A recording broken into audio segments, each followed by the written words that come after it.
Hi, welcome back guys. This is your friend, Lettuce Head Fanfics. Back with amazing fanfiction. This is the series of What If Deku Had Pyrokinesis Control Quirk. Now before starting, please give this video a like and subscribe to the channel if you want more videos like this. Now let's get into the fanfic. Izuku was a little boy who was now 6 years old. He and his sister have been mostly playing with their friend Bakugo. Bakugo had become quite arrogant and was quite offensive to others, but to the two of them he was really nice. Since just a few days, a new girl lived near them. She was going to the same school as them, however she never really talked there and avoided people. Bakugo started bullying her, however quickly stopped when Izuku began butting in and made sure he wouldn't bully her. The girl glanced at him a lot, sometimes even stared at him, but he had never even heard her speak once. Even if the teacher told her to explain something, she just sat in silence. People just found her strange. Sarah, however, noticed that she was doing it with a reason but felt like it was out of place to ask.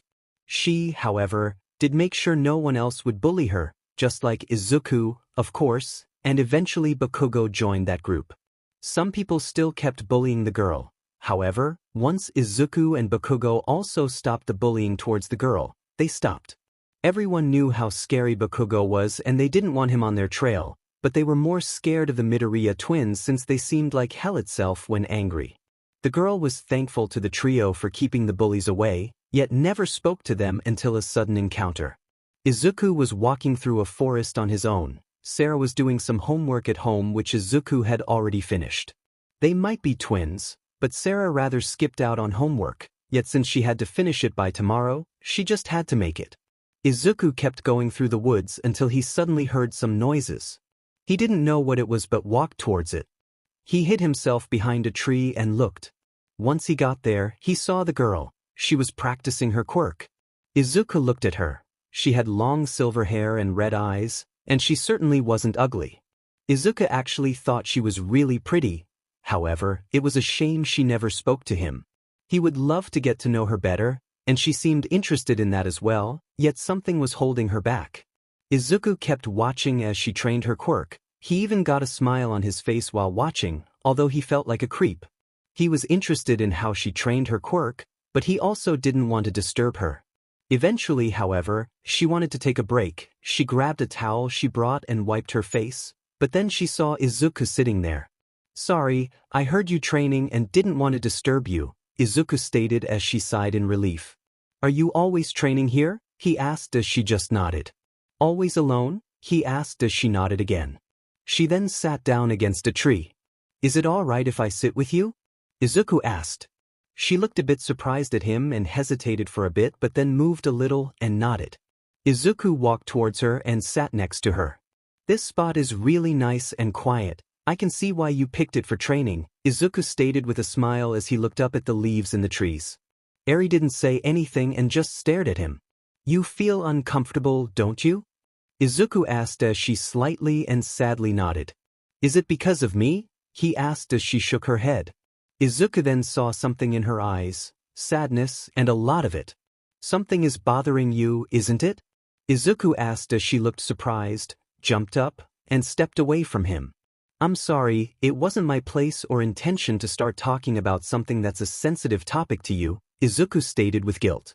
"I'll leave now, sorry for bothering you, and I'm sorry if I upset you somehow," Izuku stated as he got up and wanted to walk off.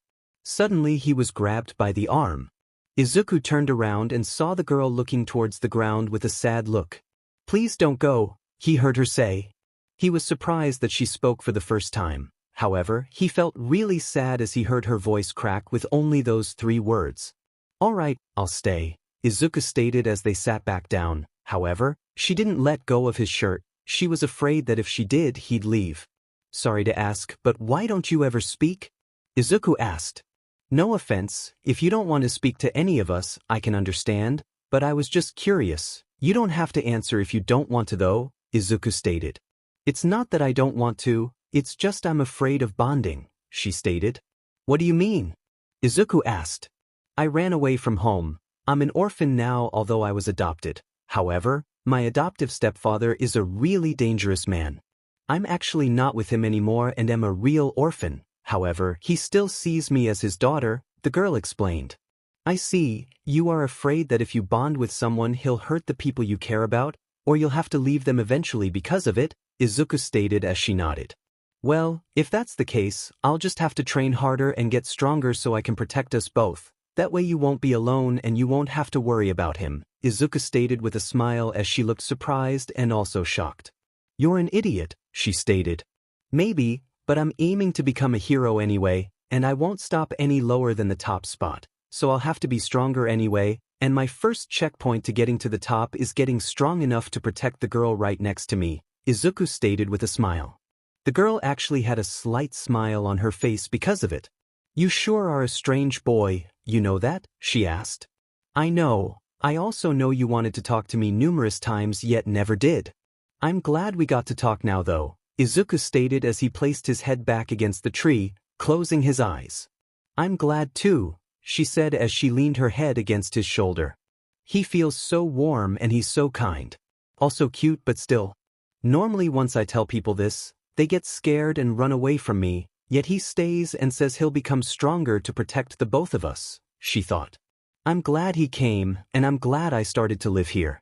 If it wasn't for him, I would still be alone, she thought.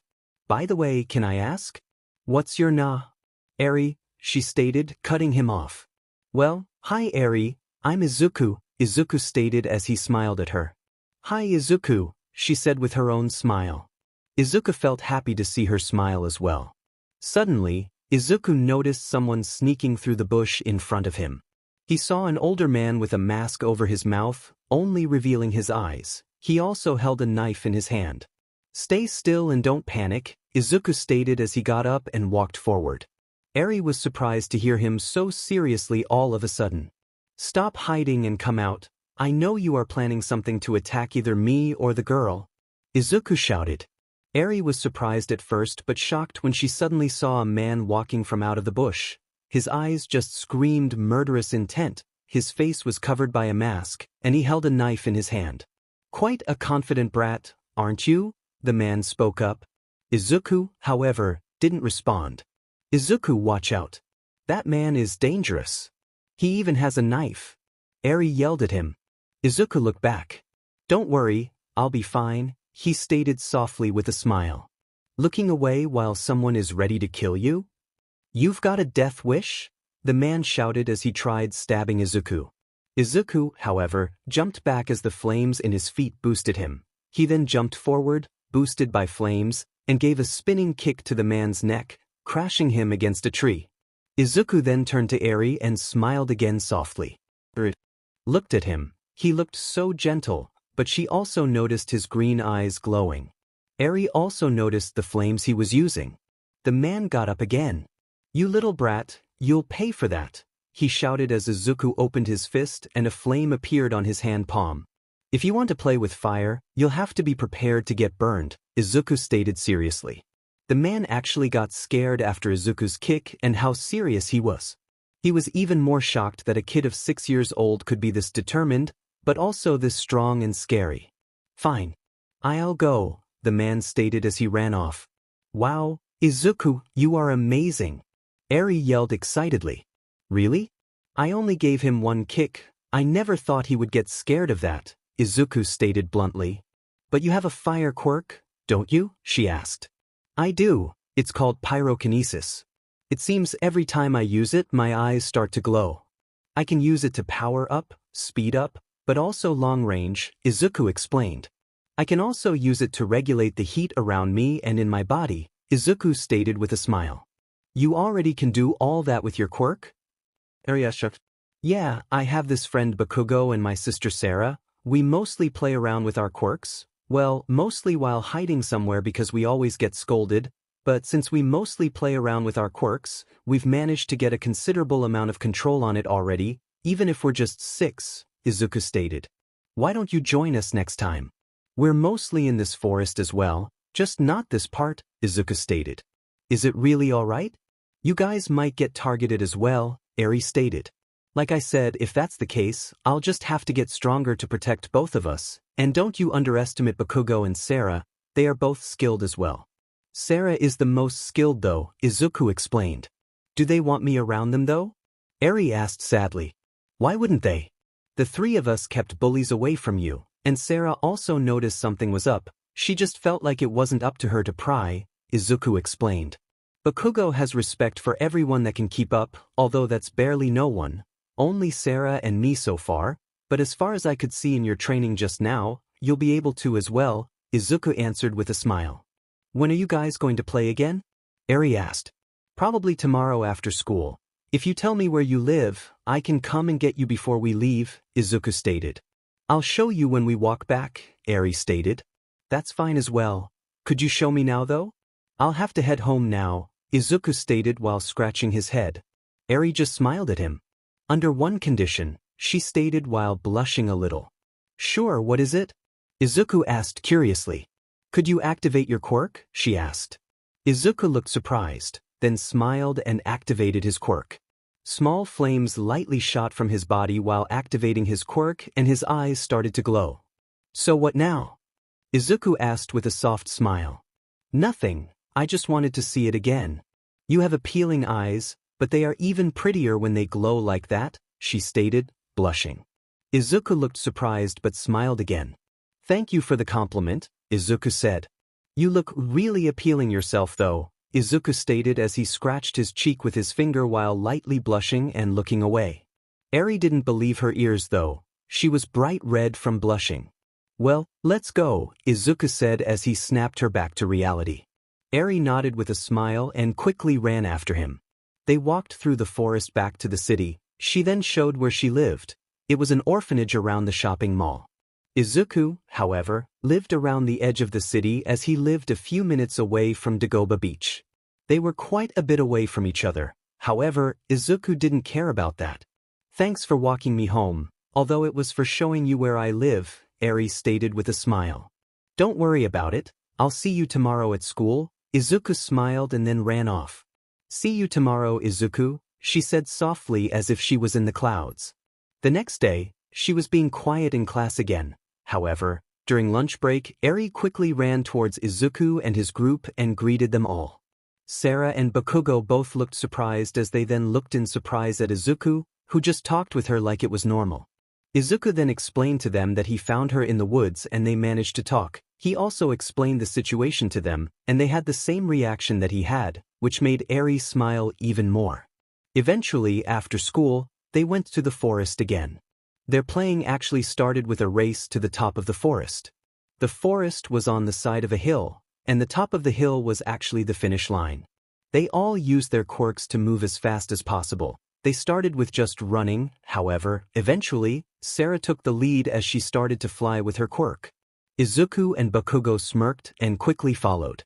Eri was amazed by them. They really knew how to use their quirks, and they were also really fast, yet she couldn't let them outdo her. She managed to make wind swirl around her as she then burst forward, also flying.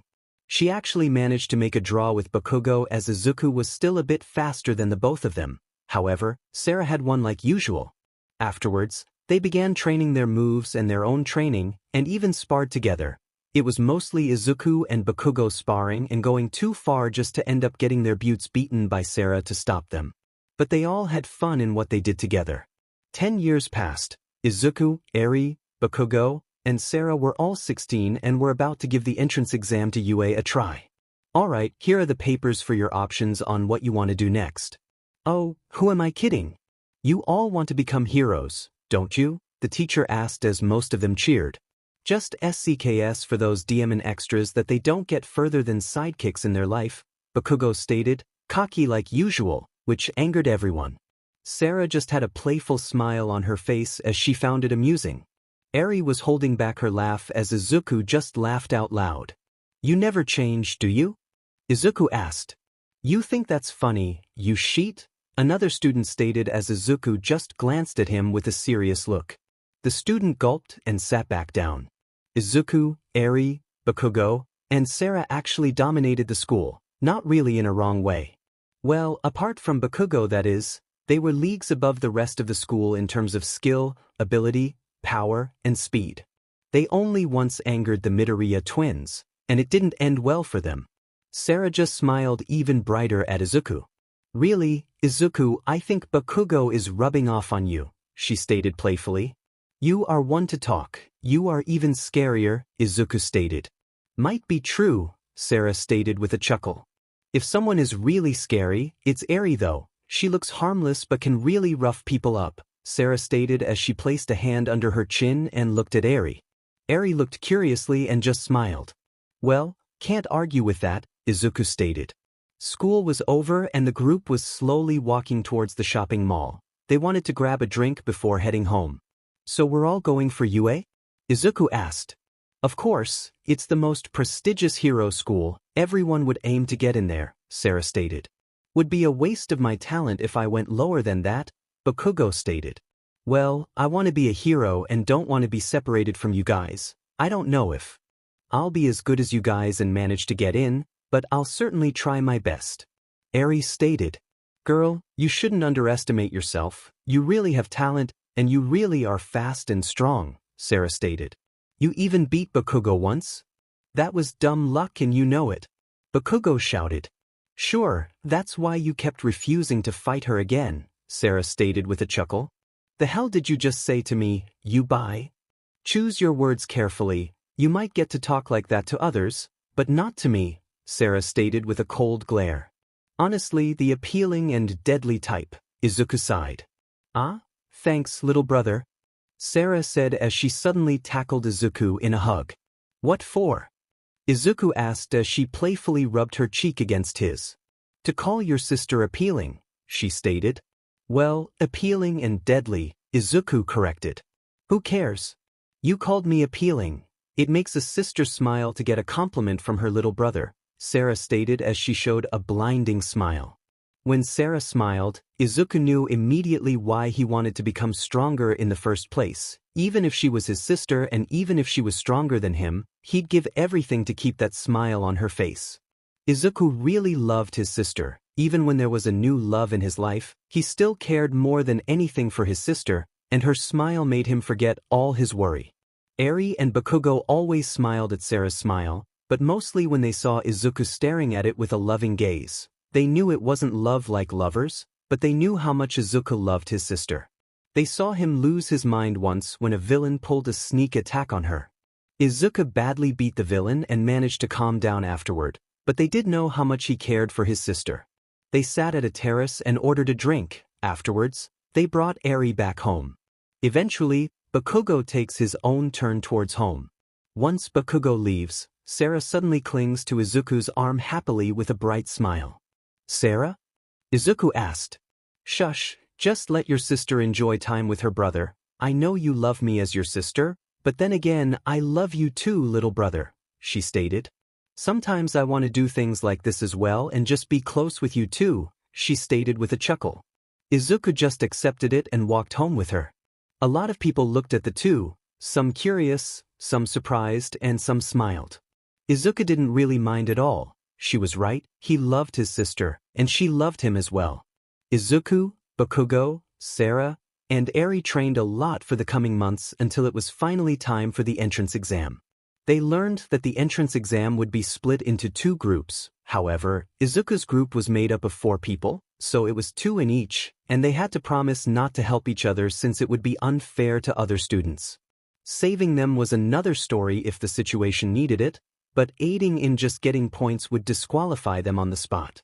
They accepted this and went into the big hall where their entrance exam would be explained.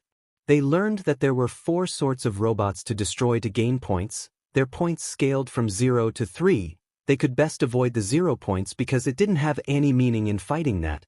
Izuku was paired with Sarah, and Eri with Bakugo, although they knew from Bakugo that he wouldn't work together with anyone. Everyone stood at their gates waiting for the exam to start.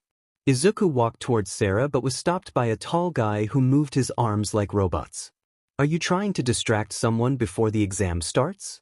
Are you just here to cause problems for others? Or are you here seriously for the exam? The boy asked. Sorry, but that's my sister. I just wanted to wish her good luck, Izuku said with a smile. Oh, if that's the case, then I'm sorry. I noticed you talking with someone else during the instructions, so I thought you were here to hinder others, the boy spoke up. It's all right, I understand, Izuku stated as he placed a hand on the boy's shoulder and walked past him. Hey Sarah, good luck during the exam, Izuku stated with a smile. Same to you, make sure you get in all right, she said as she winked at him with a smile before the door opened. Gee, they heard, and the two of them burst inside with tremendous speed before then splitting up. Everyone was shocked by their sudden burst, especially that a cute girl like Sarah had such a quirk. What are you guys waiting for? You waiting for an invitation or something? Mike asked as everyone looked surprised. Real life doesn't have a countdown either, and seeing those two, you better hurry before there are no points left, Mike stated, pointing at the flaming explosions all over the place. Everyone quickly ran inside. Meanwhile, at the teacher's room, cameras were pointing at promising students. First, it showed someone with multiple arms who used extra ears and eyes to scout, a girl that placed earphones into the ground to hear her enemies, and then there was Bakugo who blew the robots away. However, the most surprising was when one screen went to Sarah and one to Izuku. Those two are really talented.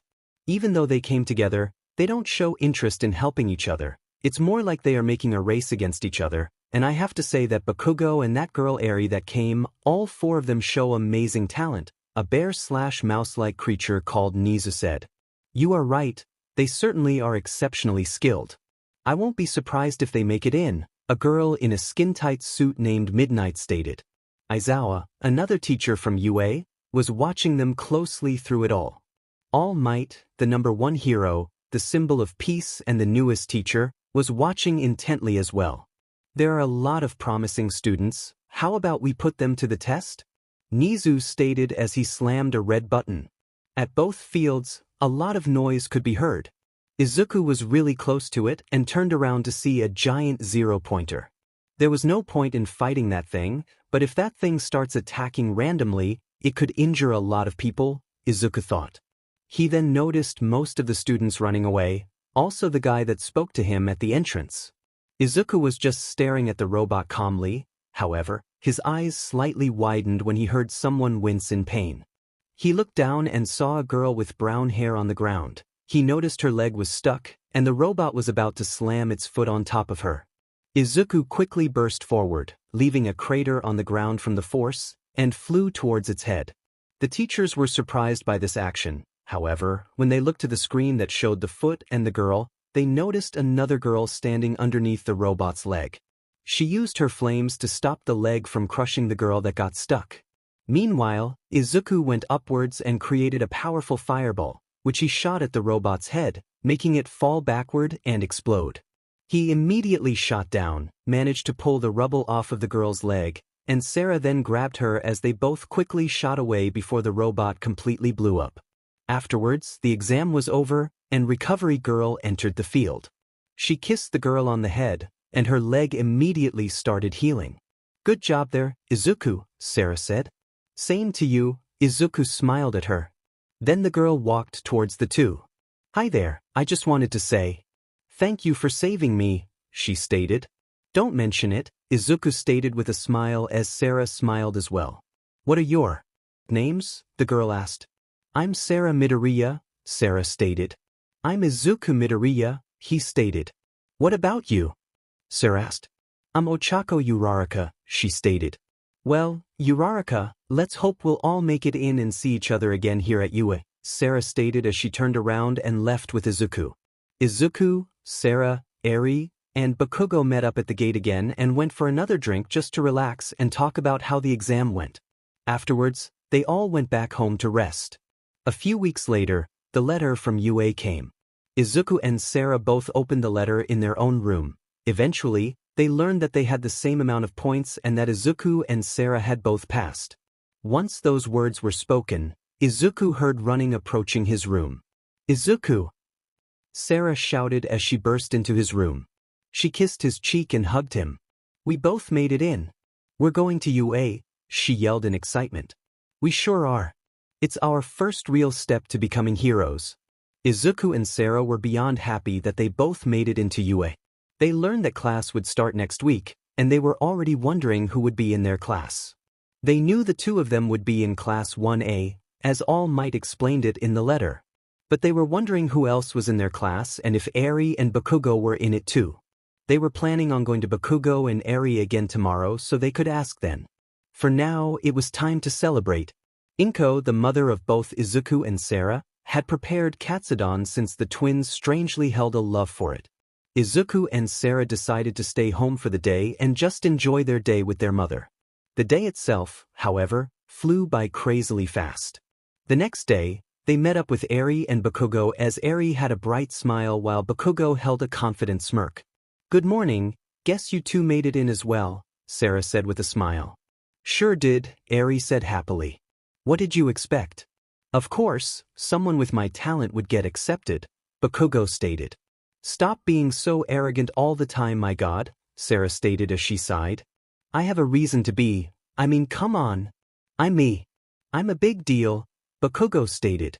Yeah, that's why everyone in our little group has beaten you," Sarah provoked as Izuku started laughing. "I could beat you all right here and now with ease," Bakugo yelled. "Care to give it a try?" Sarah asked with a smirk that gave him the chills. "Thought so," she said with a smile on her face.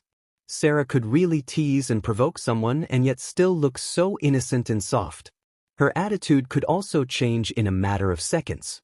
But then again, if Bakugo had respect for someone, it would definitely be Izuku and Sarah. He sure had an amazing quirk himself, but those two had an even better one. Sure, it couldn't compare to his raw destructive power. However, Bakugo's power was just a powerful explosion. They could do a lot more with their flames. "So which class are you two in?" Izuku asked. "I'm in 1A, Eri stated. "Same here," Bakugo answered. "Guess we're all in the same class then," Sarah stated. "We're also in 1A, she added. Afterwards, they went back into the forest and trained a little more. However, the time flew by so fast that it was soon time to go home already. They hung out for the remaining days as well until it was finally time to go to UA. They had to pack the day before since they would be staying in dorms. However, they were allowed to go home on the weekends to visit their parents. They were all very happy about it since they did want to keep seeing their parents. Once there, Aizawa was waiting for all the Class 1A members, and once everyone arrived, they were taken to their dorm. Before they reached the dorm, "Sir, may I blast this pervert?" Izuku asked, which surprised Aizawa. "Why do you want to blast him?" Aizawa asked. "He's trying to look under my sister's skirt and is literally drooling a few centimeters away from her," Izuku stated, having a flame in his hand already. Aizawa looked and indeed saw the pervert trying to look. "Go ahead," Aizawa stated as Izuku instantly blasted the little pervert's face. Everyone was surprised but laughed as the pervert groaned in pain.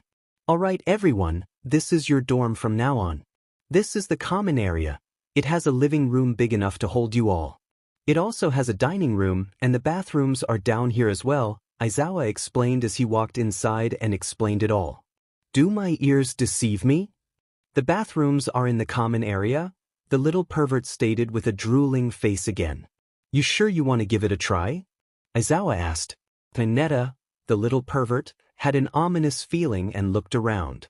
Izuku, Sarah, Eri, and Bakugo had their quirks ready to destroy the little brat if he had the guts to peek.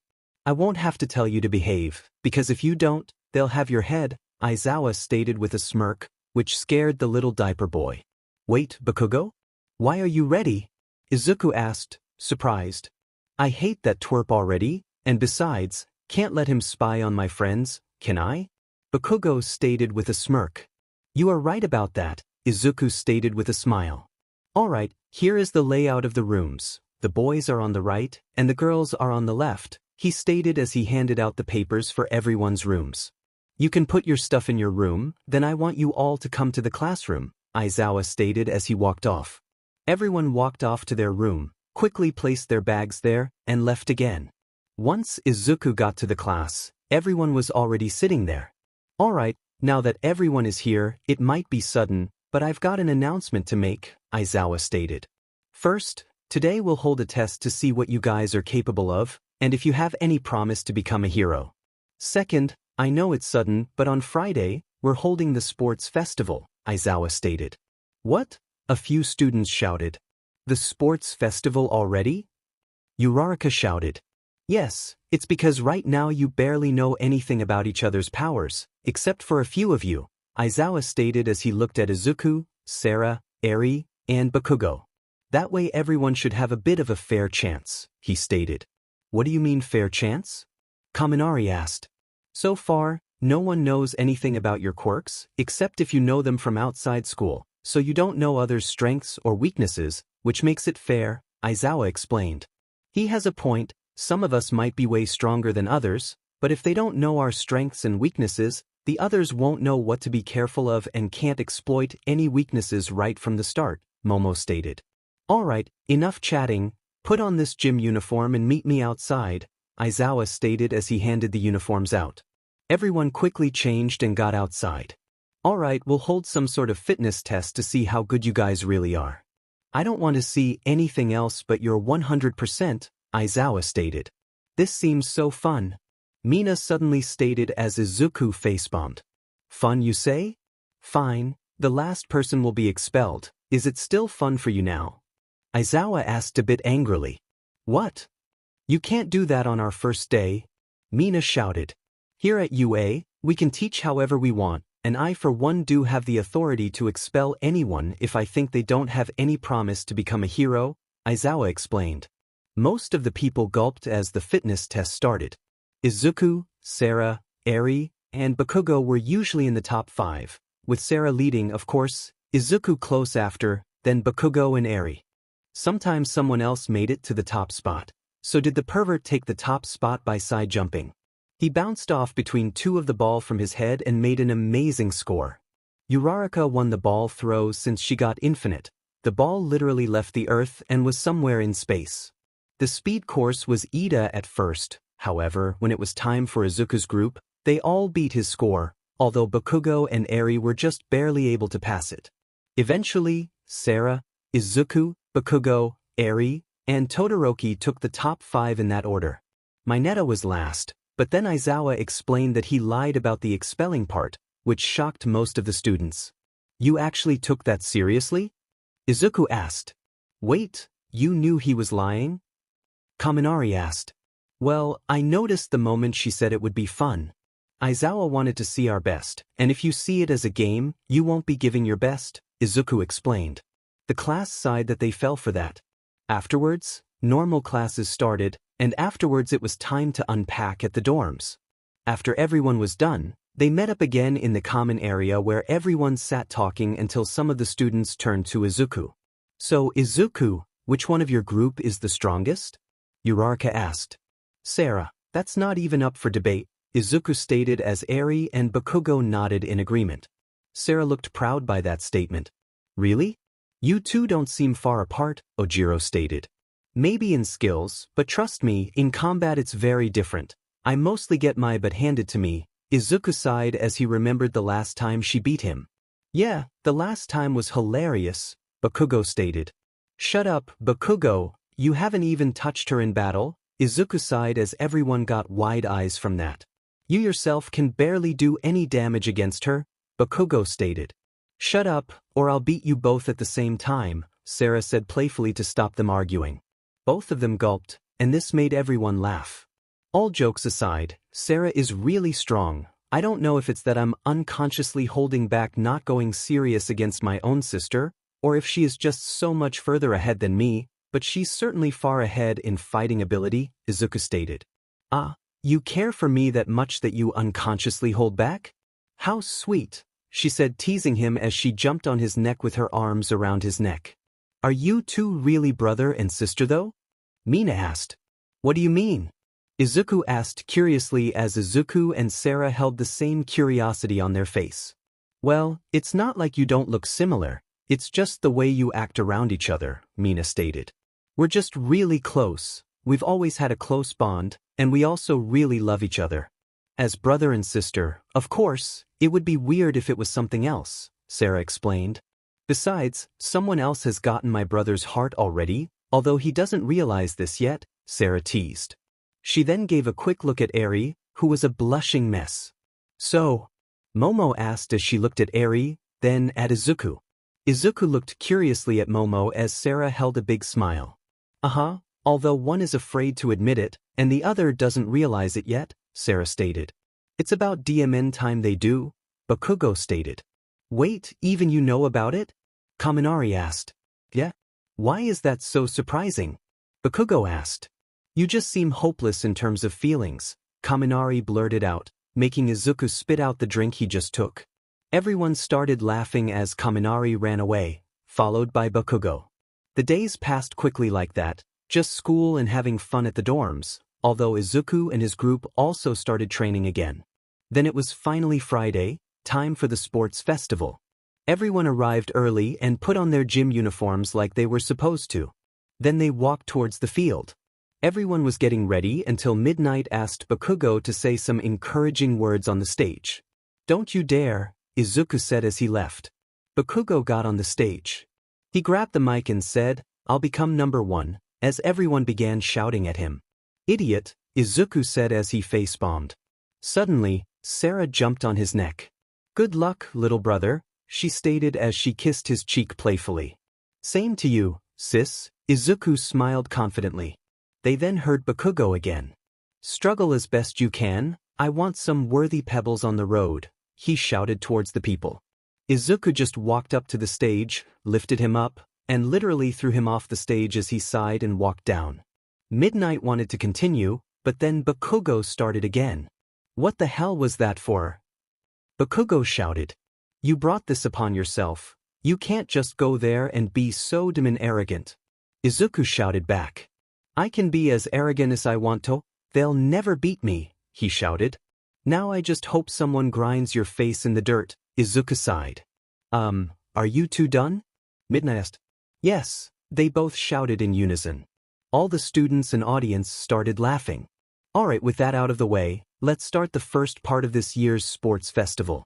There are 2 events this year, a race where the first 8 will pass, she explained as everyone then had to get together at the gate.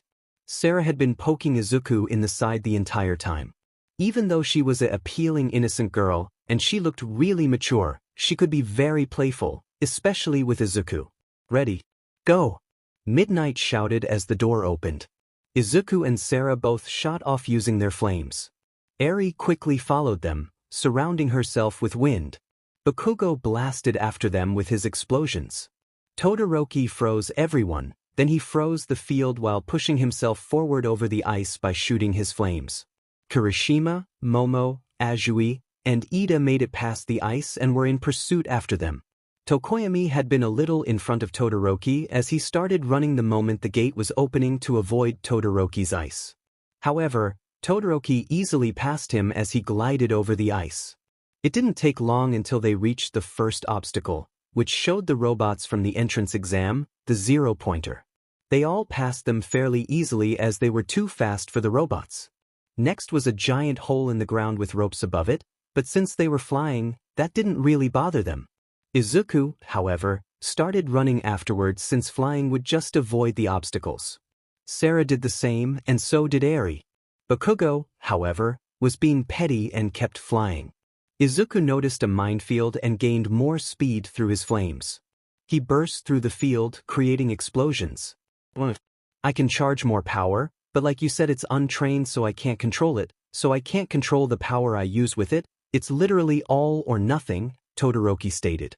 Izuku had a smile on his face and held his hand up, creating a strong fireball. Todoroki had intense flames shooting from his body as he released everything he had into one blast. Izuku shot his fireball, and it crashed right into Todoroki's flames. The flames stayed perfectly in the middle until they created a massive explosion. Izuku stood firmly in place, however, Todoroki was pushed to the edge. He wanted to step forward but was met with Izuku in front of him. Sorry, but I'm not losing here, Izuku stated as he punched Todoroki in the face, making him fall off the stage. The winner of this short but strong fight is Izuku. Midnight shouted as everyone cheered. Izuku looked at the stance for Class 1A. Sarah winked at him with a smile, and Eri just looked at him amazed with a slight blush on her face. Bakugo smirked that Izuku beat the overconfident half-fan-half BSRD. Next up was Eri versus Ida. Ida had made it a battle of speed, however, Eri was a bit faster than Ida, and with her wind, she managed to make him lose balance before she blew him away with a mighty push of wind, launching him right at the wall. Everyone was amazed by the speed they held. Next up was Bakugo versus Kirishima. This was a really one-sided battle as Kirishima hardened his body and tried to endure Bakugo's explosions. However, he quickly ran out of steam as Bakugo's explosions were too much for him, and he fell over exhausted. Last, it was Sarah versus Tokoyami. At first, Tokoyami put up a good fight. However, it was very obvious that the more Sarah used her flames, the smaller Tokoyami got and the weaker he became. Eventually, Dark Shadow was too small to even be a threat, and Tokoyami had to end up giving up since he definitely couldn't put up a fight against her without Dark Shadow. The half-final matches were Izuku versus Eri and Bakugo versus Sarah. Izuku versus Eri was about to start as both of them walked up the field. "Are you all ready for this to start?" Midnight asked as everyone cheered. Izuku and Eri walked towards each other, which surprised everyone. "Ready?" Midnight asked as both of them raised their arms. "Start," she shouted as the two fist bumped and jumped back immediately, covering themselves in their elements. Eri shot a tornado of wind at Izuku, who shot his flames to counter it. Even though Izuku was quite a bit stronger than her, she had the advantage since his flames were just blown away by the wind. However, what really gave her the advantage was her control over the wind. While the tornado and the blast of fire clashed, wind swirled around Izuku's leg. Then she made the wind pull his leg, making him lose his balance. Izuku's blast got overpowered since he didn't have any stability. However, he managed to dodge it by using the flames in his feet. Izuku then covered himself in a sphere of fire as Eri covered herself in a sphere of wind. Both charged at each other as their spheres kept clashing, creating powerful shockwaves. Izuku was the first to leave his sphere as he held out his hand and sent multiple streams of flames towards her. Eri just blew the wind from her sphere away to leave it, which also pushed Izuku's flames away. Izuku, however, charged at her. She tried stopping him by surrounding herself with 4 tornadoes while also shooting streams of wind. Izuku managed to skillfully avoid all the streams of wind as well as the tornadoes. However, once he reached her, he got hit to the head by the wall of wind that rose up to defend her. She engulfed herself in another tornado. Everyone was amazed by her control, especially to create 5 tornadoes at the same time as well as being able to move and keep attacking. Izuku, however, knew her weakness. He got to the ground as close to the tornado as possible, placed his hands on the floor, and a circle of flames surrounded the tornado. Small flames appeared, however, it wasn't the size of the flames that mattered, but the warmth. Warmth pushes wind up, and if Izuku had control over something, it was definitely the warmth of his flames. He was quickly placing more and more heat in his flames as the tornado slowly disappeared into the sky. Eri was surprised by this as he had never done that before. However, Izuku then reached her and threw her out of bounds. Even after that skillful display of control over the wind, the winner of this match is Izuku. Midnight shouted as everyone cheered for the great battle. Next up was Bakugo versus Sarah. The match started really quickly, just like Bakugo's earlier match. It was really one-sided, however, this time not in his favor. Bakugo kept attacking multiple ways. However, Sarah easily blocked him with her flames without even moving from her spot. He even used his howitzer. However, once he did, she created a powerful fire tornado from underneath him before he reached her, and he was sent flying. Eventually, the first time she moved in that fight, she kicked him to the head into a wall, making her the winner. Now it was time for the final match, Izuku versus Sarah. "You know you really are frighteningly strong," Izuku stated as they both stood on the field. "Well, I've got a reason to become strong too, you know," Sarah stated. "Really?" Izuku asked. "Well duh, my little brother is working hard to be able to protect the people around himself and also to protect me, but then again, who protects you? I'm training so I can be able to support my little brother and protect him as well," she stated with a soft smile. Izuku smiled back at her. "Now who do you think will win this battle? Will it be the skillful Izuku? Or the overwhelming Sarah?" Midnight shouted into the mic as everyone cheered even louder. Izuku, for the first time, took a fighting stance, and so did Sarah. Everyone was really excited since they only saw those two fight without taking a stance. Ready? Begin! Midnight shouted as both of them charged at each other.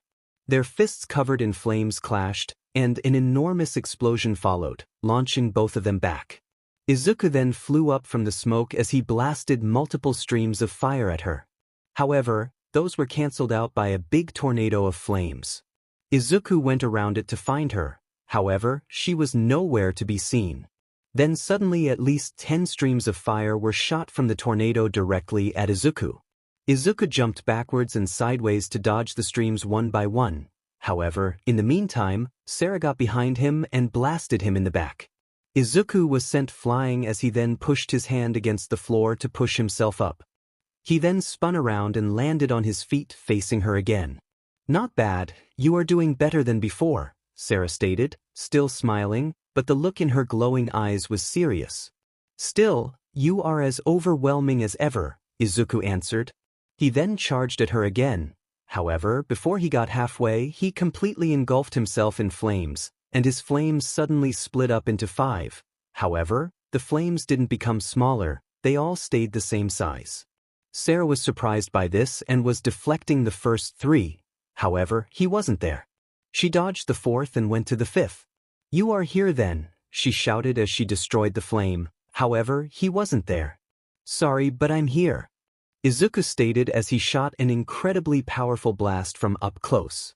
She managed to block it with her arms engulfed in flames. "Phew, that really was close," she stated, surprised. "But you certainly are rough with your sister," she teased. "Well, it would be insulting to hold back against you, especially since you are going all out against me as well," Izuku explained.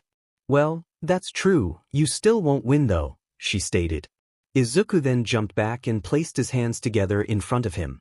He started creating a strong fireball. Sarah smirked and did the same. They both shot their blasts at each other, and the moves clashed. Somehow their clash was shooting a bit of lightning around, as well as a powerful shockwave. Both had trouble keeping that power up and pushing the other back. However, Sarah was slowly taking the lead and pushed the clash towards Izuku. Suddenly the pushing stopped, and Izuku's eyes widened as he saw a flame breaking through the clash of their attack. "I win," Sarah stated as she placed a hand on Izuku's chest and blasted him off the stage. "The winner is Sarah," Midnight shouted as everyone cheered loudly. She jumped off the field and helped Izuku up, who crashed against the wall. "Are you all right?" she asked softly. "Yeah, it doesn't hurt that bad," Izuku stated as he got up. "Well, you got close to beating me this time," she stated. "Yeah, but I still got wiped off the stage by you," Izuku stated. "Oh well, who cares?" She smiled at him and pulled him into a hug. Afterwards, the top 4 were asked on stage and were given medals for their spots.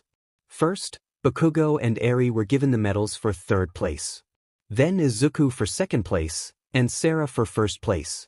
Suddenly someone with a camera walked up and wanted to make a picture of the stance and also from Sarah for reaching 1st place. However, she had something else in mind. She quickly grabbed Eri and Bakugo closer as well as Izuku. The 4 of them stood on the spot for 1st place as they all had their arms over each other's shoulders, all with smiles on their faces, and Sarah's head against Izuku's. Sarah had won the sports festival, Izuku got 2nd place, and Bakugo and Eri had a shared 3rd place. When a journalist wanted to take a picture, Sarah quickly pulled the others to the 1st place spot and hugged them with a bright smile as she placed her head against Izuku's. Afterwards, everyone went back to UA. Once at the dorms, everyone was glad it was over. Sure, it was an amazing experience to participate in the sports festival. However, they were all tired from the race, and the others also from the fights. Izuku stood talking with Todoroki, who had asked Izuku to help him train with his flames. However, he didn't notice Sarah sneaking up behind him. Once she got behind him, she was looking intently to see if she could spot anything on him. Todoroki had a weird face, which made Izuku curious, but right as he wanted to ask what was wrong, Sarah pulled his shirt up from the back. "Sarah, just what are you doing?" Izuku asked a bit flustered as the other girls saw a bit of his trained body. Momo, Mina, Azui, Uraraka, and Jairu were gawking after seeing just a little bit of it. Eri, however, had wide eyes and a bright red face. She looked as if she was about to faint if anyone touched her. Kaminari noticed this and walked towards her, waving in front of her face. Hey, Izuku? Kaminari stated. What is it? Izuku asked. I think you broke her mind, Kaminari stated with a blank expression, pointing at Eri behind him. Suddenly Sarah pulled his shirt even higher. Sarah, again what are you doing? Izuku asked. Making sure you really don't have any injuries from when I shot you into that wall, she stated. If anything, my chest hurts more than my back since you literally shot the blast on my chest at point-blank range, Izuku chuckled. He instantly regretted saying that. No, don't you dare. Izuku quickly yelled as he jumped away from her. Sarah had a weird look on her face. Izuku, what did you do? Bakugo asked. She was looking if I had any injuries, Izuku stated. I see, you told her about your chest, didn't you? Bakugo asked. Wait, you knew? She asked, curious, shocked, and surprised all at once. Bakugo felt a chill and started sweating. Why were you two hiding this? She asked while giving them an ominous feeling. Oh, is it that time already? Time to do my training, Izuku stated, hoping to get away as she grabbed his shirt from the back. You need sisterly love, she shouted as she then jumped on his neck. Everyone just laughed at how silly they were acting. Meanwhile, Bakugo managed to sneak off to his room. Izuku suddenly pushed her off and ran outside. What is it, Izuku? Sarah asked playfully, but then as she saw him looking with a serious but worried expression, she looked around as well. I felt this really strong gaze on me. It was as if I felt the intention to kill even from here, Izuku stated, surprising her. Well, let's just let it go for now. It's no point worrying about something we don't have any control over, Sarah stated as she placed a soft hand on his shoulder. Izuku nodded and walked inside. Everyone started cheering again for Sarah since she won the sports festival. Izuku eventually agreed to help Todoroki with his training on his flames. Hey, Izuku, Sarah suddenly said. Hey, Sarah, what's up? Izuku asked. I heard we can visit home on the weekends. Wanna go see Mom tomorrow? She asked. Sure. I'd love to, Izuku stated. Alright, we'll go tomorrow morning. That way we can stay a bit longer with her and tell her what we did so far, Sarah stated with an incredible smile. Even if she was his sister, he really loved her smile. It made him happy to see his sister smiling and to see how happy she was. Izuku smiled back at her.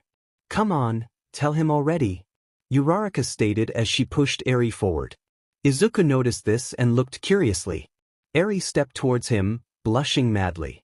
Hey, Izuku? Eri stated.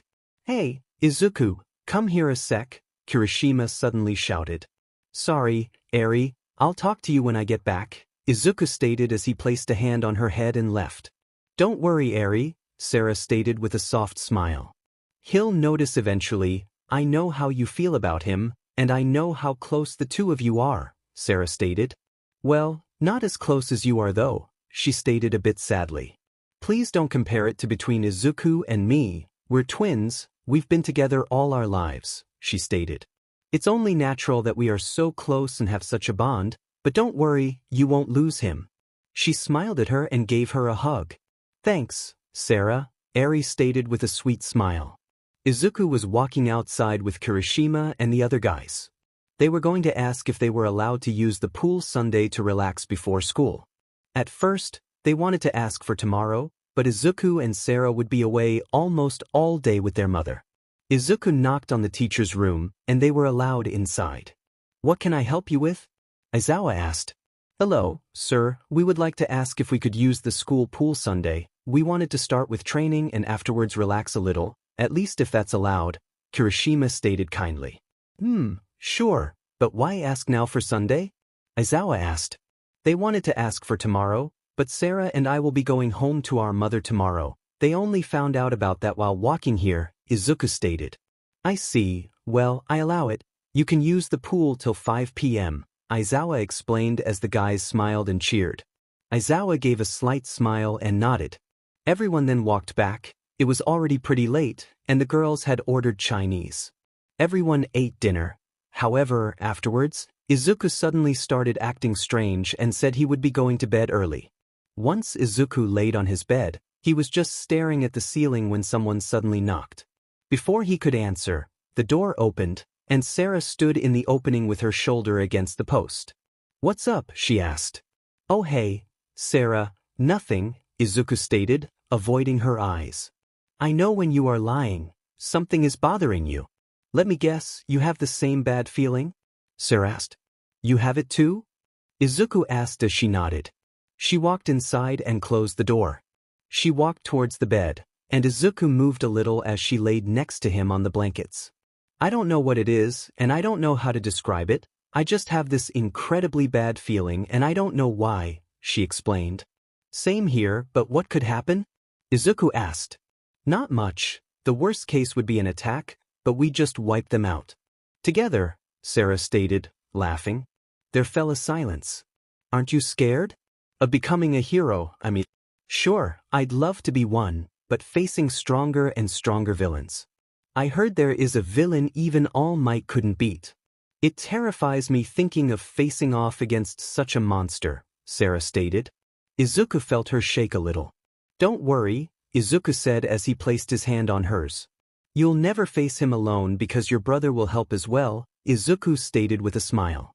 "You're right, silly me," she stated as she laid on her side and hugged him. "You are the best little brother," she stated softly while closing her eyes. "You are too, sis," Izuku stated as he hugged her back. Afterwards, Sarah went to her own room, and for some reason, she left with a tear streaming down her face. "That's strange. Why did I have a tear streaming down my face?" she asked herself silently, but then she just shrugged it off and walked to her own room. The next morning, they both got up early, even before the others woke up and left for home. The streets were relatively quiet as most people were still sleeping. Izuku and Sarah walked towards their home, and after a while, they reached it. They knocked on the door, and Inko opened it. "Izuku, Sarah. It's so good to see you too," she immediately stated. "Hi, Mom," they said in unison as they walked in. "So what brings you two here?" Inko asked. "We just wanted to surprise you with a visit," Sarah stated. "We missed you, and we knew you missed us, even if it was our first week at UA," Izuku stated. "Speaking of you," Inko ran off and came back with a picture. "I actually got a copy from the original since I know the person that made the picture," Inko said happily. "Oh wow, the picture turned out really good," Sarah stated. "I'm more amazed at the fact that Bakugo had a calm smile instead of his usual murder grin," Izuku stated as his mother and Sarah laughed. "Well, you are right about that. He is usually one to scream around looking for fights," Sarah stated. "Even so, he's a good kid and is really motivated to become a hero," Inko stated. "That's true, but he's mostly trying to kick our butts," Izuku sighed. "Not like he ever will though. It will be a cold day in hell if I lose to him," Sarah stated with a laugh. They kept talking for a while longer. They were all smiling and laughing. However, little did they know that would all change for the worst. Inko wanted to get something out of the bedroom. However, once she arrived there was a massive explosion blowing through the apartment, also creating a large smokescreen. Izuku and Sarah managed to create a shield of fire, and it blocked most of the damage. Izuku was still hit. Sarah saw that Izuku had a small hole in his side as something shot through it. "Are you alright?" she asked. "So you are the kids Shigaraki and the boss spoke about," they heard someone say. Right as they looked, they saw a man with short brown hair and a strange beak to protect his face. "What's with the beak?" Izuku bluntly asked without thinking. "Oh, don't mind that, it's to keep out the filth," the man stated. Izuku and Sarah just heard the despise towards them through his voice. "So who are you?" Izuku asked.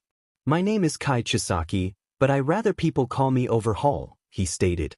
"All right, Overhaul, what do you want with us?" Sarah asked. "I don't want anything, it's Shigaraki and our boss that want the two of you, or your quirks for that matter," Overhaul stated as his eyes narrowed. "What if we refuse?" Izuku asked. "I'm afraid you don't really have a choice. I thought your mother would teach you that. She was a warning," Overhaul stated, which set Izuku off. Sarah noticed this. However, instead of fighting, she grabbed his arm and flew off again. "Get them!" Overhaul shouted. Sarah flew through the streets and gained a small lead as she stopped in an alleyway. Izuku, you have to go now, she stated. What? No way. I'm not leaving you behind. Izuku yelled. You'll have to.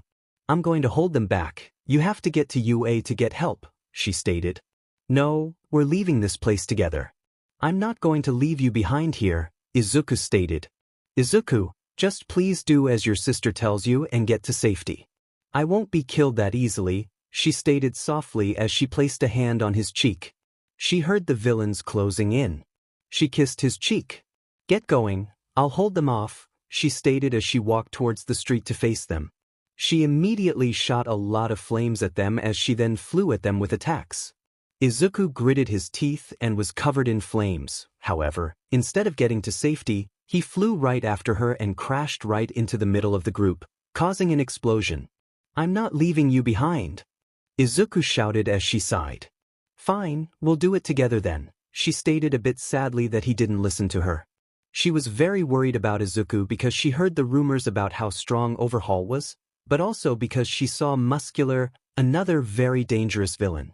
She knew there were a few other strong ones that she saw on the news, however, she didn't know their names.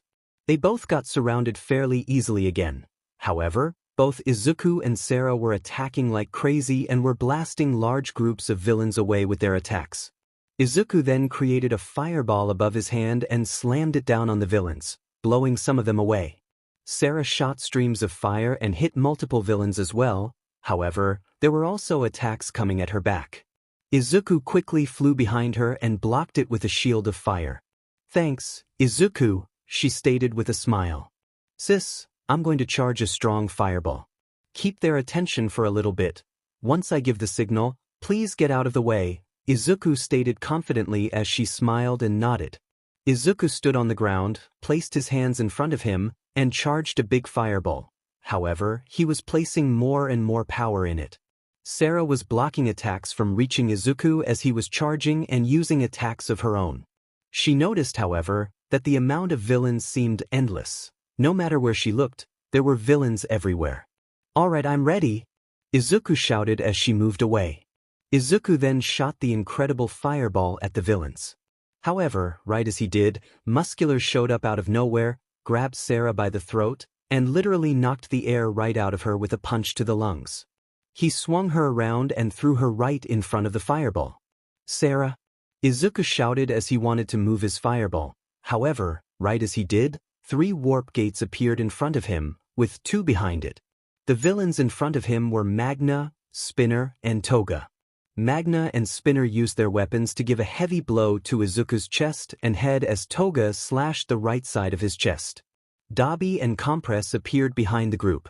Then suddenly, Izuku saw Sarah reach the fireball as it exploded right as she reached it.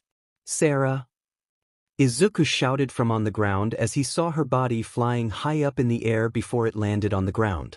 Izuku heard her coughing. She slowly tilted her head towards him. Don't worry about me. Go, she stated as then suddenly spikes shot from the ground, piercing her through her body at multiple spots. Sarah knew. Izuku shouted with tears in his eyes. He saw Sarah, blood coming from her mouth, tears streaming down her face. Please get to safety, forget about me. And run, she said weakly as she gave him a last smile.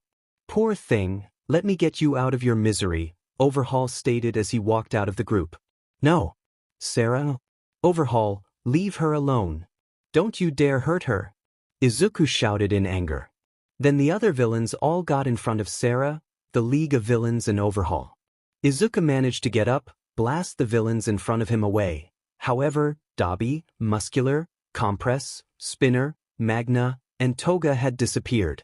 However, Sarah was gone as well, and all that remained was a pool of blood. Sarah? Where are you? Sarah? Izuku shouted, now crying. Do you want to know what my quirk does? Overhaul asked. My quirk is to reassemble and disassemble. I used my quirk to destroy and repair the ground how I want it to, Overhaul stated. Sarah. What did you do to Sarah? Izuku shouted. Well, I don't see her here. What do you think I did? I just told you about my quirk, so it should be obvious, Overhaul stated with narrowed eyes. Izuku's eyes widened as he gasped. No no no no. Izuku stated as he landed on the ground. Does that mean? Izuku asked as he couldn't believe it. Yes. She's dead, Overhaul stated, and right at the word dead, Izuku's eyes widened even more as tears uncontrollably streamed down his face. Suddenly, Izuku started breathing as he then gritted his teeth. Aya.ah. Izuku shouted as flames intensely shot from his body high up into the air as if the earth itself erupted. The power from Izuku's flames created a shockwave that destroyed all the windows nearby and pushed all of the villains back. Meanwhile, Eri and Bakugo were walking with supplies for dinner. They were the ones that had to manage dinner today. So, since we're halfway, you think we should go say hi to Inko? Eri asked. Well, it's been a while since I saw Aunt Inko, and it's not like we have anything to do back at you. So sure, why not? Bakugo stated. However, at that moment, they felt the shockwave even reach them as they also heard a loud scream followed by an incredible pillar of flames. That's not good, Bakugo stated with wide eyes. He placed his shopping bags on a bench nearby and ran towards the pillar. Eri did the same. They were not too far off and arrived in less than 2 minutes. However, when they arrived there, they still heard the scream from inside the pillar of flames. They noticed all the villains unconscious on the floor, and just one man standing with a strange beak on his face. Overhaul. When Eri saw him, her eyes widened and her body started to shake. It can't be him, she thought as tears entered her eyes. They then heard the scream intensifying and the flames burst forward towards the man they saw. He slapped the floor and created a thick barrier from the ground which he recreated. However, when the flames disappeared, they noticed the barrier he created was completely destroyed and the man himself was badly wounded. Suddenly it got quiet, the flames slowly dying out. Eri and Bakugo noticed this. However, they were filled with fear when they saw a badly wounded Izuku arrive from inside the tower of flames. However, when the flames died out, Izuku collapsed to the ground. Izuku, they both shouted as this also took the attention of Overhaul. Eri, there you are, my daughter, Overhaul stated. All the more reason I can't let go now, I have to retrieve that boy, might as well take you as well, Overhaul stated as he slowly got up. Grab Izuku! Bakugo shouted as he launched at Overhaul. Eri quickly pulled Izuku on her back. She looked up and saw Bakugo rushing Overhaul as he instantly destroyed every spike that was created. He then reached Overhaul and created the biggest explosion he could create right now, which launched Overhaul far back. He then ran back, grabbed Eri's arm. Let's go! We have to get to UA as soon as possible. Bakugo yelled as she nodded with panic on her face. Bakugo looked back once more, but Overhaul wasn't following them. He was struggling to get up. Eri and Bakugo were quickly reaching UA, but they noticed Izuku was breathing heavily. Bakugo then also noticed a bandage around him which was bright red from his blood. What in the world happened? Bakugo asked silently as he noticed it. He figured he needed the teachers immediately to ask what to do, so he created large explosions into the sky. He even fired a big explosion towards Nisa's office, which stopped just at the window to take his attention. When they ran inside the gate, the teachers immediately rushed outside. Bakugo, what the hell? Aizawa started but immediately stopped as they saw Izuku on Eri's back. No time for that now. Bakugo stated. Something happened, I don't know what, but when we were shopping we heard a scream, felt a shockwave, and saw an intense pillar of flames. When we reached it, we found the pillar, a lot of unconscious villains, and another villain still standing. When the pillar died down, Izuku appeared from it and collapsed. He's badly wounded too. Bakugo gave them a rushed explanation of what happened. To Recovery Girl now. Aizawa stated as he, Nizu, Bakugo, and Eri ran to Recovery Girl. Once there, Recovery Girl was shocked to see Izuku in such a condition. Bakugo, get Ida, the class rep, and inform the teachers of what you saw. Give them the description of the man you saw and let them tell the police. Aizawa quickly stated. Bakugo ran outside. What happened out there? Alright guys, chapter 3. Hope you liked it. What the hell happened out there? Aizawa asked himself. It was Overhaul, Eri suddenly stated as this shocked Aizawa. You serious? He asked as he knew how dangerous overhaul was. She could only nod as her body started to shake again. She's completely terrified, Aizawa thought. Suddenly, Ida barged in and went pale when he saw Izuku's condition. My God! What happened to him? Ida asked, trying to stay calm. He, however, couldn't take his eyes off Izuku. Izuku was breathing heavily and had a pained expression. Suddenly, Izuku gritted his teeth and grabbed his chest as flames started to swirl around his body. This is bad, Aizawa stated. Ida, Eri, get the teachers, all of them, as fast as possible. Aizawa ordered as he activated his own quirk. We don't have much time, use your quirks and do it, he yelled as they quickly went outside. How long can you hold this up? Nizu asked worriedly. It's my first use today, so I'd say 2 minutes tops in one go, Aizawa stated. However, there won't be a second time, Aizawa stated, gritting his teeth as well. Nizu, recovery girl, you have to get out now, Aizawa stated as calmly as possible, yet they heard in his voice that he was serious. Nizu and recovery girl quickly ran outside as Aizawa had to blink. However, in that instant, Izuku's body got engulfed in flames. As Izuku then gave a shout again, flames erupted from his body, which caused an explosion and blew up recovery girl's office. Aizawa was blasted outside by the force as smoke came from the place where recovery girl's office was supposed to be. What happened? Nizu asked. However, right as he asked, Izuku slowly stepped from the rubble, completely covered in flames. No, Izuku kept saying. What's going on? Why does he keep saying no? Aizawa asked silently. Suddenly he noticed Izuku taking a stance. I'll make you pay, he shouted as he instantly appeared in front of Aizawa, ready to punch him in the face. Aizawa noticed the anger and sadness in Izuku's eyes as well as the tears streaming down, but he also noticed something almost as if his eyes were empty, as if Izuku himself wasn't there. Izuku was about to punch Aizawa. However, his fist was blocked as All Might suddenly showed up just in time to block the fist. All Might then deflected the punch and pushed Izuku back. Aizawa, what's going on? I saw young Eri shooting past me with Ida, and then I see a massive explosion. I rushed outside and I saw you being attacked. Who is that and what happened? All Might asked. That is Izuku, Aizawa stated, breathing in fear. He was an inch away from being in big trouble just now. As for what happened, I have no idea. He was brought here by Eri and Bakugo. They found him badly injured with a lot of villains unconscious. He suddenly activated his quirk and started screaming. Afterwards, he kept saying no, and when he attacked, he shouted that he'll make someone pay. Aizawa explained what he knew so far. But something is off, Sarah isn't here either. Did they get attacked and separated? Or did she get hurt or something? Aizawa asked himself as Izuku then launched at them again. Gra! He shouted as he smashed from above.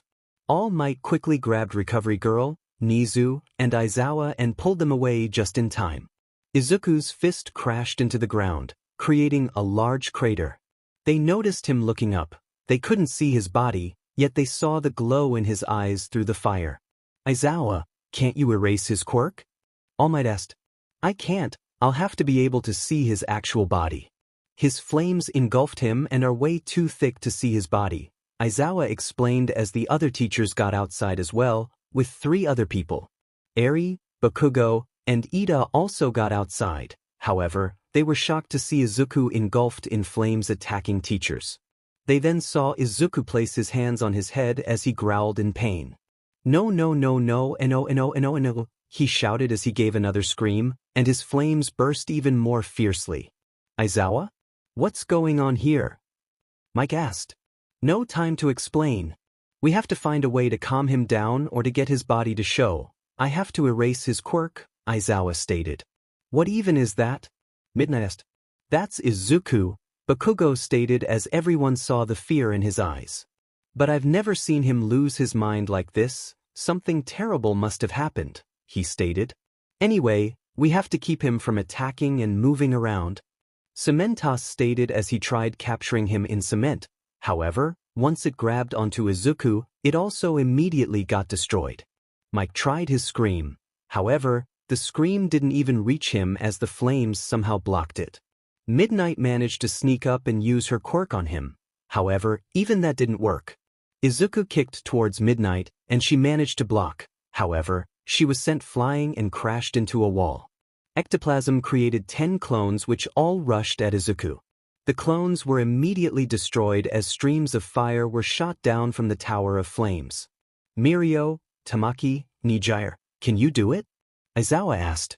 I don't know, Mirio stated. I don't know his physical strength, however, Tamaki's tentacles won't help here. They'll just be burned away, Mirio explained. Maybe this works?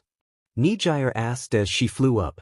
She charged her quirk and tried binding Izuku, however, it was only for a few seconds as she felt her bind roughly breaking apart. Izuku then shot towards her, ready to hit her down. However, Tamaki used his tentacles and pulled her away just in time. Mirio ran towards Izuku as he landed and tried punching. However, the punch stopped right at the flames. Mirio pulled back and held his wrist. It's like punching an iron wall, he stated while gritting his teeth. Wait, he had a wound, you said, right? Vlad asked. That's right, I saw bandages around him completely red from blood, and he had a slash on his chest, Bakugo explained. Vlad then ran forward. However, Izuku intercepted and appeared in front of him.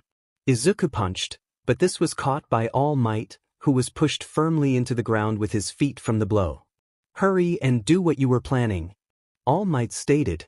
Vlad placed his hands on the flaming wall and tried controlling Izuku's blood to bind him. However, he had closed his wounds off with his flames, and the little blood that already got out had dried up and wasn't nearly enough to bind him. Izuku then gave another scream as both Vlad and All Might were sent flying.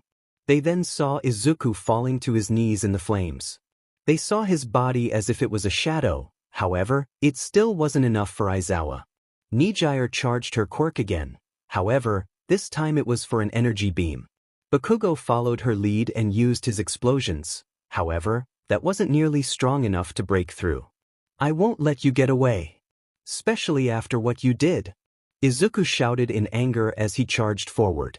In the blink of an eye, he sent Mirio, Tamaki, Nijire, Vlad, Cementos, Ectoplasm, and Snipe flying. All that was left was Ida, Eri, Bakugo, All Might, Aizawa, Nizu, and Recovery Girl. We have to do something. I doubt his body can hold this much longer after the damage he sustained, Recovery Girl stated. I'll have to get a bit rough then to create an opening to his body for Aizawa, All Might stated. I'll start with 50%, All Might stated as he charged right at the wall of flames. He gave it a mighty blow, however, it didn't even create a crack in the wall of flames, it was still as if he hit an iron wall. Are you kidding me? All Might asked as he then used 75%. This time he felt his punch breaking through if even a little, however, Izuku wouldn't let it get any further. The moment All Might threw another punch, the flames scorched towards All Might's arm, melting his hero suit away to his shoulder as well as burning his arm. All Might, your arm, Nizu stated as All Might looked at it, shocked. His quirk made him incredibly strong, and to harm his body, someone needed an incredible amount of power.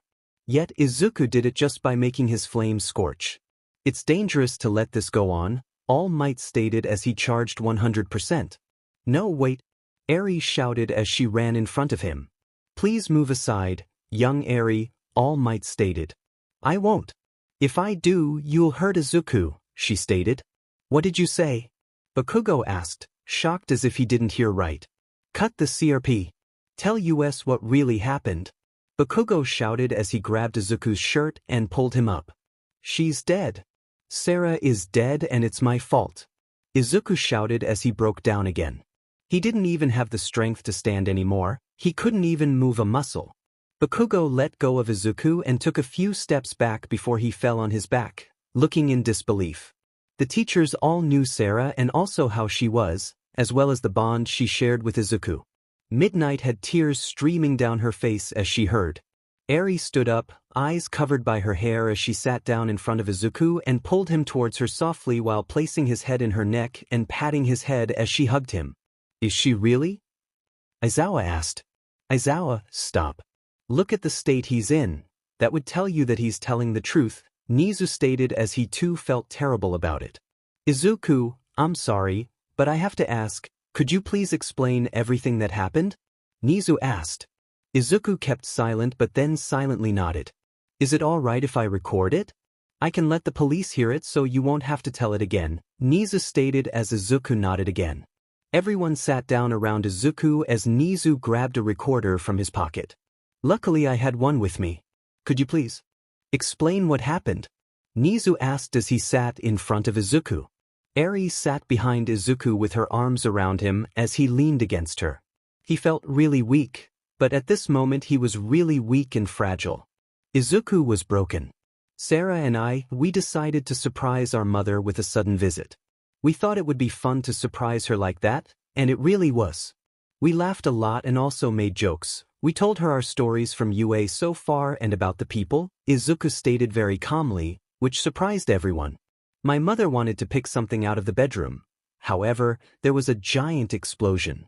Sarah managed to defend herself, but I got pierced by something, although I have no idea what, Izuku continued. We noticed my mother dead on the ground. Sarah pulled me away, and we found bandages. When we wanted to reach for Yua, we were surrounded.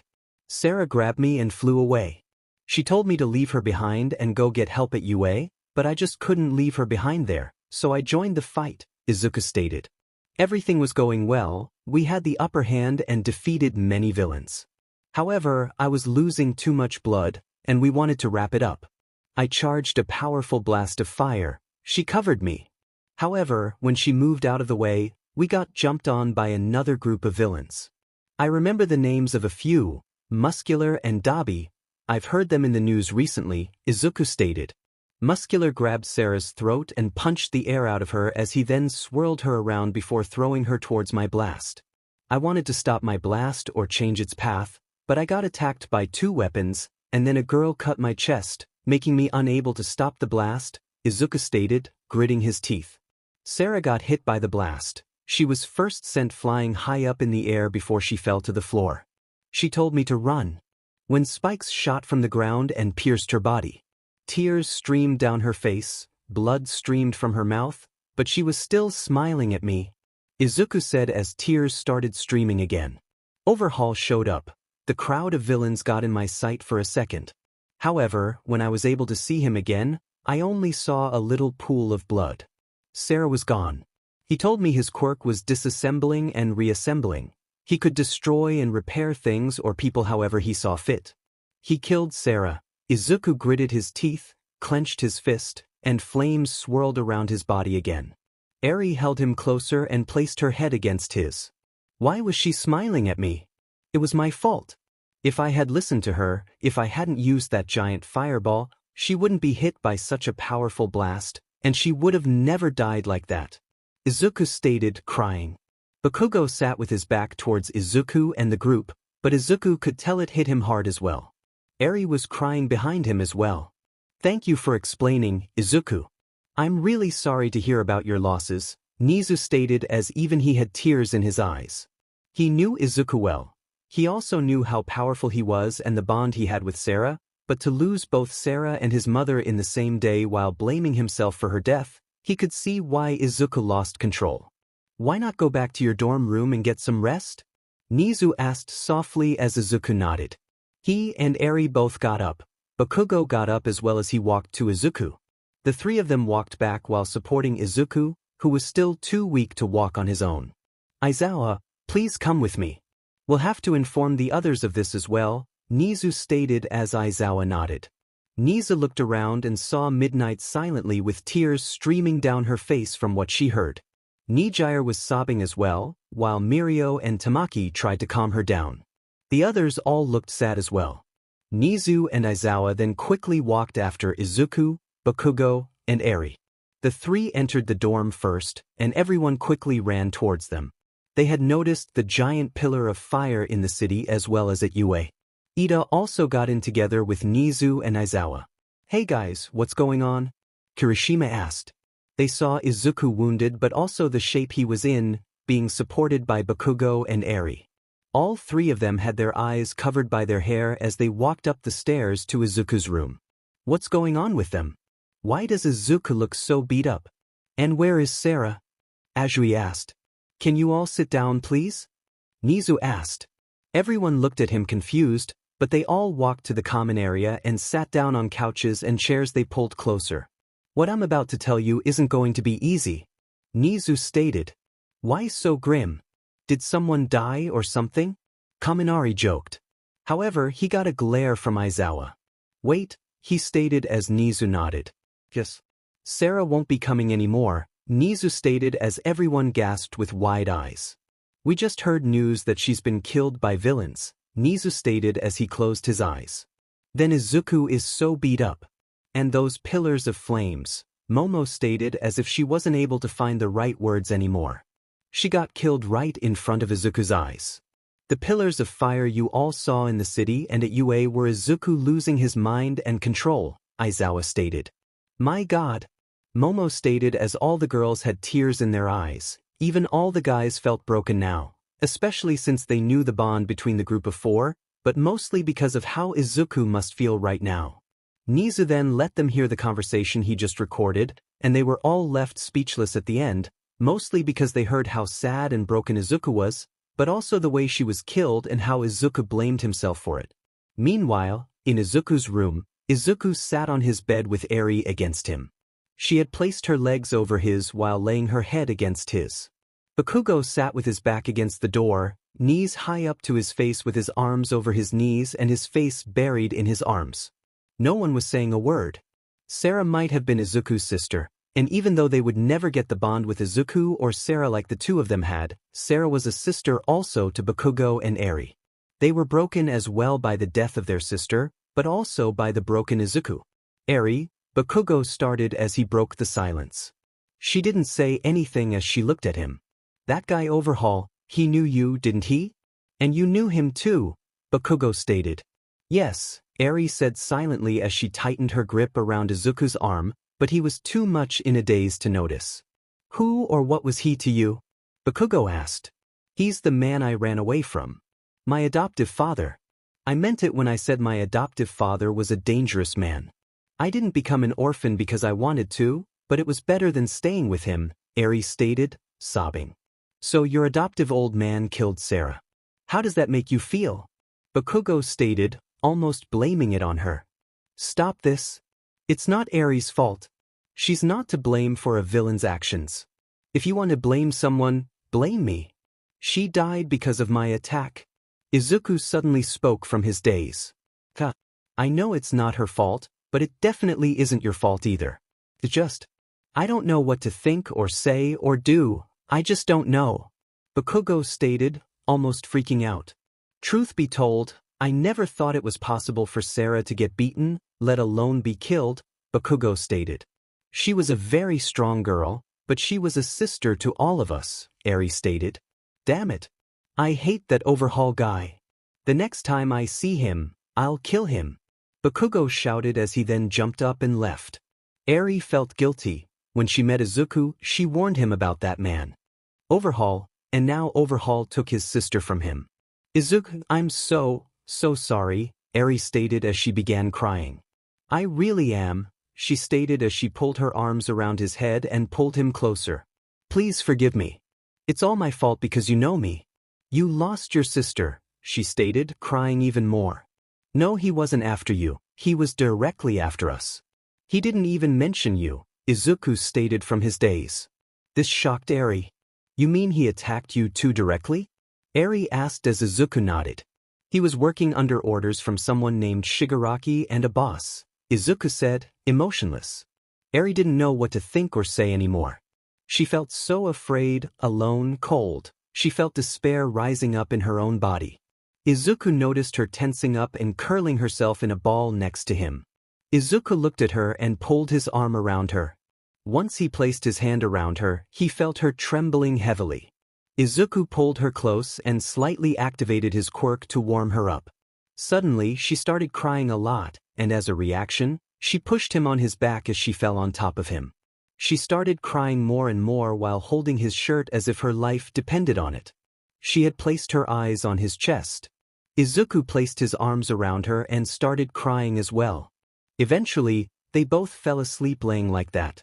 They woke up the next morning when someone knocked on the door. It was Momo. Hey Izuku? Is Eri there with you? Momo asked, but there came no response.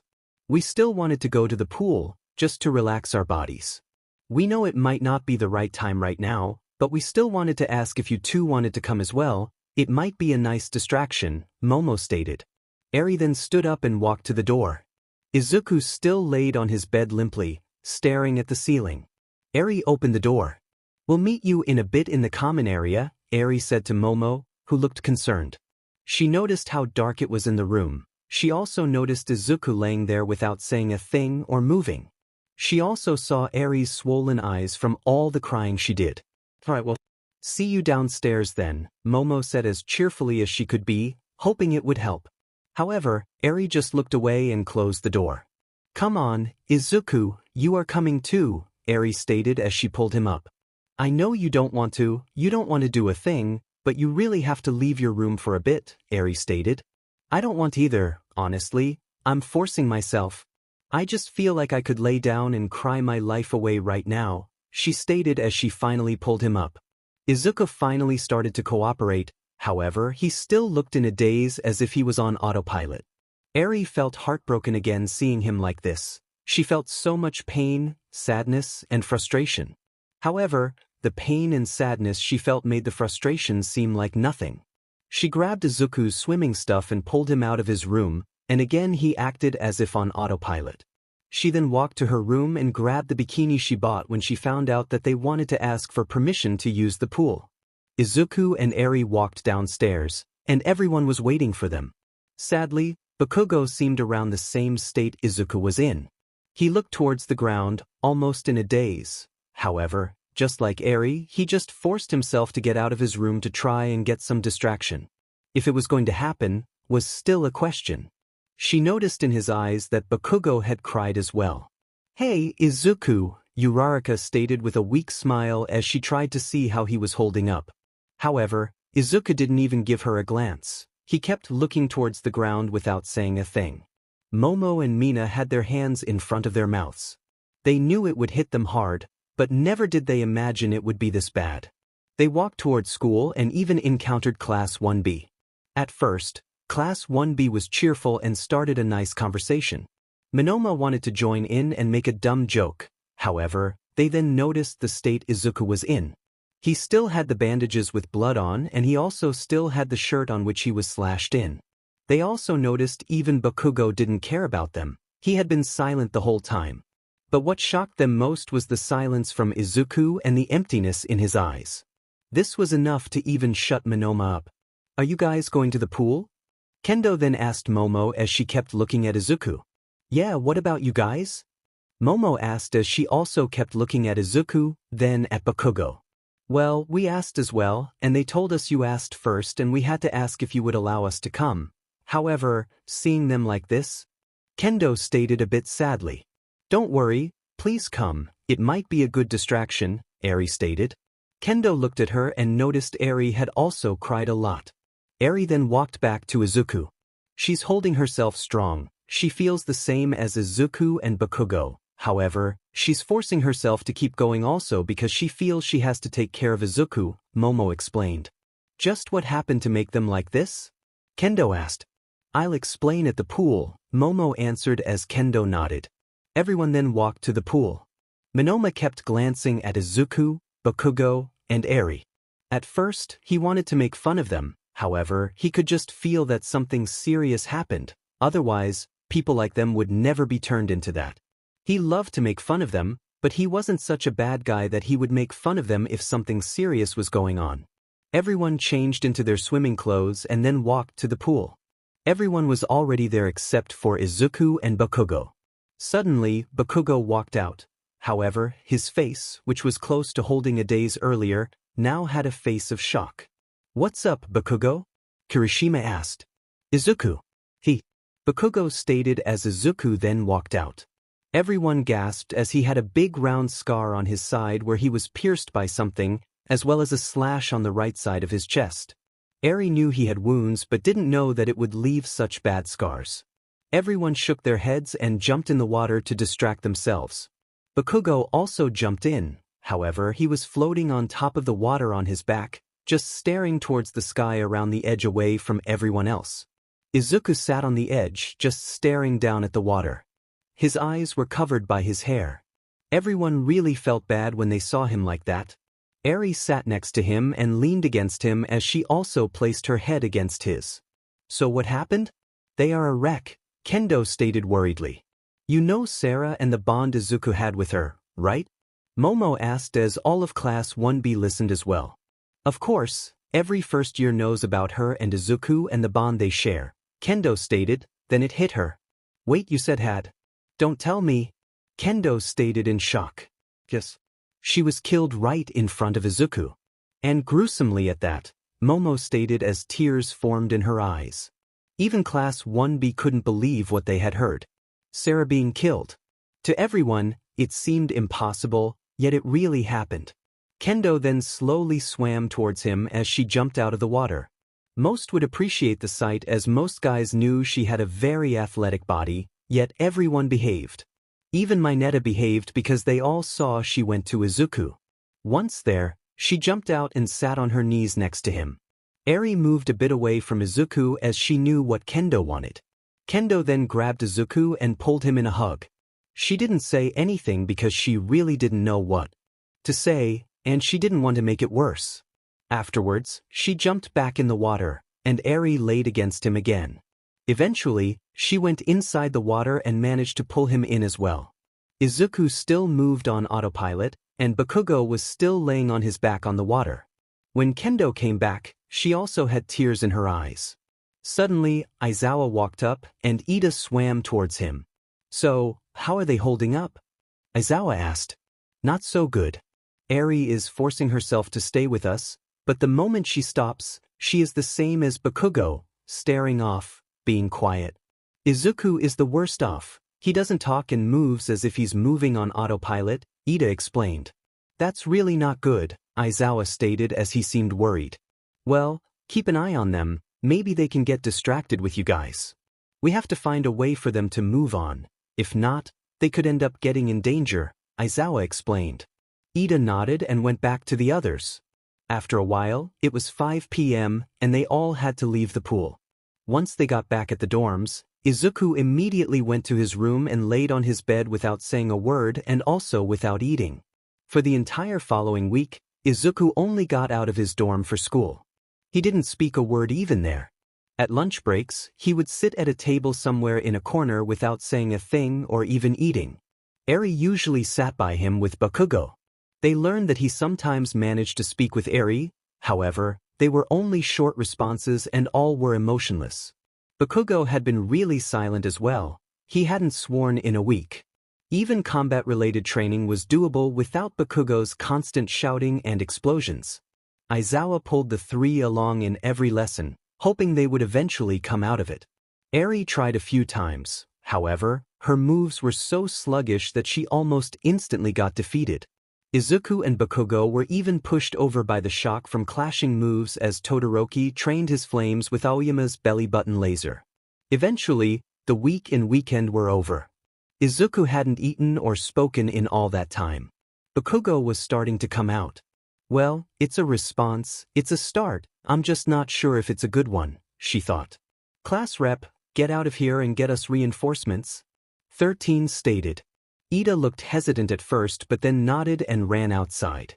Then suddenly Kurogiri appeared above as he tried to stop Ida. However, the other classmates immediately moved and he managed to get away. Kurogiri disappeared just as fast as he appeared in the plaza again. I'm sorry, Tamura Shigaraki, one managed to escape and is going to get the pros, Kurogiri stated. Well, it wasn't part of the plan. But oh well, we'll just have to leave them some corpses to find then, Tamura stated. Izuku's eyes widened as he heard the name Shigaraki. It was the name that ordered Overhaul to go after him and Sarah. All right, Nomu, you are up, Tamura stated as the Nomu quickly appeared in front of Aizawa. Aizawa tried attacking. However, it just grabbed his arm and crushed it. The Nomu slammed Aizawa into the ground and then broke his other arm like a twig. Bakugo was enraged by this and charged at the Nomu. The Nomu, however, grabbed Aizawa's leg and slammed him right into Bakugo as they were both sent flying towards the stairs where they crashed. Alright Nomu, next up is that girl over there. Instead of playing with her like the others, make sure to kill her, Tamura stated. Izuku heard this and saw Eri standing in fear. She was just standing there frozen in fear, then he remembered how he just watched when Sarah died. Izuku ran forward as he placed his foot at the edge of the stairs and launched right at Eri at the same time as the Nomu. The Nomu smashed down on her as she stood there, wide-eyed, tears in her eyes full of fear. When the fist was about to end it, she closed her eyes, waiting for the impact. However, this never came. She actually felt arms around her. When she opened her eyes again, she saw Izuku. Izuku had saved her, and his arms held her close. He then landed on his feet, and she noticed there was quite a bit of distance between them and the Nomu. 13 saw Izuku there and was shocked. She barely saw him move at all. Izuku then appeared on top of the stairs, placed Eri down. He then shot down, grabbed Bakugo and Aizawa, and laid them down before then appearing in the plaza again. Izuku, however, landed right in the middle of the plaza, right between the Nomu and Shigaraki with Kurogiri.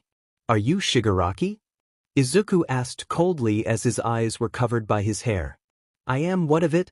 Tamura asked. I see then, it's all your fault, Izuku stated. What's my fault? Shigaraki asked, confused as he didn't recognize Izuku for a second, then his eyes widened. It's your fault that Sarah died. Izuku yelled as flames erupted from his body again. Aizawa opened his eyes and looked downstairs. This is bad, Aizawa stated. You are still conscious? 13 asked. Just barely. I'm glad Izuku saved us, but those flames, it's like when he lost control, Aizawa stated. That's because he heard the name of the person that sent overhaul after them, Eri stated. Izuku's flames kept erupting from his body and even engulfed the plaza like a sea of flames. Nomu, you can have some fun with this one before we can kill All Might, Tamura stated. Wrong, no one will die today and I'll make sure of it. Izuku shouted, charging even more intense flames. Suddenly he shot from the towering flames and arrived at the Nomu as he punched it in the chest. The Nomu was sent flying and crashed deep into the stairs, covered in a lot of smoke. Too bad, Nomu has the power to absorb all your attacks, and he can also heal his own body, Shigaraki stated. However, the Nomu had the mark from Izuku's fist still in his chest, and it actually took him a while to heal. What's with that insane strength? Shigaraki asked, shocked. Surprised? You messed with me while not even knowing my power. It's true that I lost control earlier, he stated as if answering Aizawa. But this is my full power. This is me when I get serious. You made the biggest mistake you could ever make. Not only did you send villains after me, you even made them kill my mother and Sarah, Izuku stated. Now you'll pay. Izuku shouted as he charged at Shigaraki. However, a warp hole opened up, which made the Nomu appear in front of him. Izuku gave him a heavy blow to the gut. However, the Nomu stayed in place. He punched Izuku in the face. However, instead of being sent flying, Izuku stayed in place as well. His face slowly pushed the fist back as he looked at the Nomu. Izuku placed his hand on the Nomu's chest and shot his flames right through him as if it was a close-range flamethrower. The Nomu weakly stepped back and even fell to his knees. However, the wound wasn't healing. Enu, full power, right now? Shigaraki shouted in fear. The Nomu quickly got up and disappeared. Izuku then also disappeared. Everyone tried to find them. However, all they saw, heard, and felt were the fierce shockwaves coming from their clashes. Suddenly Izuku stopped the Nomu's punch high in the air as he then grabbed the Nomu's arm and swung him towards the ground. Izuku placed his hands together in front of him. Ha, Nova Crusher! He shouted as fireballs almost like meteorites shot from his hands at the Nomu, which crashed right into him as he bounced off the floor. Izuku then shot down with a flaming drop kick as he reached the Nomu. Izuku stepped off of him and took a few steps. But the Nomu got up and wanted to slam down on Izuku, however, he was faster and jumped up and kneed the Nomu in the face. He's overpowering it? 13 asked, amazed. He sure is, Aizawa stated as he forgot his pain when looking. I've never seen Izuku like this, Eri stated. Me neither, but now I know why he never went all out to beat Sarah. If he had done so, he would have hurt her terribly, Bakugo stated. It was painful to bring her up, though. Ida and the teachers burst inside. They all ran to the stairs and saw Izuku with intense flames surrounding him, walking towards the Nomu, which had a hole in his chest. What's going on? What is that? And is that Izuku? Midna asked. We were attacked by villains. That thing is called a Nomu and was designed to kill All Might. To answer your last question, that is in fact Izuku. He said that this was his true power, his full power. 13 gave a quick explanation. The Nomu suddenly shot forward towards Izuku as the Nomu managed to grab his head and was about to give Izuku a mighty blow. All Might wanted to shoot down. However, as he got ready, an incredible beam of flames shot at the Nomu. Once the flame disappeared, there was no trace of the Nomu's left arm anymore. Izuku had obliterated its left arm with such ease. They were all shocked by Izuku. Time to end this, Izuku stated as he held his hand in front of the Nomu, which was then surrounded by a sphere of fire. Suddenly they felt the intense power coming from the sphere, and it exploded, shooting the Nomu far away from the dome. No, my Nomu! What have you done to my Nomu? Shigaraki shouted. Izuku turned towards Shigaraki with hatred in his eyes. Don't worry, you'll join him soon enough, Izuku stated as he held his hand up. At first, a tiny fireball appeared in front of his hand. Then, in the blink of an eye, the fireball intensified. It was now as big as Izuku himself and had crushed the ground. Everyone could feel its power even from a distance away. All Might! Nizu yelled. All Might nodded and immediately shot down in front of Izuku. I know how you feel, young Midoriya, but think about what you are doing right now. If you do this, you'll definitely kill him, but you'll become a villain yourself, All Might stated. All Might move, Izuku said coldly as he placed even more power in the blast. I can't get through to him, All Might thought. Then suddenly he heard Kurogyri move. All Might turned around and saw Kurogyri engulfing Tamura to get away. Then in mere seconds, they were gone. Izuku noticed this. His fireball then vanished, and the flames around him died out. Damnithite! Izuku shouted as he slammed down on the ground. The entire plaza broke as flames shot up from the cracks. Everyone was shocked by this. All Might tried gently pulling Izuku up from the floor.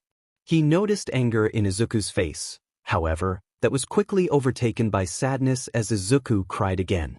It's because of him. He sent Overhaul after us. It's because of him that she's dead, and I let him get away. Izuku shouted as his voice cracked. The students and teachers all got down. Suddenly Azui walked towards him. She stood in front of him with tears in her eyes.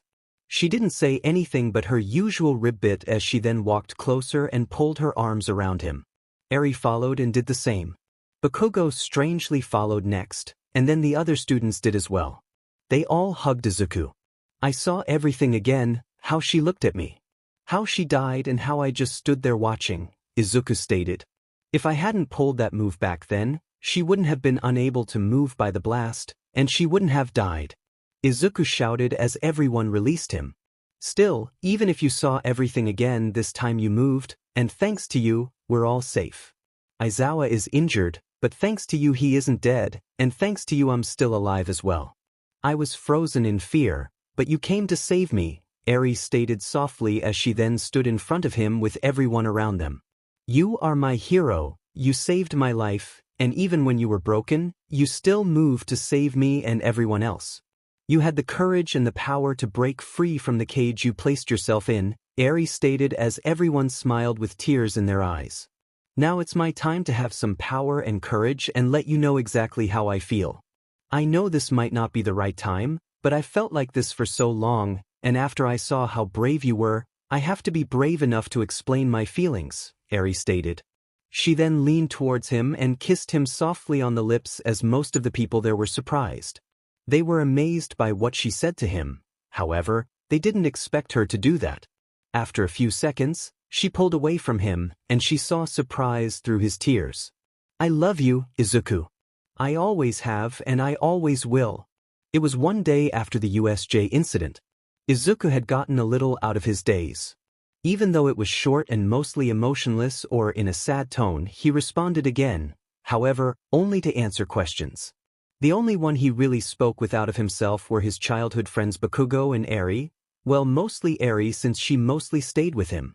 The day before she had kissed him and told him she loved him.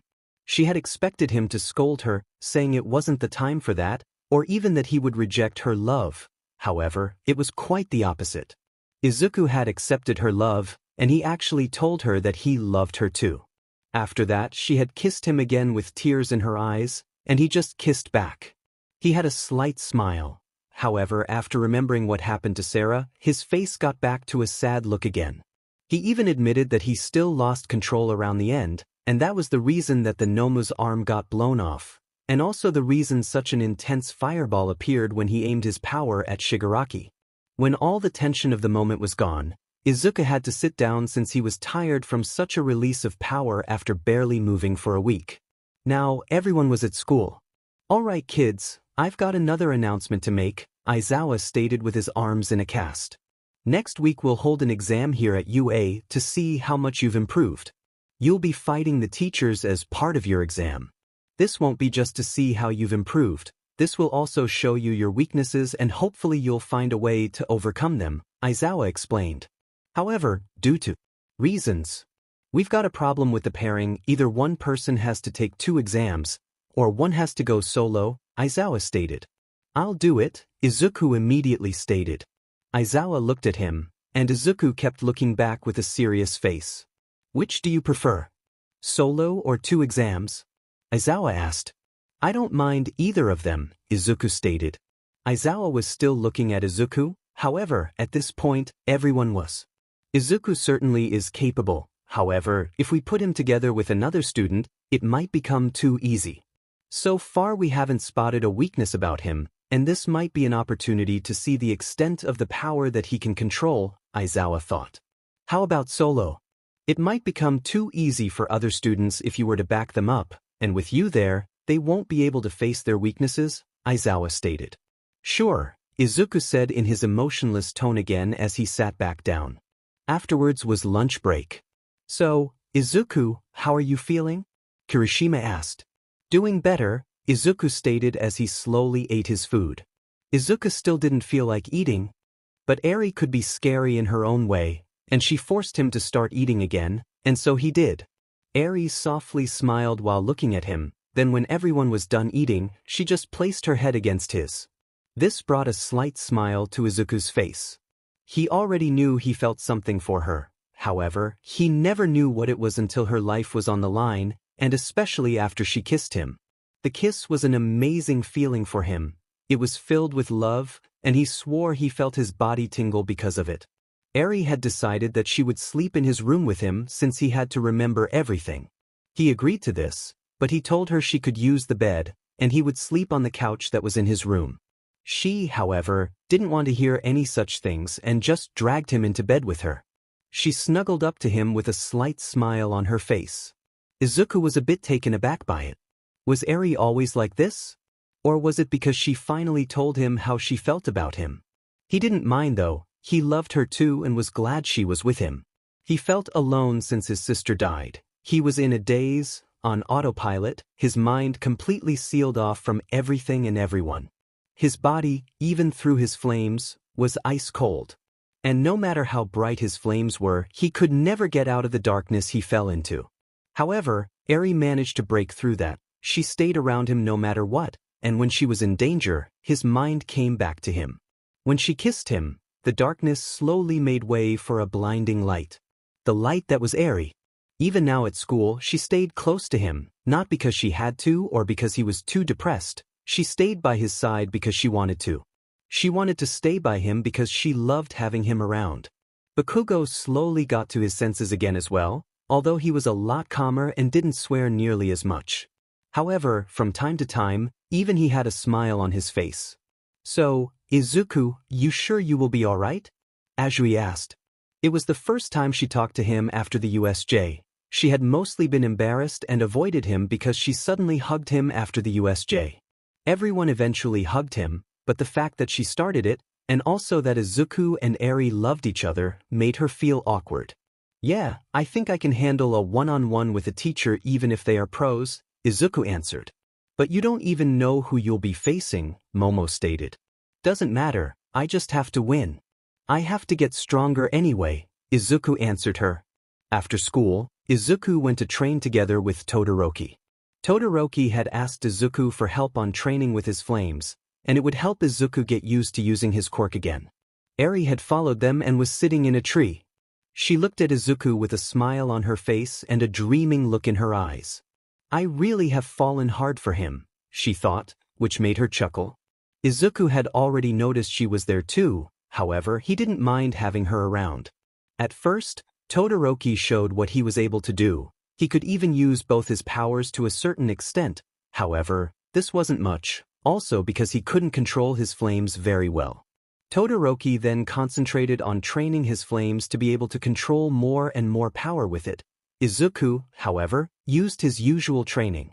Todoroki looked closely at Izuku and how he used his flames and even learned to aim better and to keep his flames smaller.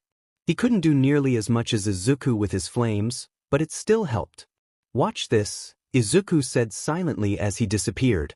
Eri was shocked by his sudden disappearance and was looking around if she could spot him. Todoroki saw Izuku appear underneath a tree branch as he placed a hot flame close to the branch. Eventually, he heard and saw Eri in the tree as Izuku apparently had placed a flame under her butt. Psycho, she shouted as she launched at him. Izuku just appeared back next to Todoroki as they saw Eri with an embarrassed look looking at them. After a while, they thought it would be enough for today's training and went to the dorms. Izuku, however, had other plans instead of staying inside. After dinner, he walked outside without saying anything. Everyone thought he just needed some time alone, so they just let him be. Aizawa had spotted Izuku as Izuku was heading out of UA. He followed him and saw Izuku walking to a street. It still had some cracks here and there on the street and on the sidewalks. Izuku, however, stopped in the middle of the road and just looked around before then staring forward. Maybe this is where it all happened. If so, I think he's trying to accept what happened, and he's coming here to try and move on, Aizawa thought. After a while, Izuku walked off again. However, this time it wasn't to UA. Where could he be heading? Aizawa stated silently to himself. Probably to the apartment they lived at. Eri suddenly stated from behind Aizawa, who was surprised by her. However, it wasn't just Eri there. Bakugo was also there, looking at Izuku. They followed him some more as he indeed arrived at the apartment where he had been living for years. Eri and Bakugo just walked towards the door and also got inside. Izuku wasn't far inside. He only stood halfway down the hallway. Everything was still the same from when he and Sarah had left in a hurry to get to safety. The only difference now from then was that his mother's body was moved away. Izuku then walked towards the dining table. The thing he was looking for was still there. He grabbed it and looked at it intently. Bakugo and Eri walked up to him and saw what he was holding. What's wrong, young Midoriya? You used a lot more power days ago. Why are you holding back? All Might asked, however Izuku didn't respond. Izuku just disappeared as he tried punching All Might from the back. However, this was dodged. Izuku then disappeared again and tried kneeing All Might from above, but this was deflected by an air pressure. All Might went on the offensive as he attacked. However, every lunge he gave, Izuku just disappeared and appeared again beside his fist or a few steps back. Izuku suddenly took a big jump back as he held out his hand and shot a rapid fire of flaming arrows. All Might deflected most of them and dodged the others. He wanted to go on the offensive, however, he noticed spears of fire appearing from the ground around him, as well as tridents at chest height for All Might. What shocked him most were dozens of arrows in the sky. All of the flaming weapons were aimed at All Might. Incredible! How does he control all of those attacks at once? Momo asked, amazed as she saw it. Izuku always had amazing control of his flames. It was something Sarah could never beat. Although Izuku was ahead of her in power as well, he just never went all out against her in fear of hurting her. She did beat him in speed though, Eri explained. But he could control even more than this, she stated with a smile. Man, I have fallen for quite an ambush of attacks, haven't I? All Might stated as he was obviously sweating from it. Izuku swiped his arms together as all of the moves shot at All Might. Right as all his moves crashed into All Might, He placed his hands in front of him and shot his Nova Crusher. An even bigger explosion emerged from it, and it got quiet in the streets of the fake city. After a while, All Might appeared from the smoke. He had defended himself from all the attacks, but he was obviously damaged. So that's why you weren't using your real power, you were planning on such an attack, All Might stated. Actually, you are wrong. I haven't used my quirk in actual combat in some time, apart from the USJ that is. I wanted my body to get used to combat with my quirk again, and I wanted to see if tactics like that could even work, Izuku explained. It seems it does work, but doesn't do enough damage, he added. So now, it's time to use some of my real power, he stated as flames engulfed him. All Might charged 80% and threw a punch at Izuku. He, however, countered with his own punch and pushed All Might's fist back. They both gave a barrage of punches. However, each of those punches pushed All Might back more and more, as well as bringing him off balance until Izuku gave him a low sweep and kicked All Might's legs from underneath him. Izuku then turned back around to face All Might, hands and feet on the ground. He burst towards All Might, kneeing him in the stomach before slamming him into the ground. Everyone was amazed by Izuku's power. This boy, he's overpowering me like this at 80%? All Might thought as he began coughing up blood before falling to his knees, having to stop the match. All Might was quickly brought to Recovery Girl, and it seemed Izuku had placed a heavy blow on All Might's existing wound. The blow was so bad that All Might was immediately at his limit. Afterwards, Aizawa explained that this was also a test to see who would be ready for the license exam, which would be held in a few days, and everyone passed the test. They trained more until the license exam. Todoroki managed to get a good grasp on his flames. Izuku and Eri started training together. She tried to use the same training, and eventually, she gained more control of the wind. Bakugo created a new move called AP Shot, and it was a concentrated explosion from his palm. Everyone managed to create some moves and also gained more control of their quirks until it was finally time for the license exam. Everyone sat on the bus as Izuku and Eri sat in the back. He was looking outside. However, it seemed like he was worried. "Don't start getting nervous now, sweetie," she silently stated as she leaned against him, wrapping her arms around his arm and holding his hand with their fingers intertwined. "Don't worry, I'm good. I was just thinking about what they would make us do," Izuku stated. "Well, I'm sure it's nothing you can't handle," she stated. Izuku looked at her, and this time it was him kissing her. She was surprised by it, but she loved it. The feelings of his lips on hers, she still couldn't get used to it and felt his warmth flowing into her just from their kiss. The rest of the class smiled at how Izuku was slowly opening up again. They arrived at the place where the license exam would be held. Once they got out, they saw Shiketsu High also walking in. They also noticed someone from Ketsubutsu knew Aizawa, as the teacher from there was teasing Aizawa. However, one of their students, Shindo, was looking at Izuku intently. Izuku noticed something in his eyes, yet it wasn't something bad. It was almost as if he knew something about Izuku. Everyone quickly went inside, put their hero suits on, and got ready in the waiting room. It was then explained that the first part would be basically running around with 3 ball and 3 targets. You have to get 2 people. If you tag them out, you'll go through, and only the first 100 pass on to the next round. At first, everyone was a bit hesitant, but eventually, everyone got into it. They all made it through as the last of the members of their school made it in the last few spots. Then it was time for the next round. It was a rescue mission. Everyone ran into the city. Class 1A stayed together. Suddenly, Jair found people underneath a collapsed building. Shoji used his multi-arms to create a mouth, ear, and eye to look and talk with the wounded. They are stuck and both have a broken leg. They don't have any major injury but can't walk on their own, Shoji stated. Izuku and Eri then combined their powers as Eri used her wind to slowly push the rubble up. Izuku used his flames to push it together with her. Izuku then ran inside while holding his flames up and quickly got them out from under there. Afterwards, Izuku and Eri ran towards the first aid station, both with an injured person.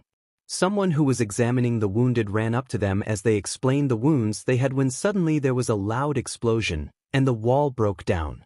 Gang Orca came out from the wall with an enormous army of henchmen. "Tell me, wannabe heroes, what will you do when you face the unknown?" What will you do when you face an enemy while having to protect others? Will you rescue, or will you fight? Will you protect or run away? Gang Orca asked as then they all charged for the first aid station. Izuku immediately rushed towards them. Gang Orca ran at the front, and the henchmen followed him. Izuku was the only one charging at them, however, he was charging straight for Gang Orca. His eyes started to glow, and his body was followed by flames as he got even faster. Izuku and Gang Orca were quickly closing in on each other. Then they reached each other, however, instead of reacting, they headbutt each other as Izuku then slapped the flames that followed him forward as a wall of fire, which blew all the henchmen away. Izuku and Gang Orca both shot away from the force of the headbutt. Even though Izuku used his flames to make him faster and stronger, Gang Orca headbutt with equal force, as he had a really hard head. Izuku was pushed back quite a bit, but then again, so did Gang Orca and the henchmen. "You're not alone," Shindo suddenly shouted as he then stopped next to Izuku. He placed his hands on the ground and began hammering away at the henchman with his quirk. Eri also appeared next to Izuku. "The three of us will create a line to hold them back. The first aid station is retreating somewhere safe," Eri explained. "All right, let's do this," Izuku stated. Shindo used his quirk again to bring the henchmen off balance. However, some jumped and shot a cement gun at the three that created the line. Eri used her wind and blew the cement away. Izuku then placed his hands on the ground as a giant wall of flames surrounded Gang Orca. However, as fast as the wall appeared, it disappeared as well, but not without leaving Gang Orca a present. Arrows, spears, and tridents of flames were all around Gang Orca. His eyes widened, as well as the henchman's eyes and Shindo's eyes.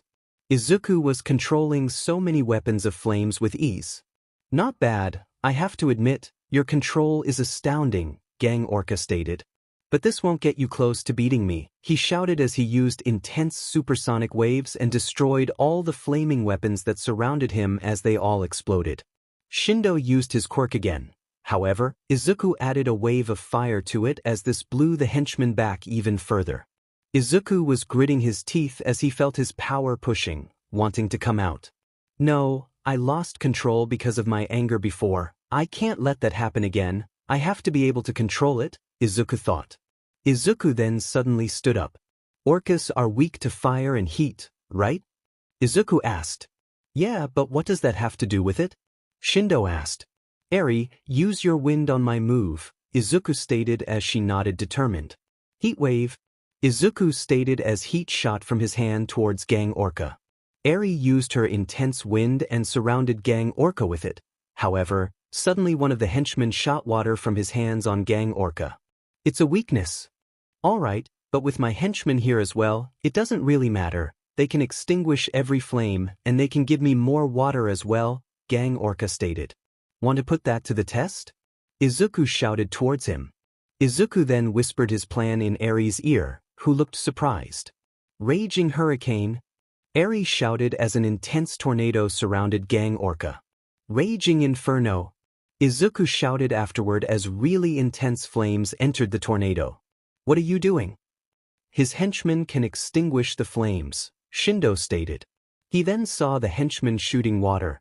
However, it wasn't reaching the flames. "What's going on?"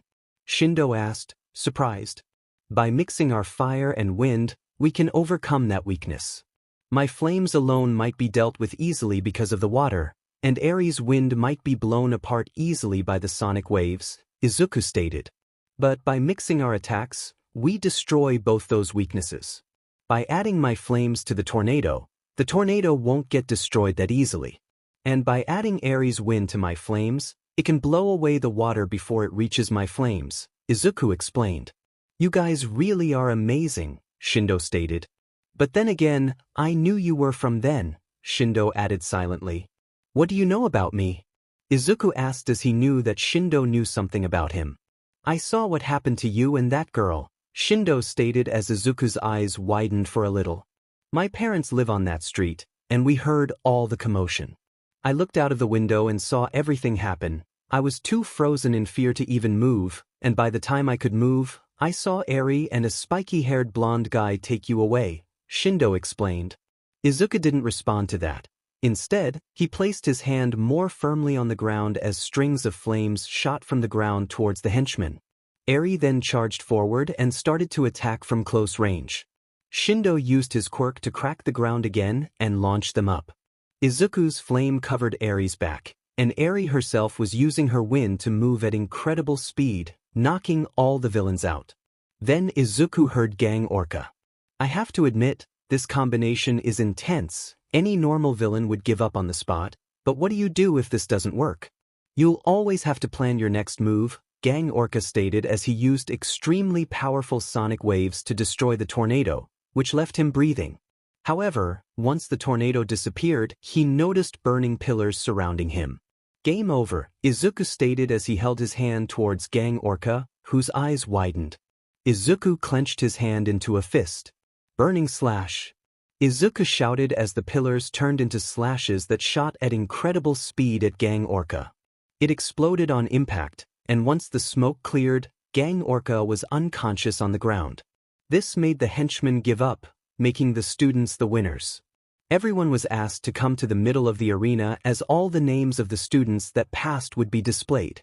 Once everyone was there, a giant hologram opened, showing all the names of everyone that passed, and they noticed all of Yue, Ketsubutsu, and Shiketsu passed.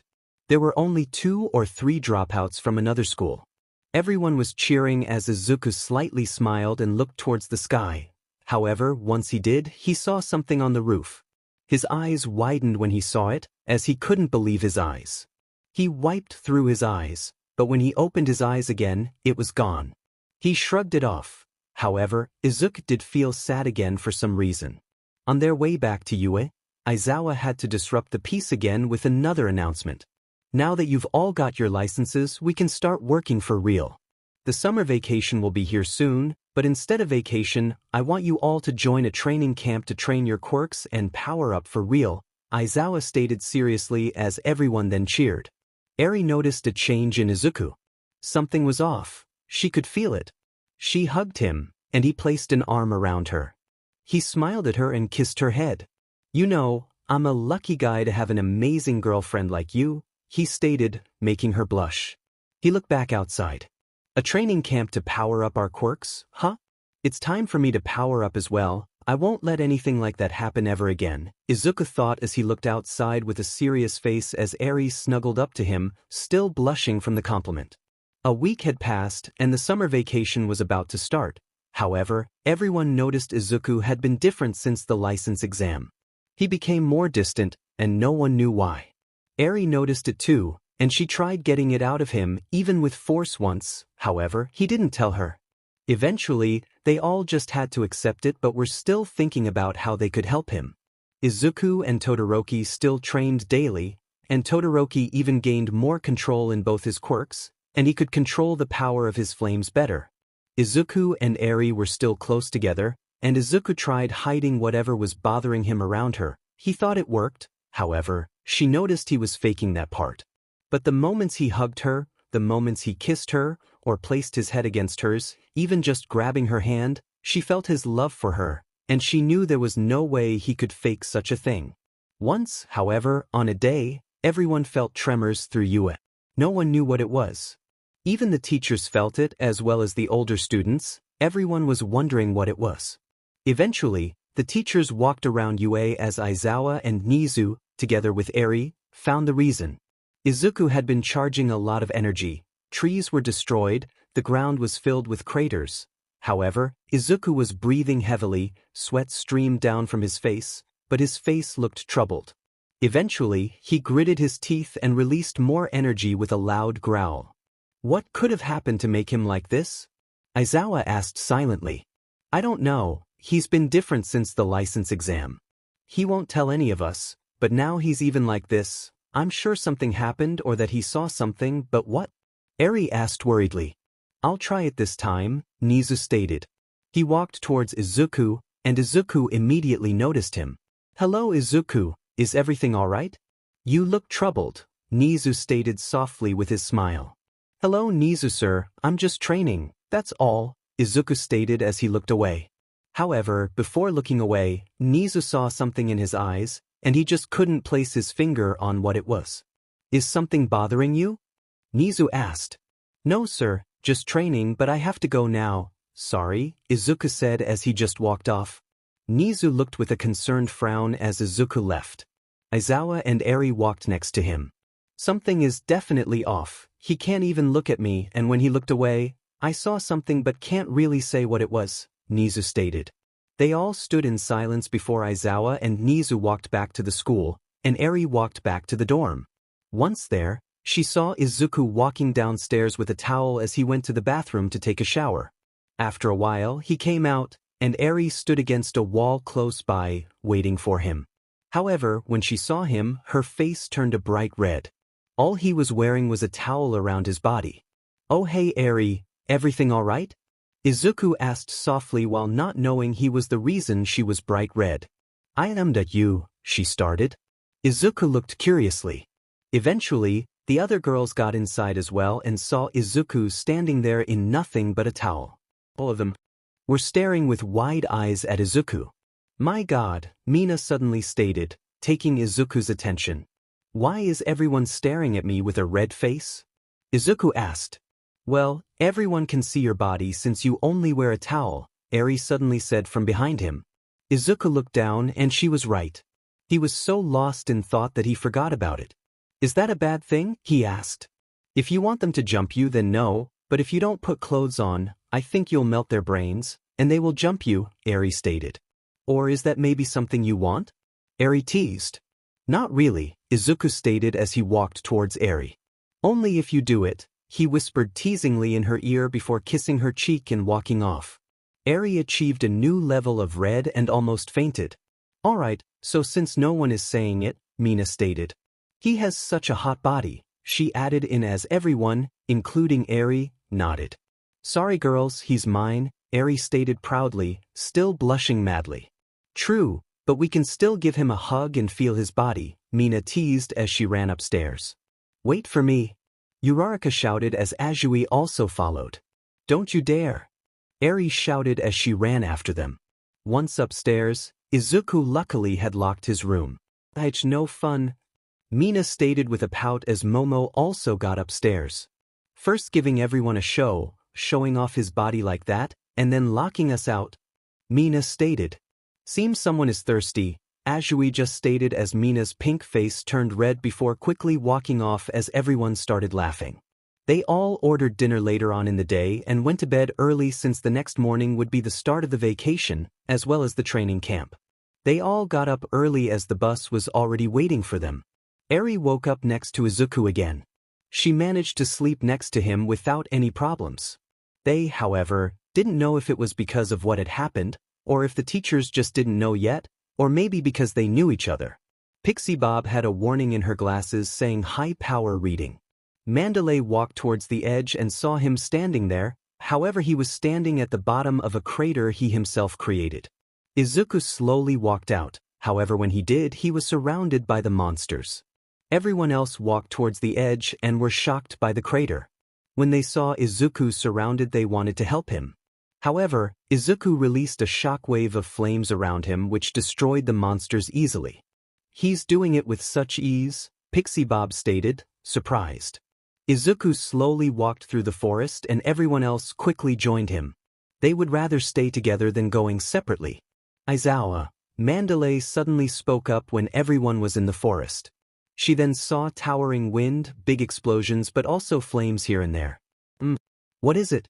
Aizawa asked. That kid with the flames, what is his story? Mandalay asked.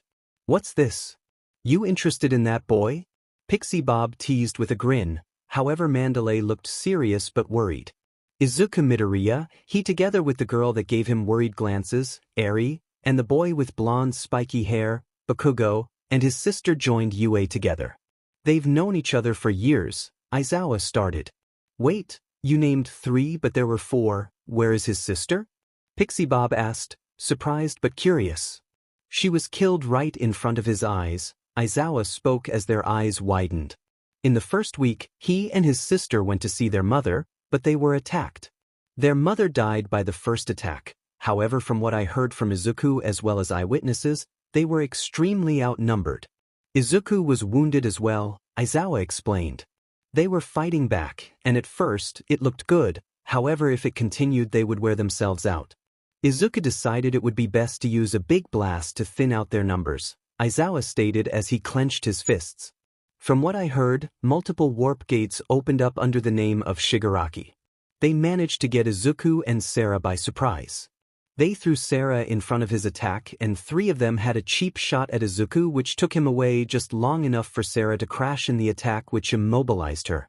However, Overhaul was the leader of that attack, Aizawa stated as their eyes widened. Izuku said he saw his sister laying on the ground. She told him to get away to safety and live on for her when spikes impaled her through the ground. Even when she was dying she told him to get away. Overhaul had walked up to her but his vision towards them got blocked. He opened a path to them himself, but she was gone, and all that was left was a small pool of blood, Aizawa explained. He blamed himself for her death. If he hadn't used that attack, she wouldn't have been immobilized and she wouldn't be dead now, Aizawa explained. That's horrible, Mandalay stated. When he was brought back he even lost control of his quirk.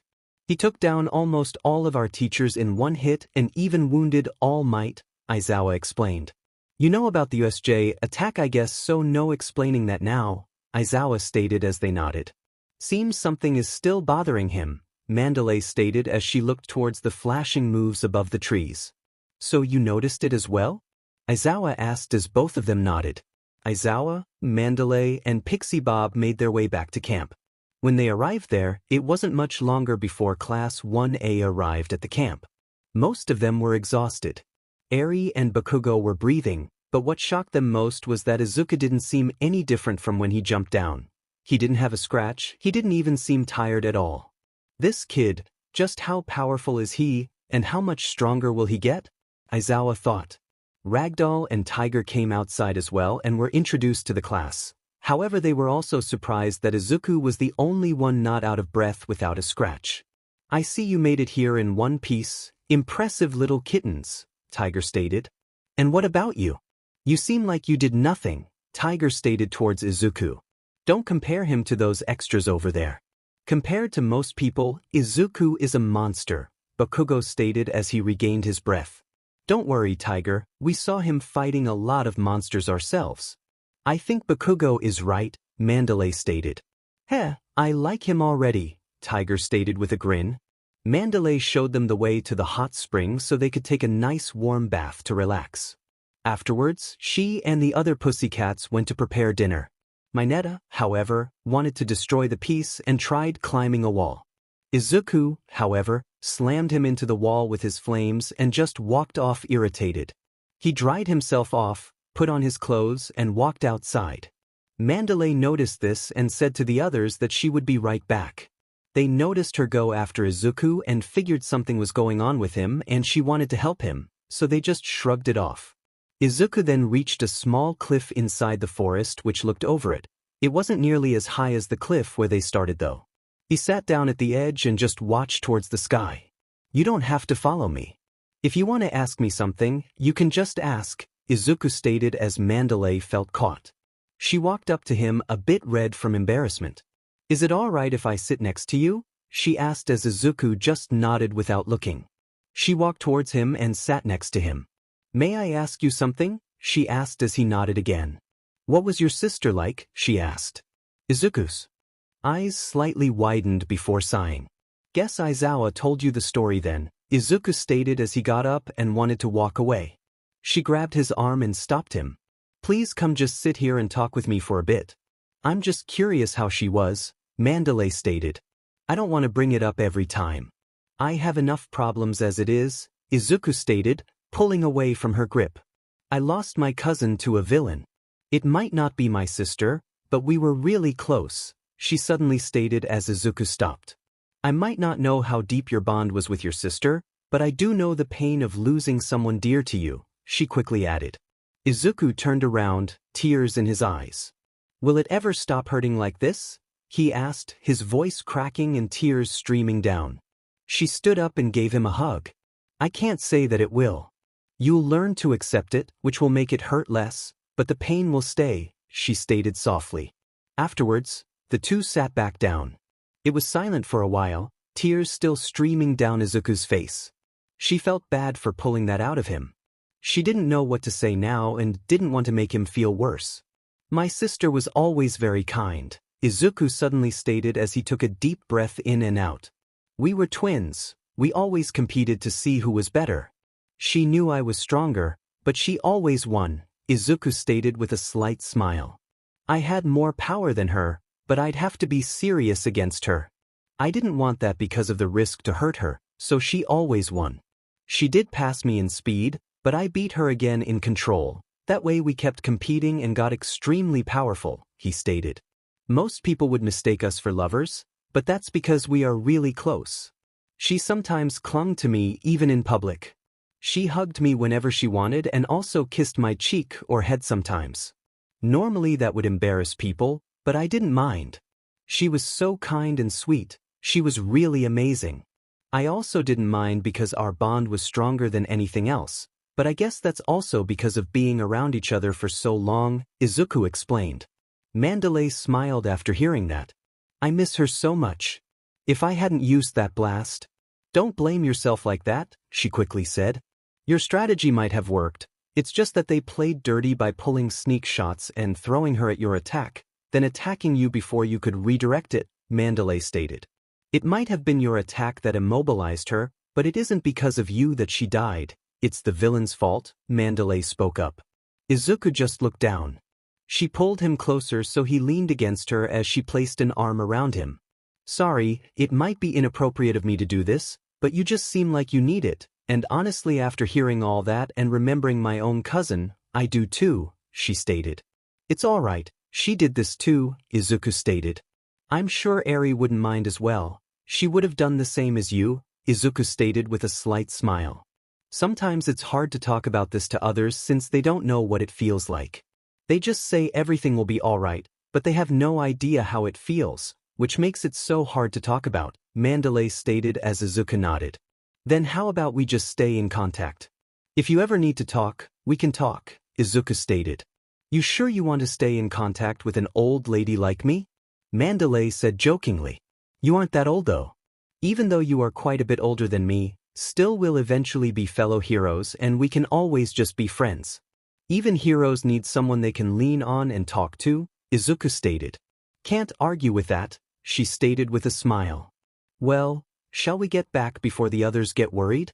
Mandalay asked. Sure, but first, Izuku stated. Eri, you can come out as well, you know. I know you've been watching, he stated, making Mandalay look surprised. Eri then flew up from a tree close to them and landed next to Izuku. She had her arms behind her, eyes filled with tears, but also red from embarrassment and a blush from being caught like that. I'm sorry, I was just worried about you, she stated. It's alright, I'm not angry, Izuku stated. Izuku got up and pulled her into a hug, which she immediately returned as her tears started to stream as well. Sorry for being so strange for the past week. After the license exam, I thought I saw her again, but she's gone. I guess my mind just couldn't accept it and created her whenever I missed her a lot, Izuku explained. It's alright, we know you are sad and miss her. I'm just sorry I can't help you with it, she stated. You kids come here, Mandalay stated as she pulled both into a hug. Now let's get back quickly, she stated. Otherwise, there won't be any dinner left for us, she explained with a smile. They all quickly walked back. Luckily, there was a lot of food left for them. The next day, they started training when the sun got up and not long after, Class 1B arrived as well. What are they doing here? Eri asked softly. They also got their licenses and we thought it might be a good idea to train together here, Aizawa explained. Everyone's training went well, and everyone started to improve. Izuku was first trained to condense his power into a small flame, that way he could train at full power without creating chaos and/or hurting others. His next step was pouring more power into the flame and gaining greater strength than a minute ago. Eventually, after a few hours, he reached his limit and fell on his back. You sure got a lot of stamina. I never saw someone maintain full power for that long while pushing past it, Tiger stated with a smile. Well, I try, Izuku said, breathing. The training resumed and the day flew by. This time both classes had to make their own dinner together, and they were amazed by how many people could cook. Izuku, however, used himself to heat up the food, which made most people laugh. The day after, the training resumed like normal. Alright guys, now you have to train hard, but tonight you'll have time to play hard. We're going to hold a game between classes. Pixie Bob stated. It will be a scare game. One class will walk in the woods and hide around the route we make for them, and the others will go in as duos, Ragdoll stated. The rules are simple. The class that makes the other PSS their breathes the most wins. Tiger stated with an evil grin. And the one that makes the other sheet his breathes gets bonus points from me, he quickly added. I don't think I'm so happy about that, Kendo stated. Me neither, Izuku stated as they looked at each other and started to laugh. It was time for dinner. Izuku finally could take a rest as he was tired. Then it was time for the scare game. Everything went alright. Well, aside from Tiger smirking and laughing like a maniac whenever a loud scream of fear could be heard. However, suddenly there was smoke above the trees. What's going on? Izuku asked as he saw it. Mandalay looked up as well and her eyes widened. Suddenly, Pixie Bob flew off. When everyone looked at her, she was hit to the head badly. Izuku had covered himself in flames, and Mandalay wanted to rush towards her. You, Magna suddenly stated. If you get any closer, I'll crush this little kitty's head, Magna stated. Erase her head, Vlad, take everyone back to the camp. We'll take care of this, Mandalay stated as Tiger stood beside her. Hizawa and Vlad nodded and ran off with all the other students. I'll keep Izuku with us. His power can help us save the other students still in the forest. For now, he's out of sight behind me, Mandalay stated with her telepathy to everyone's head as Izawa nodded. Eri and Bakugo heard this as well but just had to accept it. You are going to take care of us? How will you do that? Magna asked with a grin. Suddenly, Izuku appeared behind him and gave a spinning kick to the head, launching him away. Spinner then suddenly appeared and wanted to give Izuku a slash to the head with his weapon. However, Izuku blocked it with his arm. It's because of you too. That I couldn't redirect my attack and it hit my sister, Izuku said coldly as he grabbed the sword and smashed through it. He spun around and gave an elbow to Spinner's face, launching him through the trees. We'll have to split up. Tiger, you bring Pixie Bob to safety. We'll search for the students. Mandalay stated. It was already a while, so we'll head through the point where they should return, Mandalay stated as Izuku nodded. They quickly ran into the forest. They found a few students. However, Tokoyami had lost control because of Shoji losing one of his dupli arms and bleeding badly from it. Tokoyami smashed a villain almost to bits, as Izuku then covered him in weak flames. However, the flames were good enough to calm Dark Shadow down. They were sent back to the camp. Eventually, they found even the other students. Momo, however, was knocked out by a Nomu, and Class 1B tried protecting her by attacking and retreating. Izuku wanted to jump in to help them. However, the Nomu suddenly walked away. Azui and Uraraka also showed up. However, Azui was bleeding from her tongue, and Uraraka walked a bit wobbly. She also had a small opening in her leg from a needle. You two all right? Izuku asked softly. Yeah, we were attacked as well, but she had to retreat. She was sking my blood when I heard that they got their target, Uraraka stated. Target? Wait, everyone is here and back at the camp except for Ragdoll. Mandalay suddenly stated. You guys head back. Mandalay and I will go there now. Izuku stated. Please be careful, he added as Kendo nodded as she just took the leader spot for herself. Izuku and Mandalay ran off. Suddenly they reached an open spot, but there were two people there. A man covered in burning scars, Dabi. However, when Izuku saw the other person, his eyes widened. Sarah? He asked. However, right as he spoke out that name, a spear of flame shot through his body, making him cough blood. Izuku! Mandalay shouted as she helped him up. How? This shouldn't be possible, Izuku weakly stated as he got up while being in pain. Is that really you? If it's you, why are you attacking me?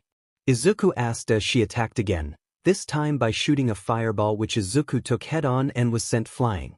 This is bad, Mandalay thought. Izuku got back up. Stop attacking and answer me. Izuku shouted as he walked forward. Mandalay wanted to take this as an opportunity and gave a spinning kick through the air. However, this was blocked by Izuku. "Izuku?" she asked, shocked. "Don't hurt her." Izuku yelled as he only used equal force to block Mandalay. Izuku then pushed some more power in and pushed her away. He stood between Mandalay and the villains. "Is that really her?" Izuku asked the villain as he had seen the villain in that attack. "Well, does she look like it?" Dabi asked with a smirk. "Yes, now tell me. Is it her? What did you do to her? Why is she attacking me?" Izuku shouted. Mandalay was completely in shock. It seemed he knew the girl, but she was also surprised that Izuku blocked her. "Erase her head. I need your assistance, something is going on here. If this keeps up, Izuku will be in danger," she stated with her telepathy towards him. Izuku took a few steps forward as suddenly pillars of flames shot up around him. Mandalay's eyes widened as this looked like Izuku's power. Suddenly blasts of fire shot at Izuku from all sides, all very powerful as she heard Izuku scream in pain. "Gate of Hell," the girl stated as the spot where Izuku stood between the pillars was filled with intense flames. She heard him scream even louder as she saw him limply flying up before falling to the floor. "Hurry up. At this rate, he'll die." She used her telepathy again. She wanted to help him. "Stay back," Izuku shouted as he grunted in pain. He tried getting up but fell to the floor. Dabi just smirked. Then the other villains showed up. Izuku noticed Toga and Twice, as well as Compress, although he didn't know them by name. Izuku managed to get up, however, he was very weak. Eventually, someone crashed down on him as Muscular landed on Izuku's back. Izuku shot flames up to burn his feet, however, Muscular jumped away in time. "Tell me, who was your target? Why did you come here?" Mandalay asked.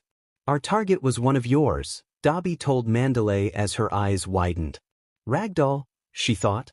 "As for the reason, we just came here to show those wannabe heroes that we could destroy them anytime we see fit," Dabi stated. "Just like we did back then," Dabi stated as Izuku shot up and launched at him. His eyes now completely red, anger taking over.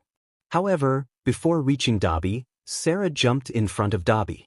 Mandalay gasped with wide eyes as she saw that Izuku pulled back his attack. He then got kicked to the head as he fell to the ground. She placed her hand towards him. "No, stop. If you do that, he might die," Mandalay stated almost in despair. "Gate of Hell," she stated as pillars shot up again, covering the area in the middle of it with intense flames. Izuku gave it. Mandalay still couldn't say a word. She felt guilty and bad. She wanted to help Izuku, but he had blocked her and told her to stay away, yet she had to watch how Izuku got badly beaten. "Shall I explain it to them?" Aizawa asked as Mandalay just nodded. Tiger walked towards her and comforted her. Seeing Mandalay's reaction, "It's something very bad," Bakugo stated in a serious tone as Aizawa nodded. "I'm sure you first want to know the state Izuku is in before I explain what happened, don't you?" Aizawa asked as everyone nodded. "I'm just going to be honest, there is nothing to gain by just trying to get around it. Izuku is very close to death," Aizawa stated as their eyes widened. "How is that possible? He's so strong. He should be able to handle a few villains, especially if he has someone watching his back." Ida stated. "That's just the point. He blocked me instead of the villains," Mandalay stated, shocking everyone. But the biggest shock came after that. He didn't even fight back, he just took the attacks head-on. He didn't defend, he didn't attack, nothing, she explained. "Which hospital is he going to?" Bakugo asked. "The best one we've got in our city," Aizawa explained. Bakugo knew immediately where he had to be. He quickly ran outside, followed by Eri, as he then used his explosions to fly away. Eri used her wind quirk to fly as well. No one blamed them, they were the closest to Izuku. "We should head back as well," Aizawa stated. "We're coming too," Tiger stated. "We have to look after Pixie Bob and have to search for Ragdoll, and we're also worried about Izuku," he explained. They got on the buses to head back to the city. Meanwhile, at the hospital, Izuku had arrived but was immediately placed under emergency treatment. Pixie Bob had a bad head wound and was also being treated in another room. It was a bad injury but nothing close to what Izuku had. Izuku's wounds were so bad they even had to ask recovery girl from UA to come to save his life. After a while, Bakugo and Eri arrived at the hospital. Eri immediately ran inside. "Good day, can I help you?" the receptionist asked. "We are looking for a patient that got brought in recently. His name is Izuku Midoriya," she stated, still very upset. Bakugo had joined her now but stayed silent. "Ah yes, there was a helicopter requested for a female pro hero, and another boy came in with her," the receptionist stated as she looked in her computer. "I'm sorry to say, but they are still busy treating him," she stated. She noticed the worried look on Eri's face. "But I can bring you towards the room. You can wait there until they are done," she stated with a smile. Eri and Bakugo nodded and followed the woman. They arrived at the door and sat down.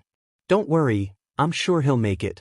The best doctors and nurses are working on him, and even recovery girl was asked for assistance. With all those people, there is no way they wouldn't be able to save him," the woman stated in an attempt to comfort them. Eri sat on the ground, knees up, arms on her knees, and face buried in her arms. Bakugo sat next to her and placed an arm around her to comfort her. It was one of those times that Bakugo didn't care to show his soft side. The gang he grew up with was family to him, so Eri was basically a sister to him and Izuku a brother.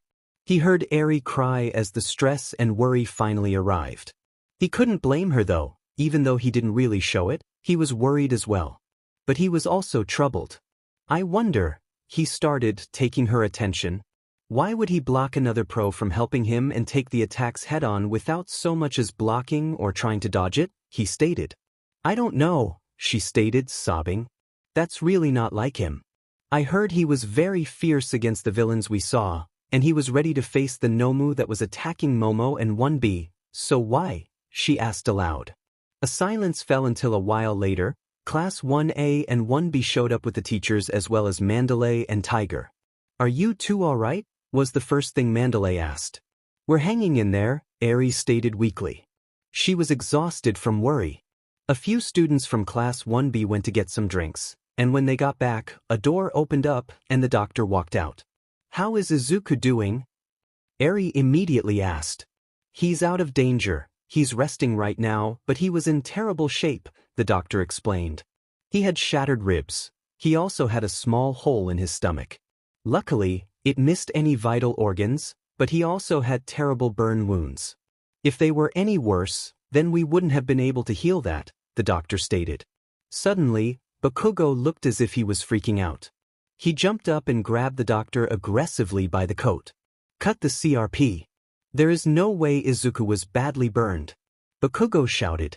"Bakugo, calm down," Aizawa stated sternly. "Shut up," he shouted. "Izuku can't be burned by flames. The only flames that ever burned him.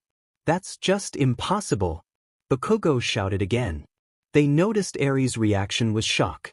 The only flames that were able to burn Izuku were the flames from Sarah, and that was because her heat exceeded his. Bakugo shouted, now answering the question everyone held in their head. Everyone was wondering who he meant, but now they knew. "But that's impossible. She died," Bakugo repeated, this time with tears in his eyes. "Sorry, I don't know any of the details. I just told you what we found on him," the doctor stated calmly. He then brought them to his room where he was resting. "It's a big load of CRP.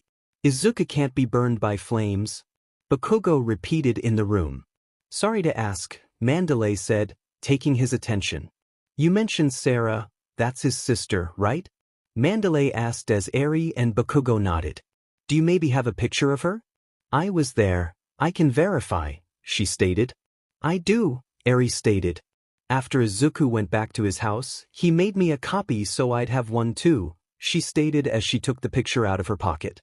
"There is no doubt about it," Mandalay stated after watching the picture for a bit. "It was her," Mandalay stated as everyone had wide eyes. "Are you sure?" Bakugo and Eri asked in unison. "Yes, now it also makes sense. I had a talk with him. He stated that he didn't fight her for real because he didn't want to hurt her. That explains why he didn't fight back and blocked me," she explained. "But how she died that day, so how is she still alive?" Bakugo asked. "That, I don't know. I do know she had some weird gear on her head." Izuku kept calling out to her but without response. She didn't finish him off. In fact, they didn't care if he made it or not, Mandalay stated. Izuku was hit by a powerful move called Gate of Hell. It was extremely powerful and very deadly. She hit him twice with it too, even after Muscular shattered his ribs. But if they really wanted to finish him off, they would have done so. In fact, the villain with scars like burns whispered something to him before he left, Mandalay stated. I didn't hear what he said, but he did leave. If they really wanted to finish him off, they hadn't whispered something to him, she added. This raised a lot of questions with the pros and teachers. So she's really alive? Eri asked. Yes, but from what I heard from Izuku how she is, I think she's being controlled with that headgear, Mandalay stated. Afterward, Mandalay and Tiger took their leave from the room and went to see Pixie Bob. Everyone else except for Bakugo and Eri left as well. Aizawa went to bring his report to both the police and to Nizu. Izuku had been woken up not long after Bakugo and Eri left as well, however his body hurt like hell. The next morning, the big three came to see him very early. Hey, seems you are awake, Mirio stated. Yeah, but my body hurts like crazy, Izuku stated weakly. So what are you three up to? Izuku asked. We've got a meeting today, we're on a joined mission with our agencies, Mirio explained. Really? What's it about? Izuku asked. Well, we can't go into detail, but we've been following and observing a villain. He's making a drag to temporarily boost quirks, giving them much more power and even more range. For example, if someone could manipulate a small box, he could suddenly manipulate an entire hull, Nijire explained. I see. Who would be stupid enough to make such a thing? Izuku asked. Well, I heard he's been working with the League of Villains and that they are supporting him. We've found his hideout, and it looks like a giant mansion. However, we found out he even has an entire layer underground, Nijire stated. Sounds more like a small fortress then, Izuku joked. Maybe, but the person running it is extremely dangerous. He's called Kai Chisaki, Nijire stated as Izuku felt a fire lit inside him. I see. Well, I wish you the best of luck, Izuku stated as he tried to act normally. When will you have to infiltrate? Izuku asked. Well, first we have to confirm that the drags are real and also that they are there. That's what this meeting is for, to watch all their hideouts. But the mansion is the most logical one, Mirio explained. That's all we can say though, we've already said too much, Mirio stated, scratching his head. It's alright, Izuku stated. Well, have a good rest, we'll come see you after the meeting, Mirio stated as the three of them smiled and walked out. Izuku smiled until they were gone. After that, he clenched his fists. Kai Chisaki. Overhaul, he said silently as he gritted his teeth. While remembering what Dabi said. If you want the truth, you'll have to see Overhaul and hope you live long enough to do anything with the information. Later on that day, Bakugo and Eri walked in and were glad to see him awake. However, Izuku had a serious face. What's wrong? Eri asked worriedly. Bakugo, could you close the door? There is something I have to talk to you two about, Izuku stated seriously. Bakugo walked to the door to close it. I'm so glad you are back with us, Eri stated as she tackled him and kept giving him a lot of kisses. Izuku smiled a little and answered all of her kisses. However, the tackle of hers still hurt a little bit. His wounds had healed, and the pain was gone for the most part. However, he wasn't anywhere near completely recovered. He could still feel his wounds burn, especially the burns and the hole in his stomach which he had. So, what did you want to talk about? Bakugo asked. I'm going to sneak out of this room after our talk, and I want you two to come with me, he stated, surprising Eri and Bakugo. What do you mean? You have to rest, Izuku, you were almost killed, Eri stated. I can't lay around like this. You probably have heard already, Sarah is alive, Izuku stated. Hearing him say that without any hesitation and so seriously, they knew it just had to be true. They still had their doubts even after hearing it from Mandalay, but hearing Izuku say it like that really confirmed it. All right, you've got my attention. Speak up, what are we going to do? Bakugo asked. So you'll come with me then? Izuku asked as Bakugo nodded. The villain that probably controlled her then whispered something to me. He said that if I wanted to know the truth, I'd had to see Overhaul, Izuku stated as Bakugo and Eri's eyes widened. Are you insane? She shouted. Do you want to die? She asked again. No, but I have to know the truth and I have to get her back to our side. They are making her do horrible things against her will. If that's the case, people will soon see her as a villain, and she will get hurt, and I can't let that happen. I have to get her back to us, Izuku stated. And you are serious about doing this? Bakugo asked as Izuku nodded with a serious face. Fine, I'll support you, he sighed. You can't be serious, Bakugo. Eri yelled. Eri, look at him. Does it look like he'll leave it be?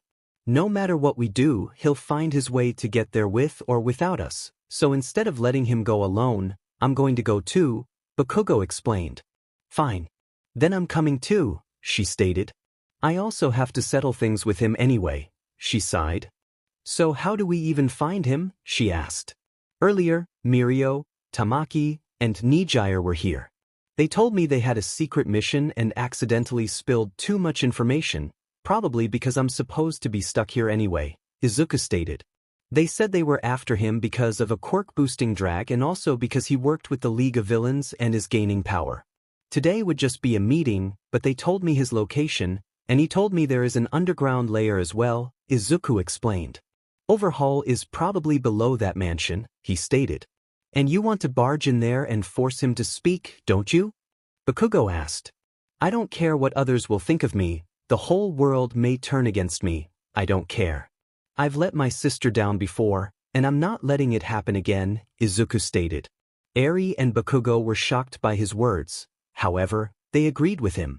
They'd make enemies of the world and end their hero career if needed to try and save Sarah, then let her be used as a tool and be marked a villain to be captured or killed. But if we are going to do this, we'll have to give it all we've got to stay serious no matter what, and we can't hold back a single moment if we want this to work, Izuku stated. The three of us are strong and fast enough to avoid each other's attacks, and if there is force dragging us in, we're powerful enough to break free from it.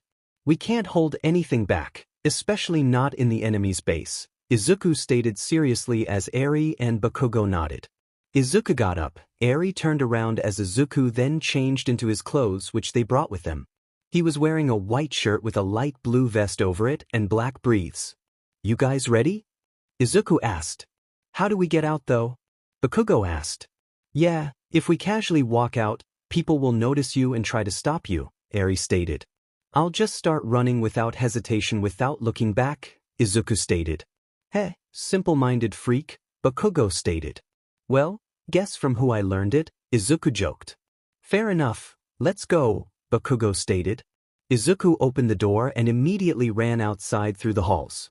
A few doctors noticed him and tried to stop him. However, Izuku was faster than their reaction.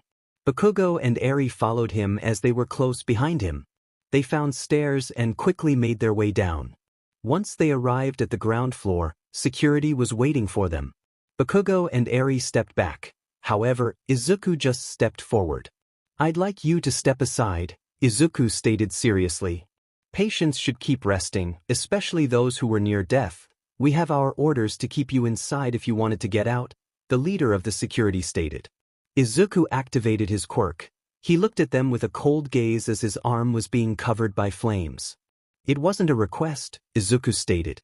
Get him, men, the leader shouted. Izuku, watch out, Eri yelled. Sorry, normally I wouldn't do this, but I can't afford to be stopped here, Izuku stated as he pulled back his arm. Burning fist, Izuku stated as a fist of flames shot from his arm, but it was followed by a beam of flames from his arm blasting through the guards. He's really serious about this. He's really risking it all, Eri stated with wide eyes. He'd do the same for us, and we should do the same as well, Bakugo stated as he ran forward as well while blasting the guards down that managed to get up. They all managed to get up again as Izuku and Bakugo took a fighting stance next to each other, ready to go at it. However, suddenly a strong wind passed them and slammed the guards to the ground. Let's go, we don't have time for them now, and if we take too long, then I'm sure pros will show up, Eri stated. Izuku and Bakugo looked at each other and nodded. Thanks, Eri, Izuku stated as the three of them ran past the guards. They made it outside and already heard sirens. Guess they notified the police when we forced our way through, Izuku stated. You guys still sure you want to do this? Izuku asked. Family before everything. Just like you, we'd rather lose our hero career and turn everyone against us to save Sarah than to let it be and let them use her, Bakugo stated as Eri nodded. She's your sister by blood, and we know we'll never get the bond with her or you like you two have, but she's our sister as well, they both said. Izuku smiled and suddenly created wings of flames while grabbing their arms. They quickly flew off. Bakugo and Eri were amazed by the wings of flames. Don't sell yourselves short, it may not be as strong as the bond Sarah and I have, but the two of you are darn close, Izuku stated, tightening his grip around their arms. Bakugo and Eri both felt proud after hearing that and smiled. Hold on tight, Izuku stated as they grabbed his arm with their other arm before he blasted off. It didn't take long to reach the spot Mirio mentioned. It was indeed a mansion. And there were a lot of people walking outside on the front yard. The place was defended by a large gate and wall. Izuku landed in front of it. We'll go with Plan T, Izuku said with a smile, looking at Bakugo, who had a grin on his face. Mind telling me what Plan T is? She stated. Take M by storm, Izuku said as he fist bumped with Bakugo. Boys will be boys, Eri laughed as she then stepped in front of Izuku. I'm going to make you promise to stay alive, she stated, giving him a kiss. I expect you to return it after we're done here, she stated with a smile as Izuku smiled back. The three of them got ready. Don't hesitate, Eri stated. Don't back down, Bakugo said. Don't hold back, Izuku finished. The three of them smiled as Izuku's eyes started to glow. Let's go, he shouted as the three of them charged at the door. Bakugo blasted the door open as Izuku and Eri began using their quirks as well. Izuku jumped over Bakugo as streams of flames shot from behind him towards the villains he could see. Eri also rushed inside from beside Bakugo as she grabbed everyone together with her wind, creating a tornado and slamming them into the ground to make sure they were unconscious. Afterwards, they burst inside. There was only one man waiting. Leave this to me, Izuku stated as he walked towards the person. You idiot! Do you know who you are messing with right now? You'll sign your own death, the person stated. Oh, I know very well who I am messing with, although I doubt he knows who he messed with, Izuku stated as his face was dark, only showing the glow from his eyes. Izuku grabbed the person by his shirt and lifted him up from the ground. Now you are going to tell me exactly where. Yes. We worked under order from Shigaraki and his boss. The boss said he wanted both your quirks, one of yours would be powerful, but together would create a flame on a whole other level, Overhaul explained. We captured her first when we got the chance. We hoped to break you with staging her death. Sadly, it didn't turn out as planned, you lost control and those brats came to save you, Overhaul stated. I'll tell you a little secret, Overhaul continued. Their boss can take away quirks, he said as their eyes widened. He was about to take the quirk of your sister, but stopped before starting. He had another idea, he explained. What would that be? Izuku asked. Apparently he has a friend of All Might locked up somewhere, but he's a scientist. The scientist has to do whatever he says to keep his daughter alive. They made him create something to control people, and eventually he wanted to use your sister to get you, Overhaul stated.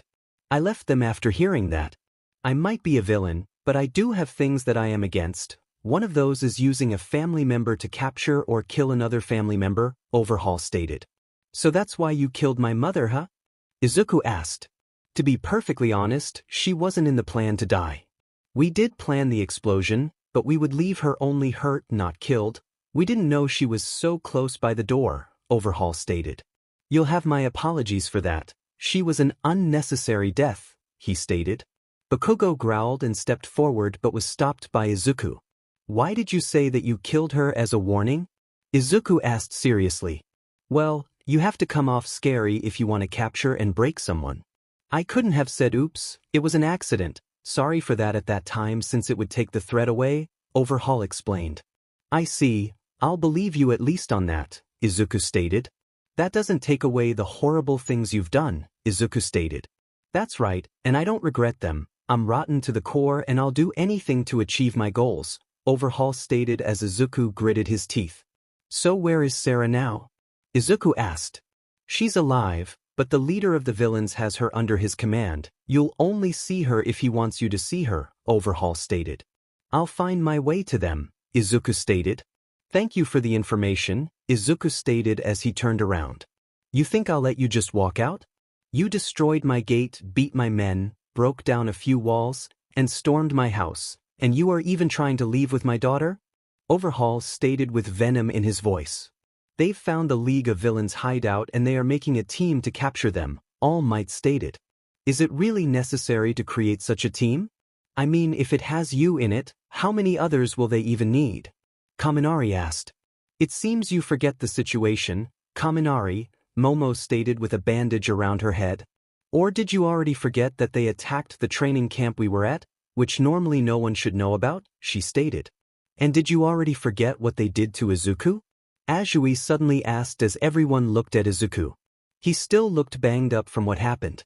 And to top it all off, he fought Overhaul in his weakened condition. No one but Bakugo, Eri, Aizawa, and the big three knew about this though, although they were sure word would reach the people any time now. Izuku suddenly walked towards All Might. Take me with you, he said determined as everyone's eyes widened. Izuku, I understand why you want to, but you shouldn't, you just fought Overhaul. You are in no condition to go there now. Especially since you are still recovering from earlier damage by Sarah, Aizawa stated. Most of the students went pale when they heard he fought Overhaul. What? They all shouted after hearing that. However, Izuku ignored them.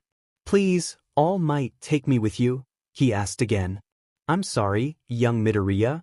It's true you have incredible power, and I understand the reason that you want to go, but this time I have to agree with Aizawa. You are still recovering, and the fact that you fought Overhaul of all people is already too much in my opinion, All Might explained. Everyone knew the name Overhaul and how dangerous he was, and Izuku fought him in the state he was in. Even backed up by Bakugo and Eri, it was a very reckless move. Izuku, however, gritted his teeth. All Might then left to join the team that was going to be created. Don't worry, young Midoriya, I'll be sure to get her back, All Might stated before leaving. Yeah right, if you guys get here, she'll get hurt and be sent to prison, Izuku stated silently, gritting his teeth and clenching his fists. He sighed in defeat and sat on the couch. He sat in the middle as Bakugo joined him on his right and Eri on his left. She laid against him with his arm around her. They started watching TV, and the rest of Class 1A joined them. Aizawa made it very clear that he would be staying until All Might and the others were successful. They all watched TV. I have to find a way to sneak out. If they find her before I do, they might hurt her. We don't even know who will team up with the group to go there. If it's someone like Endeavor, then she's really in trouble. He doesn't hold back at all and doesn't hesitate to hurt someone, even if they were on his side before, Izuku thought. He couldn't help but wonder who it would be that was going there now. Was it some people that are like All Might? Or were they aggressive like Endeavor? Or was it more a team where All Might was the powerhouse, a few supporters and binders? The more he thought about it, the more annoyed he got. After a while, he just watched the TV. He was extremely agitated. He wanted to rush out. However, if he did, Aizawa would definitely stop him. Suddenly the TV turned to the journal. In fact, all of the TV channels turned to the journal. Coming to you live from Kamino Ward, there was just a massive explosion around an abandoned factory. The pro-heroes have rushed to the scene where apparently the League of Villains are fighting them, the journalist stated. Izuku noticed familiar and unfamiliar faces. He remembered all of the League of Villain members as well as All Might and sadly Endeavor, but also people like Best Jeanist, Kamui Woods, M-Lady, Gang Orca, and more. However, Izuku jumped out of his seat when he saw Sarah there as well. He walked towards the door but was stopped. Where do you think you are going? Aizawa asked. Move it, Izuku said with venom in his voice. This shocked all the other students but Eri and Bakugo as they knew how far he was willing to go. I can't let you go, Aizawa stated. Then you'll have to hold me down by force. I'm going if you want me to or not, Izuku stated as he took a fighting stance. Izuku, are you serious about this? Aizawa asked. Dead serious, he said as he quickly shot a fireball at him. Aizawa was too late with responding to erase his quirk. He managed to dodge but just barely as it grazed his cheek. He really is serious? Aizawa thought as he erased Izuku's quirk. Izuku? Calm down, Ida stated as he came closer. Bakugo suddenly appeared behind Izuku to defend his back, and Eri joined as well. We are going no matter who stands in front of us, Eri stated. And you won't stop us, Bakugo finished. Izuku and Eri both activated their quirks as a threat. So you really are this serious about it? Aizawa asked. They didn't respond to it. Then go, I'm not stupid, one-on-one I can hold on for some time, but against 3 powerhouses I won't be able to survive, Aizawa sighed in defeat. Izuku walked past him together with Eri and Bakugo. If you go through with this, I don't know what will happen to your hero career at UA. That's up to Nizu, Aizawa stated.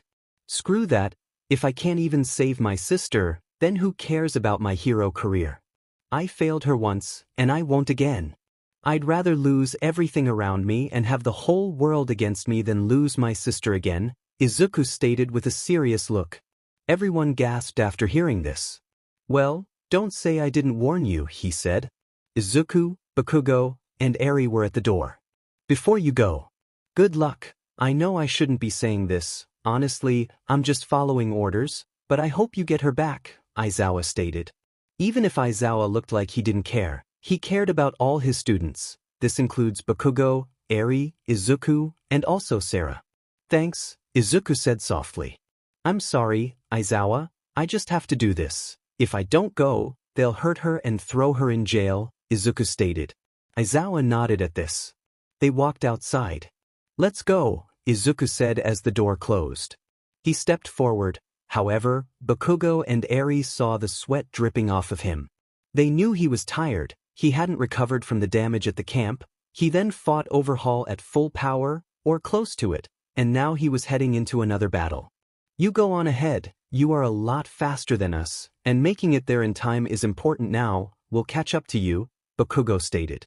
I'll bring Bakugo with my wind, that way he won't strain his arms before getting there, Eri stated as Izuku nodded. Even though Izuku was tired, he suddenly burst off with incredible force, cracking the ground underneath his feet as wings of flames appeared on his back. He flew off. His feet also shot flames to make him even faster. Afterwards, Eri and Bakugo headed off as well. They are gone, Aizawa stated from behind the door. Suddenly Nizu came out of hiding. I'm sorry, you know I tried, Aizawa stated. Well, they are risking their lives going there. It has a reason that they sent so many top heroes, and they are heading right into it. It's not like I will expel them, but let's just hope they get away with Sarah and their lives, Nizu stated. Meanwhile, Izuku was flying through the air at incredible speed. Eventually, he saw the heli and a lot of smoke. Izuku headed straight for it and saw Endeavor rushing towards Sarah. Izuku slammed down on the ground as he landed, his landing creating a shockwave so strong that it pushed Endeavor back. Then after the smoke disappeared, they saw Izuku. He stood in between the hero's side and the villain's side. Young Midoriya, what are you doing here? All Might Ashaf. Move kid. The pros are working here, Endeavor stated as he walked past Izuku, trying to push him away. Endeavor aimed his hand towards Sarah, however, he was then kicked in the gut by Izuku, sending him flying. Gah! Endeavor said in pain as he was sent flying and landed into a pile of rubble. All Might's eyes widened as well as the other pros there.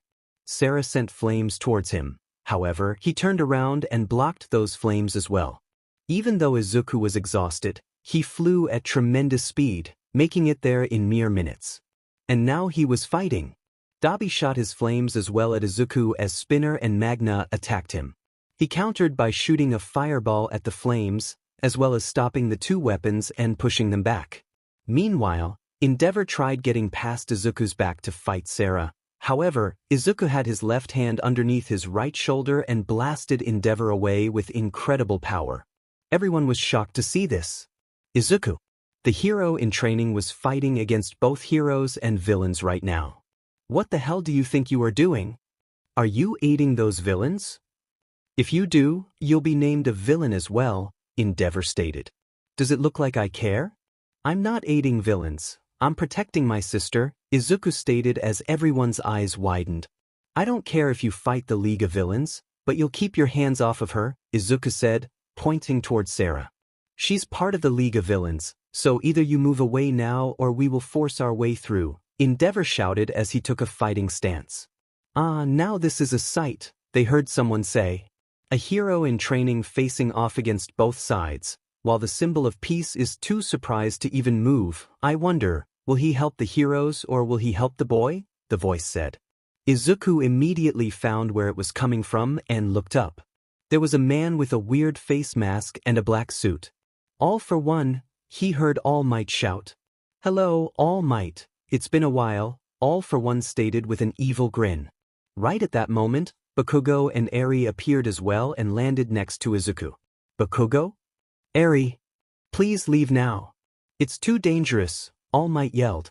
It is too dangerous, but not just for them, for all of you, All for One stated as he prepared an air cannon. Toshinori, get him.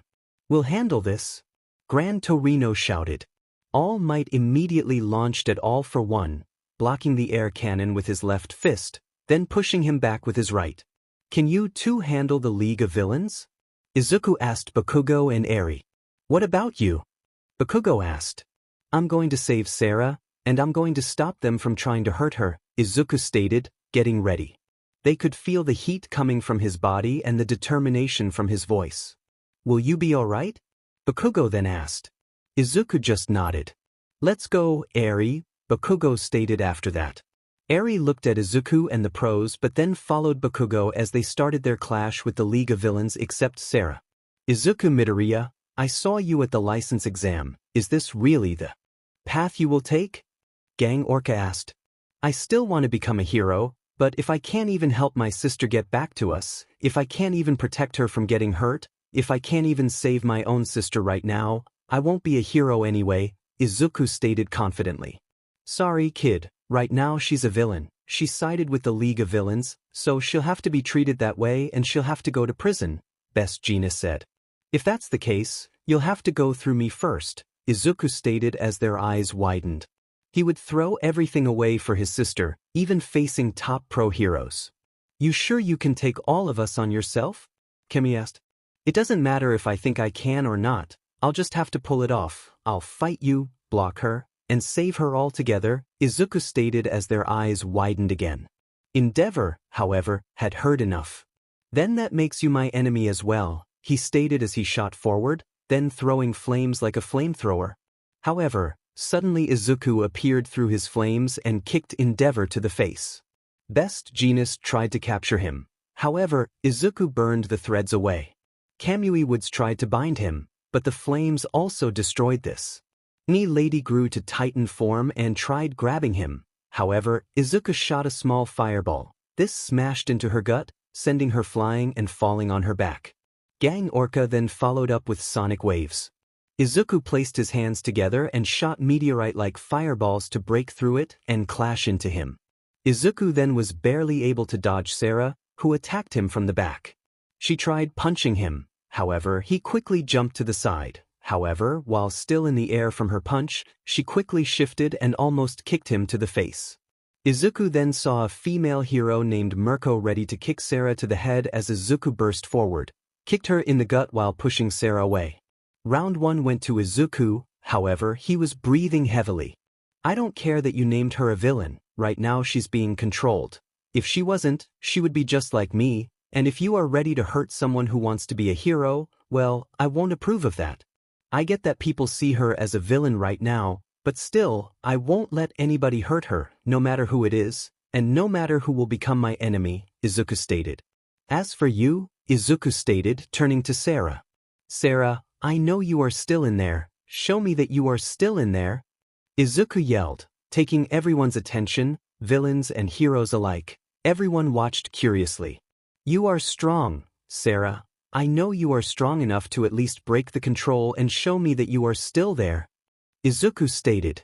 No response. Sarah, you are my sister, I always aim to beat you, you are the most powerful girl I know. So stop acting so weak and show me that you are in there, Sarah. Izuku shouted out loud. It was silent for a few seconds. Idatsu.ku, she managed to say as a tear streamed down her face. Sarah. Izuku shouted again. Everyone was shocked to see he actually managed to get through to her. This changes nothing. She's still a criminal. She did things she shouldn't have. Endeavor shouted. Like what?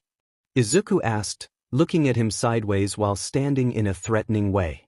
Izuku released so much murderous intent towards him that they felt they could die just staying close.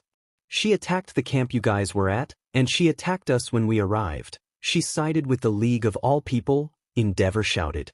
I don't give a CRP about all that. She's my sister and she's being controlled, and if she is named a villain, then I'll gladly become one myself if it means I can protect her and save her from her control, Izuku stated as his eyes started glowing again. Hawks, another villain that was there, admired his determination but also noticed Izuku was literally forcing his body. He noticed the sweat around every part of Izuku that he could see. He also knew Izuku was badly injured just the day before, and he even had word that he had fought Overhaul, yet here he was risking his life for his sister. Endeavor attacked again, this time with more force. Prominence burn, he shouted as flames shot towards Izuku. Izuku had seen Endeavor fight many times and knew Prominence burn was one of his strongest moves. Nova Crusher, Izuku stated as he countered the attack, creating an enormous explosion. Inferno Barrage, he suddenly stated from the smoke as Izuku gave a barrage of punches as all punches shot flames towards Endeavor. Endeavor was surprised by this attack, and all the flaming punches had a direct hit on him and were pushing him back until Izuku finished it with his burning fist. Endeavor was sent flying again. This time he landed on the floor and didn't show any sign of getting up soon, just like MD Lady. This kid, he's strong. Mirko smirked as she just saw his display of power. She also had the report on what happened, so she knew what he went through. They all knew he had to be exhausted, and right now it was showing. Sweat streamed down even on his face now, and he was breathing very heavily. Yet he still stood firmly, ready to fight more. The pros mostly took a step back but didn't show any intentions of fighting him now, so he turned his towards Sarah. Izuku suddenly ran towards her. While doing so, he noticed Eri and Bakugo had both taken down Dabi, Magna, Spinner, Twice, Toga, and Compress. However, Muscular joined the party and was standing tall with Shigaraki and Kurogiri. Shigaraki kept watching as Kurogiri opened warp gates and Muscular attacked. Normally those three wouldn't be a problem for Bach. He placed his hand on his chest and blasted him away. Izuku then turned back to the pros and noticed 6 Nomus. He placed his hand on the ground. Raging Inferno, he stated as small circles of flames surrounded the Nomus and eventually shot up, burning their life away. He then grabbed Bakugo and Eri and placed them by Sarah. Bakugo and Eri laid on the ground now as well, exhausted. I'm sorry, Izuku, I don't have enough power anymore to keep going, Eri stated. Bakugo had fallen unconscious at this point because of being exhausted combined with the wounds. Suddenly, All Might crashed down to the ground in his skinny form. All Might, Izuku stated, breathing heavily. I see, you worms are still crawling around, All for One stated. It seems you did quite a number on my men and my Nomus, Fo stated, still floating almost uninjured. What a monster, fighting All Might for a while and still seeming uninjured, Izuku thought. Suddenly he got hit in the gut by an air cannon, knocking the air out of him and making him cough blood. Where did that come from so suddenly? He thought as he fell to a knee. Young Midoriya, get away from here, we can't beat him. You have to at least live on with your friends, All Might stated weakly. Izuku, however, got back on his feet, facing All for One. I know you might see me as an enemy now that I fought against you, but right now, I want us to work together. If he's too much for one to face, we can fight him together, Izuku stated weakly. What can you do? You couldn't even protect your sister. It's your fault in the first place that she ended up like that before, AFO stated. That's not .tr, I know it was my fault, that's why this time I won't let anybody hurt or use her. I'm taking her back with me, just like I will be taking Bakugo and Eri with me to safety, right after we beat you, Izuku stated.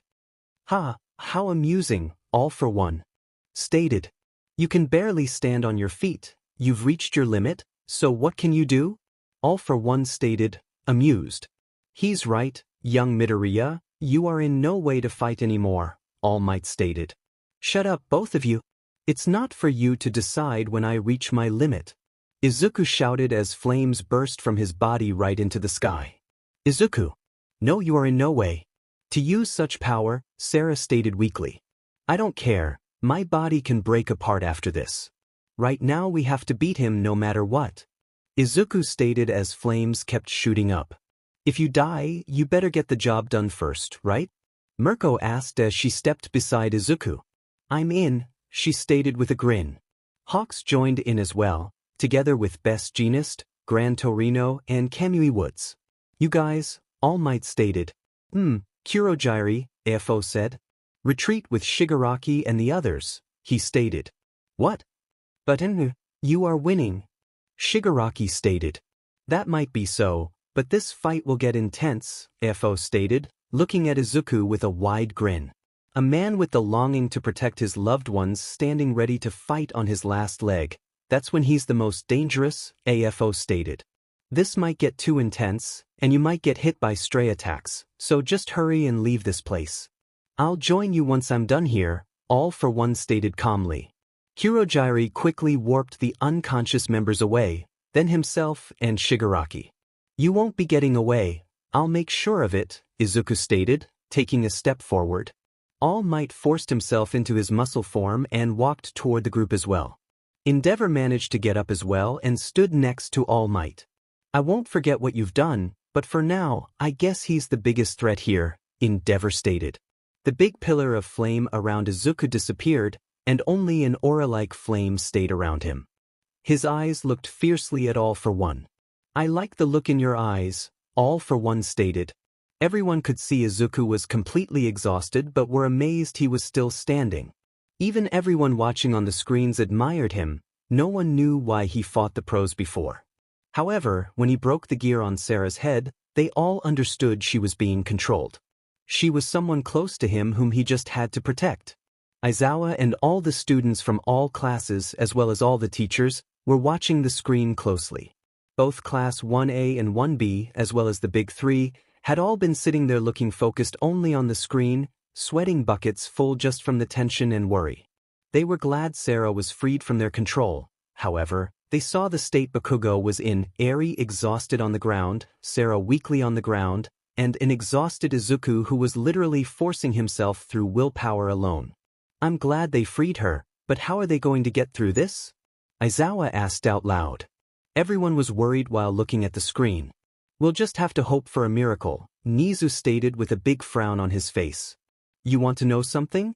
All for One stated. The fact that dear Sarah over there got captured while making a scene of her death was all my plan. I'm the one that sent Overhaul after her. I'm even the one that kidnapped David Shield's daughter and made him make all kinds of things for me, All for One stated. You took Melissa? All Might asked as Izuku looked at him over his shoulder. I did, and if David wants her to survive, he has to make everything I tell him to. If I happen to lose somewhere, he would be relatively free, he wouldn't have to produce gear for me anymore, and both can keep living even in imprisonment, All for One stated with a laugh. I made him create that gear to control her mind, and I told her to torture you, All for One said, turning to Izuku again. Overhaul told her you had died after running away like a little beach. He also said he hunted you like a rabbit and gave you a gruesome death. All the poor thing wanted after that was to die, but after the mind control, she gladly followed my orders, All for One stated. Don't listen to him, kid. He's provoking you, Gran Torino stated. You know what my biggest pleasure was in all this? All for One asked. I made her hurt her beloved brother under that brain control. However, she was conscious of everything she did. She heard, felt, saw everything that she did, and she couldn't do anything to stop it, AFO stated, laughing like a maniac. Izuku snapped. He gave a loud roar as flames exploded from his body. However, in that explosion, he shot towards All for One and punched him in the face. All for One shot towards the ground. However, Izuku grabbed his hand and crashed him through the floor, dragging his face through it until he smashed him in the back. He then threw All for One up and launched him all over with his flames until he grabbed his arm, spun around, and threw him towards the floor before creating an enormous fireball and threw it on him, creating a devastating shockwave that destroyed the nearby buildings. Izuku landed, breathing heavily. Not bad, Izuku heard him say as he growled. However, then a spear-like object shot from the smoke and pierced Izuku's other hip from where he got stabbed before. Suddenly, more spear-like objects shot from the base of it, piercing his arms, chest, and legs. Izuku! Everyone shouted. I won't die here. Izuku shouted, breaking the spears with his flames before jumping back. When All for One appeared again, he had two massive arms from multiple quirks mixed into them. Izuku! Sarah said as she tried getting up. Stay down, Sarah. It's not safe, Izuku said softly toward her. Don't worry, I won't die. After this, we can talk again, and I can tell you everything that happened, and I can also apologize to you, Izuku stated as he looked at her with a smile. She saw blood dripping from the corners of his mouth, she could practically hear his body scream in pain, and yet he kept going. Izuku! Don't die, you hear me? I have to apologize to you as well, she stated with tears in her eyes. Izuku walked towards her and got to a knee. He placed a hand at the back of her head and placed his forehead against hers. I won't die, I promise, he stated softly. Izuku got back up. Mirko, Endeavor, Hawks, and Gang Orca charged at him with Gran Torino backing them up. All Might, how much power do you have left? Izuku asked. Not that much, I'm afraid I got enough for one blow, All Might explained. That's good enough, Izuku stated. Suddenly the pros were pushed back as All for One then created a giant blast. This is a blast made of multiple long-ranged quirks and elements. With this, I'll finish you all off, All for One stated. Final Flame, Sunshine Force, Izuku stated as he flew up in the air to All for One's height, holding his arms in front of him. An incredibly powerful fire blast was created in front of Izuku with insane density. It really was a crushing weight. You said so yourself, a man giving everything to protect those dear to him on his last leg is a dangerous one, Izuku stated. This one will beat you for good. Izuku shouted as he intensified his blast as it seemed like the flames got aggressive. Let's see what you can do, All for One stated. Elemental Destructor, he shouted and shot the ball. Izuku shot his blast of fire as well, and the moves clashed. Izuku was holding it back pretty well. Mirko, Gang Orca, and Gran Torino used this as a chance to attack. All three of them charged at All for One. You sure are persistent, he stated as a shockwave was being shot from his body and sent the pros flying. Best Jeanist and Kemui Woods tried binding him. However, this backfired, and they were blown away. Hawks turned his feathers into swords and rushed towards him. However, he was slashed by wind, making him drop like a fly. They really are such weaklings, and they call themselves heroes. What a joke, FO stated. Shut up. They are heroes. They risk their life fighting an insane monster while knowing the difference in power. They are risking their lives so that people still have a tomorrow to wake up to. They risk their lives so people won't have to live in constant fear. If anything, they are brave heroes. Izuku shouted as his blast intensified. Everyone heard this, both at home and everyone there. They were surprised that Izuku said such a thing. Suddenly All for One grinned. Well, time to finish this then and end you brave heroes, All for One stated as he placed overwhelming power in his blast. Suddenly he felt something in his back while trying to push All for One's power back. He looked behind him, and both Eri and Sarah were pushing his back. Face forward, Izuku, Eri stated. You can't lose. If you do, we'll all die. Sarah stated. Sarah, Eri, do you two trust me? Izuku asked. Without any doubt or hesitation, they both shouted in unison. Stop pushing me and power up full power, then when I give the signal, release everything you've got and help me push this back, Izuku stated. Both of the girls looked shocked by this. That's risky, Eri stated. What if he pushes through, she added. We won't win this by playing safe, besides, we've still got our ace, Izuku stated determinedly. Sarah then pulled back a little and flew next to Izuku, charging her own fireball in equal size. Eri did the same and created the start of a tornado in her hands. The clash was slowly pushing Izuku back. Not yet, girls, Izuku stated. Then when the blasts were almost reaching Izuku, All Might Endeavor, he shouted. This shocked AFO, Eri and Sarah. Prominence burn. They heard as intense flames flew into AFO's back, bringing him off balance. Now, Izuku shouted as he pushed his remaining power into the blast. Eri shot a tornado, and Sarah shot her fireball. Meanwhile, All Might appeared behind All for One. United States of Smash, he shouted, smashing All for One in the back, launching him towards the blasts. All Might's punch already held much force. However, the explosion caused by All for One hitting his own attack combined with the attacks from Izuku, Eri, and Sarah created even more of a force. Eventually, they saw All for One drop to the floor like a fly, unconscious. "We finally did it," Izuku stated as he fell to the floor, unable to keep his quirk up much longer. Eri used her wind to catch him as Sarah quickly flew down after him. "Man, I'm beat," Izuku stated as she had pulled Izuku in her arms before landing on her knees on the floor while still holding Izuku up against her.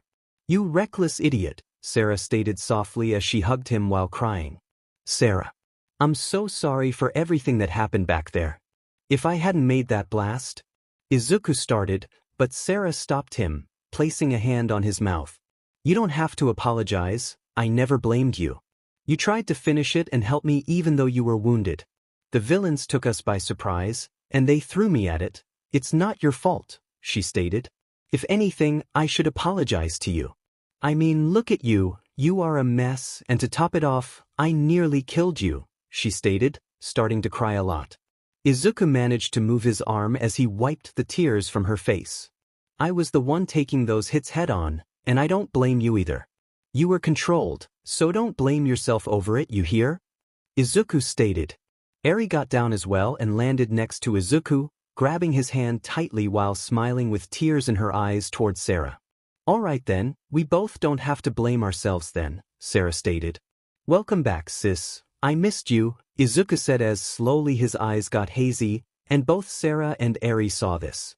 "I missed you too, silly little brother, and I love you so much," she stated as she hugged him tightly. "They told me they hunted you like a rabbit and that you were killed. I just wanted to die after hearing that, but when I saw you, I felt conflicted. I couldn't control myself and was afraid of what they made me do, but I was so happy you were alive," Sarah stated. "Well, I thought I saw you die, yet you were in front of me again. I'm glad to have you back, sis. I love you as well."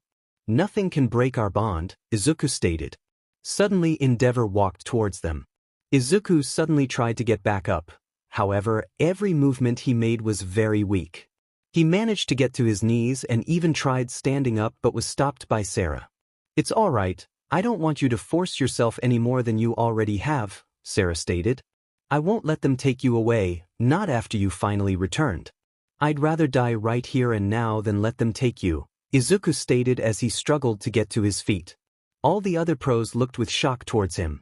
Eri was crying as she hugged him from the front while Sarah did from the back. "Please, Izuku, that's enough. No more. We can't bear to see you like this," they stated.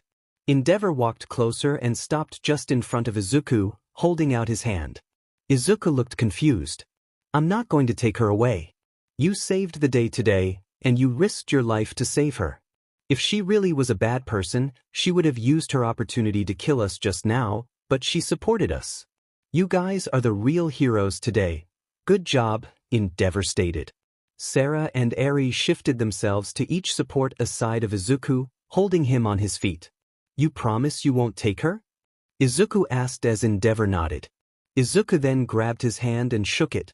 Then suddenly both Eri and Sarah kissed his cheeks, making Izuku blush. "How cute, you are still embarrassed so easily," Sarah teased. "And seems you haven't changed a bit," Izuku joked. "Well, no, I'm back with my family again, you, Eri, Bakugo, and soon with my friends at UA, she stated. "But as long as I've got you, I'll always stay like this, my sweet brother," she stated as she placed her head against his. Eri then got to Izuku's front, placed her arms around him, and kissed him on the lips. "I see that finally happened," Sarah joked as Izuku and Eri started to laugh before Izuku lost consciousness in their arms. He was exhausted and had really reached his limit. Hawks had brought Bakugo to an ambulance, and Eri and Sarah dragged Izuku to another one. Izuku really had to let his body heal now and let his body rest as well. He was near death because of the attacks from Sarah. He then fought guards to escape the hospital and then fought Overhaul while exhausting himself. He even faced off against the pros as well as Sarah's power, and while on the verge of collapsing, he saved Sarah and even faced off against All for One. But the most important thing was no one died. Bakugo was wounded but alive. Eri was exhausted but unharmed. And Sarah was finally back, and she hadn't changed a bit. Izuku and Sarah were finally back together, brother and sister reunited, their bond stronger than ever after what they went through, but both happy to be alive and together again. And Eri, well, her love for Izuku was only growing more and more, and the same was for him towards her. Their family was complete again. Izuku was brought to the hospital. The same was for Bakugo and All Might. All Might needed a cast as he had broken his arm from his United States of Smash past his limit, as well as from the damage he sustained fighting All for One. Bakugo laid on a hospital bed because he was unconscious and was injured a bit. Izuku was the worst off. He fought multiple battles while his body was recovering. He first fought Overhaul while bringing his body to the limit, and afterwards he faced off against the pros to protect Sarah, as well as block her attacks and free her. After that, he even got pierced in multiple spots in his body by All for One's attack and still fought. Izuku's body had reached the absolute limit, and he was unconscious. The doctors treated his wounds while he was unconscious. Meanwhile, Sarah and Eri were watching over Bakugo, who was also still unconscious. However, to their surprise, Izuku was placed in the exact same room next to Bakugo. After everything that happened, All Might walked in, and not far behind him followed Aizawa and Nizu, who had also arrived. Sarah looked happily to see everyone again. However, Eri had a bit of a worried frown. Sarah figured something happened beforehand, but she would wait with asking until Izuku woke up since he most definitely would have something to do with it. Aizawa and Nizu sat in the room, mostly silently watching Izuku and Bakugo, but they also spoke about little things with Sarah. They said they would catch up with her once they talked with Izuku. It took a few hours before he groaned in pain and woke up. He lifted his arm to block the lights. However, when he did, he immediately felt a shock of pain coursing through his body. "Man, I really messed my body up," Izuku stated, opening his eyes again. When he looked at his side, he saw both Sarah and Eri looking at him with tears in their eyes and a bright smile. Sarah was the first to tackle him. Even though it hurt, he was glad to have her back. However, she suddenly gave him a kiss on the lips. "Sorry, I'm not supposed to do that since I'm your sister and all, but I'm just so thankful that you didn't give up on me. Even after what I did to you. I'll explain everything later, Sarah, Mandalay," Izuku stated as he started to move. "Izuku, you have to rest," Eri stated, trying to softly push him back. "I will, just sitting up since Aizawa and Nizu want to talk," Izuku stated in a serious tone. "I see, so you noticed we were here and wanted to talk to you," Aizawa stated as he got into sight. "Of course, I knew you'd be coming," Izuku said in a serious tone. Eri and Sarah sat down next to Izuku as Eri held his hand and Sarah laid her hand on top of theirs. "So, let me guess, I'm expelled and deemed a villain?" Izuku asked as Sarah suddenly looked shocked towards him. "If that's the case, I want you to only blame me. Bakugo and Eri were moving because of me. I don't want them to be punished for my behavior," Izuku stated. "No, we're not expelling you. Although you've become quite the problem child, you are still a member of Class 1A, and you brought another member back. You even survived a battle none of us could survive and managed to save everyone there," Nizu explained. "Well, it's true I managed to save Sarah, but I went against the pros, and I didn't beat All for One. All Might's United States of Smash and Sarah and Eri's attacks did a lot. I didn't nearly have the power to stop him," Izuku stated. "Tell me," Aizawa suddenly said. "Do you regret it? The choices you made? You could have been expelled, and you could have been deemed a villain. So do you regret it?" Aizawa asked. "I'd do it again in a heartbeat, especially for my family," Izuku stated. "Just what did you do that could create such a situation?" Sarah asked in worry. Izuku has fought against a teacher, forcing his way out of the dorm when he was ordered to stay inside. He even fought against the hospital guards to leave to find Overhaul, and at the battlefield, he fought against Endeavor and the other pros while it was being broadcasted live. He's lucky that he managed to save you and help defeat the biggest threat the world had seen, as well as being lucky that no one died, otherwise, the world could have turned against him, Nizu explained. Why did you do all that, you idiot? Sarah shouted towards him. For you, Bakugo suddenly stated. Izuku helped Eri and me move, even when attacking Aizawa. He said he'd rather be a villain with the world against him than let you down again. He would never forgive himself if he let the villains keep using you and you being captured for jail. He'd rather drop that than see that happen, Bakugo stated as she gasped. We saw the battlefield on TV. Izuku saw you there and immediately got up, fighting Aizawa to leave. He didn't care about the consequences, all he wanted was to save you, Bakugo added. You really are idiots, Sarah stated, crying. You love us and you know it, Izuku joked. I do. You three are my family, of course I love you, but you are still reckless idiots, she stated.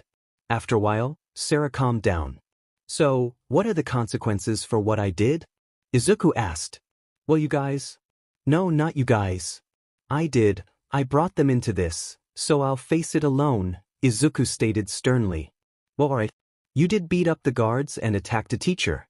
You ignored orders and beat up pros, so there should be a heavy punishment. However, there aren't any, Aizawa stated as Izuku looked confused. You left the hospital but turned in a bad villain. You fought a teacher and pros but brought someone back to the hero's side and defeated the big boss. You should normally be praised for the good things and punished for the bad things. However, after everything that happened, they just decided to do neither of those things and just let it go.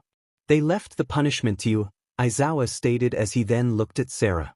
But seeing as you brought your sister back, and seeing the state your body is in, I think you have been punished enough, he stated. Can I punish him? Mandalay asked calmly with a blunt expression. Please don't let her do that, Izuku's sweat dropped. Are you that scared of me? She asked teasingly. Geez, Izuku, how many girls are you going to attract? Eri, Sarah, Mandalay, who's next? Bakugo asked. You really want to know? Or are you just jealous? Eri asked. You know what, never mind, Bakugo said. Maybe if you are lucky, Sarah will go out with you, Eri stated teasingly. What? Tell me you are joking, Sarah stated. Me with Bakugo? No way, thank you very much, she stated as she started laughing. No, I don't deserve nor want a relationship. After everything that happened, I really don't want that. I'd rather give my love to my family, Izuku a bit more than you guys, of course, Sarah stated as she looked softly towards Izuku. We are the only real family by blood we each have. Our father apparently died by the hands of All for One. I heard it when I was imprisoned there, and our mother died too. As for real family, we only got each other, so that's why I'll concentrate on the bond one have with Izuku, she stated, placing a hand on his head. You two too, of course, she stated with a smile. My bond with you guys also got stronger, but I hope you'll understand that I'll always love Izuku more since he's real family, she added. That's understandable, of course. We might all be family, but it's different from you two, Eri stated. I don't really care. Sure, you are family, but I don't care who loves who more, Bakugo stated as he turned to his side. Well, someone feels rejected, All Might stated as everyone laughed. All Might, can I ask you a favor? Izuku asked. Sure, what is it? All Might asked with a smile. Tell me about David's shield, Izuku stated as All Might's face turned serious. You can't be serious, All Might stated. Don't worry, not now. First, I'll heal up properly, Izuku stated, putting All Might at ease. What's this about? Mandalay asked. Apparently, David's shield made the gear to control Sarah, however, he's being controlled by All for One. His sister got taken away, and they are using him to pressure him to do whatever they want, Izuku explained. And you, of course, want to save them? Aizawa asked. Well, once I've healed up, yes. I noticed in All Might's reaction he knows David and her daughter in a personal way, and if they are really captured by villains, then I do want to save them, Izuku stated. Really? You don't even know them yourself, and it's a completely different place, yet you still want to save them because I know them? All Might asked, surprised. You've taken care of us at UA, and he's a friend of yours. Besides, isn't it a hero's job to save those in need? Izuku stated with a smile. That's true, All Might smiled. But we'll bring a small team, a big group might be too obvious, Izuku explained. Then why not just the people in this room? Nizu asked. The four of you are used to being around each other and fight together. The bond you share is like a family, and the others see this as well, so you four won't be spotted out that easily as people that came there to rescue others. If you guys act like usual, it might seem like you are just enjoying yourselves, Nizu stated. Well, I won't argue with that, Izuku stated. Everyone else agreed as well. Mandalay, Aizawa, are you two coming as well then? Izuku asked. I would love to, but Pixie Bob is still out, and we haven't found Ragdoll yet. Apparently, she was at the battlefield there but was taken away by a villain for unknown reasons, Mandalay stated. I can't come either, I have to look after the others from Class 1A, so it'll be just the four of you, Aizawa explained. I'll share a room with Izuku, Eri stated, calling dibs on him. I wanted to. Sarah teased. You know what, you two sleep with Izuku, that way, I'll have my room to my own, Bakugo stated. I bet you just want a pretty girl next to you, and you are bummed out that the two appealing ones want to sleep with Izuku, Sarah teased. Shut up, if you two sleep with him, I'll have an entire room for myself, I'll take it, Bakugo said with a smile. Well, guess I'll be sharing a room then with the both of you, Izuku stated with a smile. Mandalay blinked a few times, surprised as he didn't really care about it. So you really don't care to share your room with your sister and girlfriend? Mandalay asked, surprised. Back at our house, Sarah and I already shared a room, we mostly slept together then as well, and Eri has been sleeping with me after what happened, so I don't mind either of them, Izuku stated with a smile. Eri looked flustered and wanted to shout at him. Eri, forget it, I already knew you two shared a room, Aizawa stated. Did you really think I wouldn't notice? He asked. Izuku just laughed at her reaction as she looked a bit uncomfortable. Well, if you don't mind them, how about I come too? Mandalay teased. You have to look after Pixie Bob and find Ragdoll, remember? Izuku answered, using her own words against her. Well, you got me there, I was joking anyway, she stated. Suyer, Sarah stated as Mandalay blushed. Izuku is a woman magnet, we all know that, but only Eri and I are allowed to sleep with him, Sarah stated with a smile as she hugged Izuku again. What if someone else tries it? Mandalay asked. Then fire and wind will become a deadly combination, the both stated with a terrifyingly calm smile. Shall we get back to Izuku's question? All Might broke them off. David is, in fact, an old friend of mine. We've known each other for years, and he was actually my partner. He's a scientist and even made my hero suits. We don't see each other much since he can't travel, being a scientist, and I was busy with hero work, All Might explained. I see, were you good friends? Izuku asked calmly. The best, All Might stated with a smile. Well, then I'll definitely save him, Izuku stated as he got out of bed while being wobbly on his feet. Get back in that bed, Izuku Midoriya, Eri and Sarah said in unison. Relax, I'm not going to fight, I'm just going to the toilet and then back to you, Izuku stated. Alright then, that's fine, Eri stated as they sighed. Izuku walked away towards the toilet. Wait, going back to UA? In that condition? Eri asked, flustered. Don't worry, he's already discharged for when he wakes up. At you, we can watch him better, and I just think he wants to bring Sarah back to the others as well, Aizawa stated. I want you guys to listen carefully, Nizu stated. I want you to keep a close eye on Izuku, he stated. Why is that? Sarah asked. We don't want it to repeat what happened back then, Nizu stated. Cementos can still feel the pain if he thinks about it, All Might stated. Midnight too, Aizawa stated. What happened then? Sarah asked. After we thought you died, Izuku had lost control of his emotions and Quirk. Recovery Girl's office had blown up, and Izuku had knocked almost all the teachers out in one hit, Eri stated as Sarah gasped. I really caused trouble, she stated. It's not your fault, Eri stated. Well, he did it because of me. He lost control because he lost me and broke many rules to get me back, she stated. Something tells me no matter what happens, he'll do it again for his family, Eri said with a smile. What I mean is, Make sure you guys stay safe, and even if Izuku doesn't want to, please back him up. The last thing we want is to lose any of you or have him lose control again.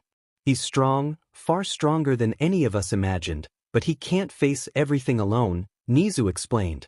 Bakugo, Eri, and Sarah nodded as Izuku then returned. He also had his normal clothes back on. By the way, what's the thing about you fighting Overhaul? Sarah asked again. The villain with the burn scars told me if I wanted answers about you being alive, I had to see Overhaul, so we stormed his mansion, Izuku stated casually.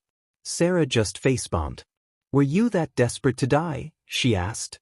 Desperate to get you back? Izuku stated with a smile. Even after everything that happened, thinking he died, me hurting him, breaking the rules, I'm glad he can still give me that amazing smile of his. Honestly, I'm really glad to be back, Sarah thought as she looked at him. She suddenly got up and walked towards him. She placed her arms around his neck and pulled him into a hug. Izuku immediately answered the hug. I'm really glad I have you back, he stated. So I really have to ask, Mandalay stated. It turned out all right now, I mean you breaking all those rules, but what would you have done if they did deem you a criminal? Mandalay asked. I would have grabbed them and made a run for it, Izuku just said casually, like it was something normal. Can I slap him? Mandalay asked Aizawa. Maybe it's time to head back to UA, Izuku stated as he was then pulled back by Eri as she pulled him into a group hug between him and the two girls. Idiot, you worry us too much, you know that? You are lucky you are so hot and cute and that we love you, Eri stated. Oh, so they saw you without a shirt? Sarah asked. Wait, why are you looking so proud because of it? Mandalay asked. Hey, I can be proud about my brother being hot. I might not be able to do things I want. I do have limits I have to hold myself to since I'm his sister, but it's not against the law to look. I mean, can you blame me? Have you seen his body? Sarah asked. Actually not, Mandalay stated as Sarah suddenly pulled his shirt up, making Mandalay blush. I'd really wish you'd stop teasing like that and pulling my shirt up. Well, you do have a well-trained body, Nizu stated. I can understand that girls find it attractive, he added. You should have seen the faces of the other girls when they saw his body. Mina became thirsty, huh? Even Kendo from Class 1B blushed at him, Eri teased. Yeah, I'm heading back now, Izuku stated as Bakugo also got out of bed and walked next to Izuku. Luckily, he already had his clothes on. Hey, you can just leave us here. Sarah and Eri shouted in unison. Well, I can see them being a big family, Mandalay stated, laughing. They get along so well, she stated. I'm glad you got your sister back. Take good care of her, Mandalay said to him with her telepathy. The whole way back was mostly Eri and Sarah teasing him and Bakugo making fun of it. Still, Izuku didn't mind at all. He had his sister back, and their group was complete again. He wouldn't let her get taken away again. Once they arrived at UA, Class 1A and 1B were already waiting for them. They quickly swarmed around the group of four.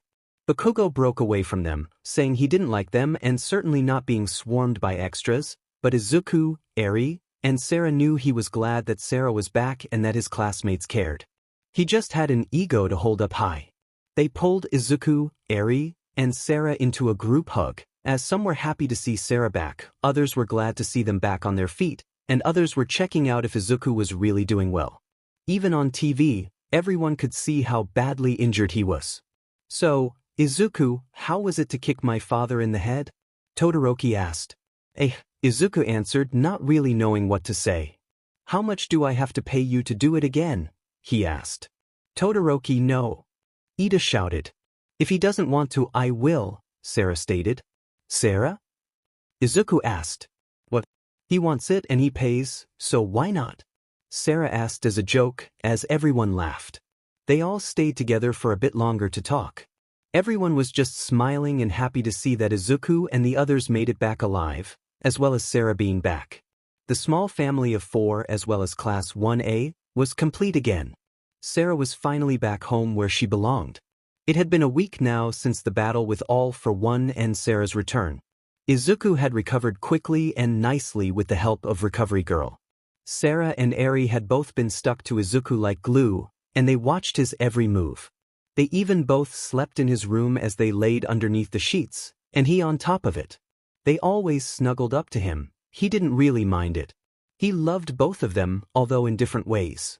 He was just glad to have his sister back, but sometimes he was afraid to wake up and that she would be gone again. He still couldn't believe that she was finally back. But he woke up every morning between the two. One was his girlfriend, the other his sister, but both were gorgeous in his eyes. He was a lucky man to be sleeping between two beauties, and most of the men told him that, including the little perv called Mineta. It was the night before they were going to leave for Island, and Izuku was restless. He couldn't sleep, so he decided to get up. He sneaked out of his room and got to the roof. There he just sat on the edge, watching the stars. His head was empty, feelings unknown. He was happy that she returned, but he was also afraid to lose her again. Even though she was back, he was reminded of how she almost died back then.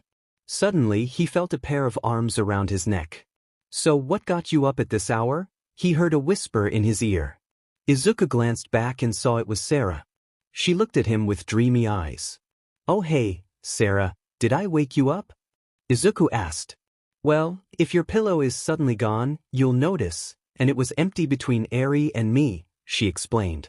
"So, what's up?" she asked as she kept holding him like that. Izuku, however, broke away from her, walked towards the door, and sat next to it, back against the wall. He pulled his legs up high, arm over his knees, and head in his arms. "I just can't get it out of my head," he stated silently. She heard him but didn't know what he meant. She walked towards him and sat down beside him. She placed a hand on his shoulder, but she felt him tremble slightly. "What has gotten you this upset?" Sarah asked a bit worried but softly. "I'm so glad I got you back with me. I really am. Seeing you alive, even though what happened afterwards, it made me so happy, and my happiness grew when I finally saved you," Izuku started. Then Eri's wind slowly pushed Izuku up as they placed their arms around him, both kissing him on the cheek and placing their heads against his. "We're sorry for not noticing you went through all this. Even as your sister, I should have seen something was bothering you, especially after everything you went through," Sarah stated. "You aren't a failure. You are amazing, Izuku. You stayed back there because you couldn't bear the thought of leaving Sarah behind after hearing how much they outnumbered you. That takes bravery to face something like that. The villains played dirty. There is nothing you can change about it.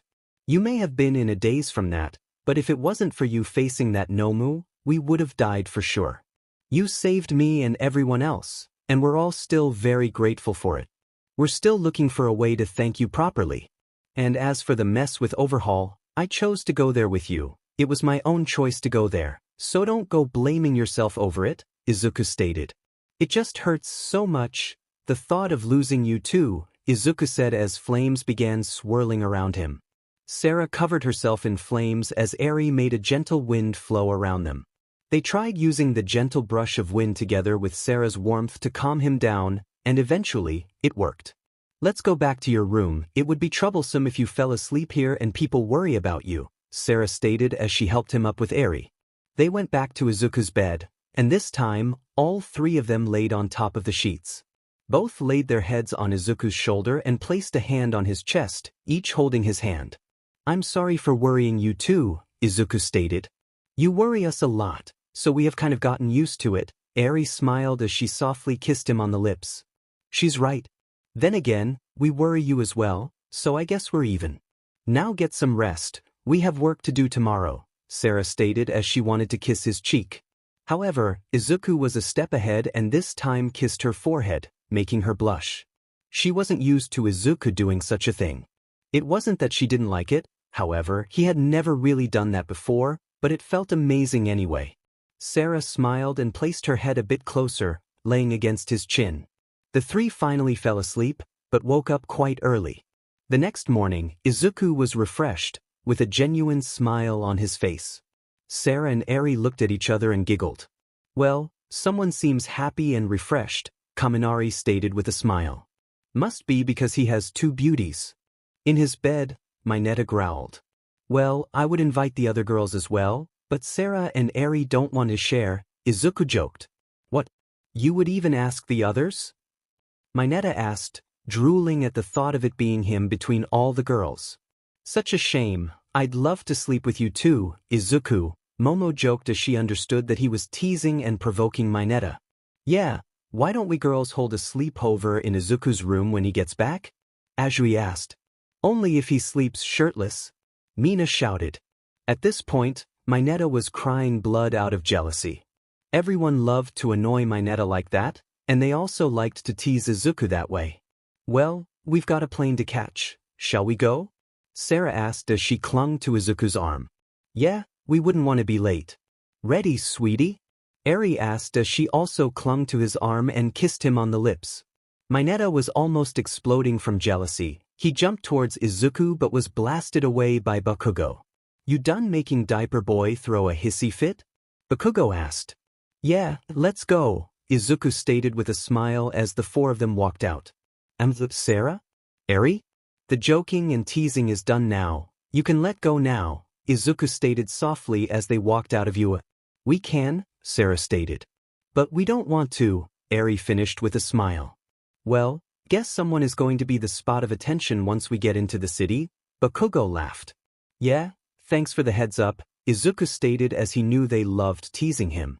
It was so easy for them to tease him, and all four of them knew it. It didn't take long for them to reach the airport, where a plane was waiting for them to get to Island. All Might had gotten them 4 tickets so they could get in as a family trip. That way he hoped no one would suspect anything, but most of all, he hoped that Izuku and his friends were able to rescue David and his daughter, even though the entire island was unknown to them. It took a few hours until they arrived, but once they did, they were really amazed. They did take their licenses with them. If they had to fight, they could at least show the license afterward. However, they left their hero suits back at UA. It would be suspicious to walk around in a hero suit on a family trip. Alright, I know we're here for other reasons, but I really have to try something first, Bakugo stated. What is so important that you want to do it so badly? Eri asked, a bit surprised. There is a villain course here. You'll have to destroy a certain amount of robots, and they'll even record the time for you, Bakugo stated. I'll show you guys that I'm finally better, Bakugo stated. A while later, Bakugo was sulking and growling. He got in 4th place, right under Izuku, Sarah, and Eri in that order. Bakugo had a stunning 14 seconds, however, Eri, boosting herself with her speed, had Sarah managed 8, and he was under the impression that Izuku cheated. All he did was place his hand on the ground, and flames shot up around all the robots, destroying them in just 2 seconds. Just shows how much control Izuku gained this past time, Sarah stated. Has she seen them? Izuku asked Eri. I don't know if she saw them at the fight with All for One. Apart from that, you haven't used it, Eri stated. Seen what? Sarah asked. Izuku's wings of flame, Bakugo stated, still sulking. Wait, you can actually make wings of flames? Sarah asked. I can, Izuku stated. Can you control how they look as well? She asked. Yes, he answered shortly. She grabbed his shirt. When we get back, you'll teach it to me, she stated, a bit demanding. Only if you can handle it, Izuku teased. Oh, are you challenging and teasing me right now? She asked, surprised. Someone gained a lot of guts, she stated with sly eyes.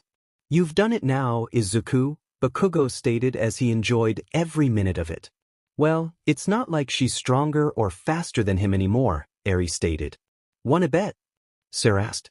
After this is all over, we'll hold a match. If I win, he has to teach me how to make those flames. If he wins, he can tell me what to do for a whole day without me objecting to it, she stated. Isn't that a bit?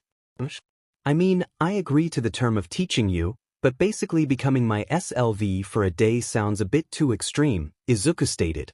Fine, I'll think of something else. Until then, hold that thought, she stated with a smile as she kissed his cheek. Honestly, with you too, I sometimes forget who I'm in a relationship with, Izuku sighed. Well, I'm your girlfriend. Sarah just acts like it, Eri stated, giggling. This made Sarah blush. Eri then grabbed Sarah's arm.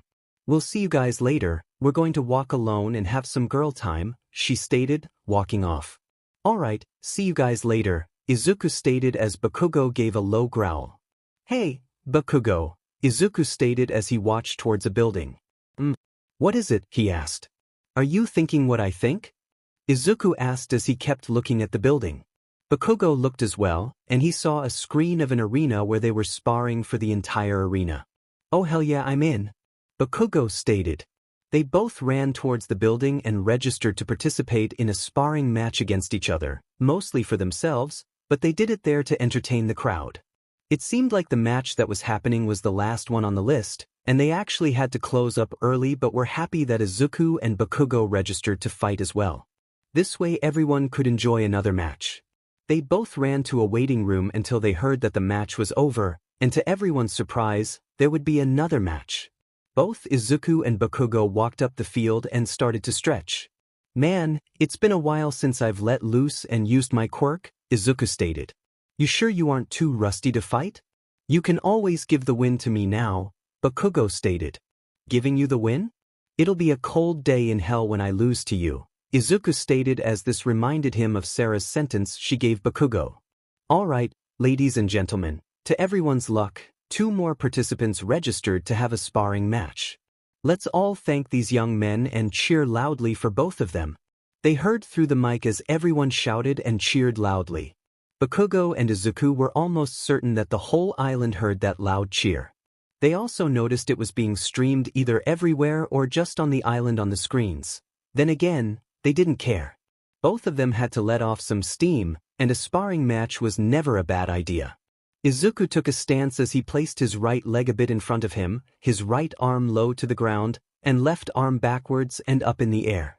Bakugo, however, just bent through his knees a little, arms beside his body releasing small explosions. Begin! They heard the person say. Izuku covered himself in flames and shot forward while Bakugo launched at him with explosions. Izuku tried throwing flames at him from up close, but Bakugo blocked this with his explosion, creating an even bigger explosion. Izuku then shot a barrage of flaming punches through the smoke towards him. However, this blew the smoke away. Bakugo countered by giving his own barrage of explosions. Izuku jumped up, powered up by his flames as he slowly backflipped and gave an overhead kick towards Bakugo. However, he blocked this with his arms, then grabbed Izuku's leg and threw him towards the ground while following up with an explosion. Izuku landed and quickly jumped to the side. Nova Crusher, Izuku stated as he shot his attack at Bakugo, who countered with his AP shot, canceling out each other's attacks. I have to say, Bakugo, I'm impressed. You got a lot stronger and faster. Before, you would never be able to keep up with this speed, Izuku stated, breathing a bit heavily. Same to you. I might have improved, but from all the sparring matches in the past, you also weren't near this level, only Sarah was. And you are having this level now while holding back. You've really become a monster, Bakugo grinned. Well, if I reached my level as a human and still can't protect the people close to me, then I have no other choice but to become a monster, Izuku stated with a smirk. Well, maybe it's time I should stop holding back then and show you I'm slowly becoming a monster myself, Bakugo stated as he suddenly burst forward at incredible speed, and even without his explosions at that. It only took a second for Bakugo to reach Izuku as he held his hand in front of Izuku's face. Izuku quickly dodged it by bending through his knees while throwing his body backward as an incredibly powerful explosion shot in front of his face. Wow! Izuku stated. That's not all. Bakugo shouted as suddenly his hand was clenched into a fist as he tried punching Izuku. Izuku was too surprised by this and got punched in the face. However, the punch then exploded in his face, blowing him back while giving him a bruise on his face. Nice, you are able to fight normally now and combine it with your explosions. You really are becoming frightening, Izuku stated. Bakugo then placed his hands together. Izuku quickly shot meteor-like flames as this crashed into a continuing giant explosion from Bakugo.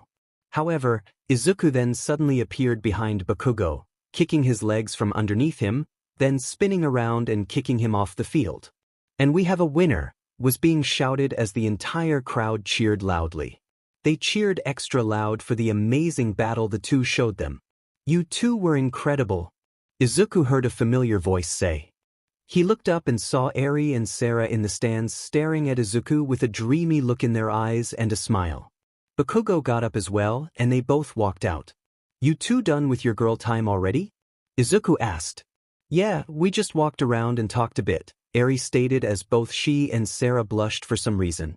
Then we saw you two fighting in the arena from a screen we passed, and we came to see it, Sarah added in.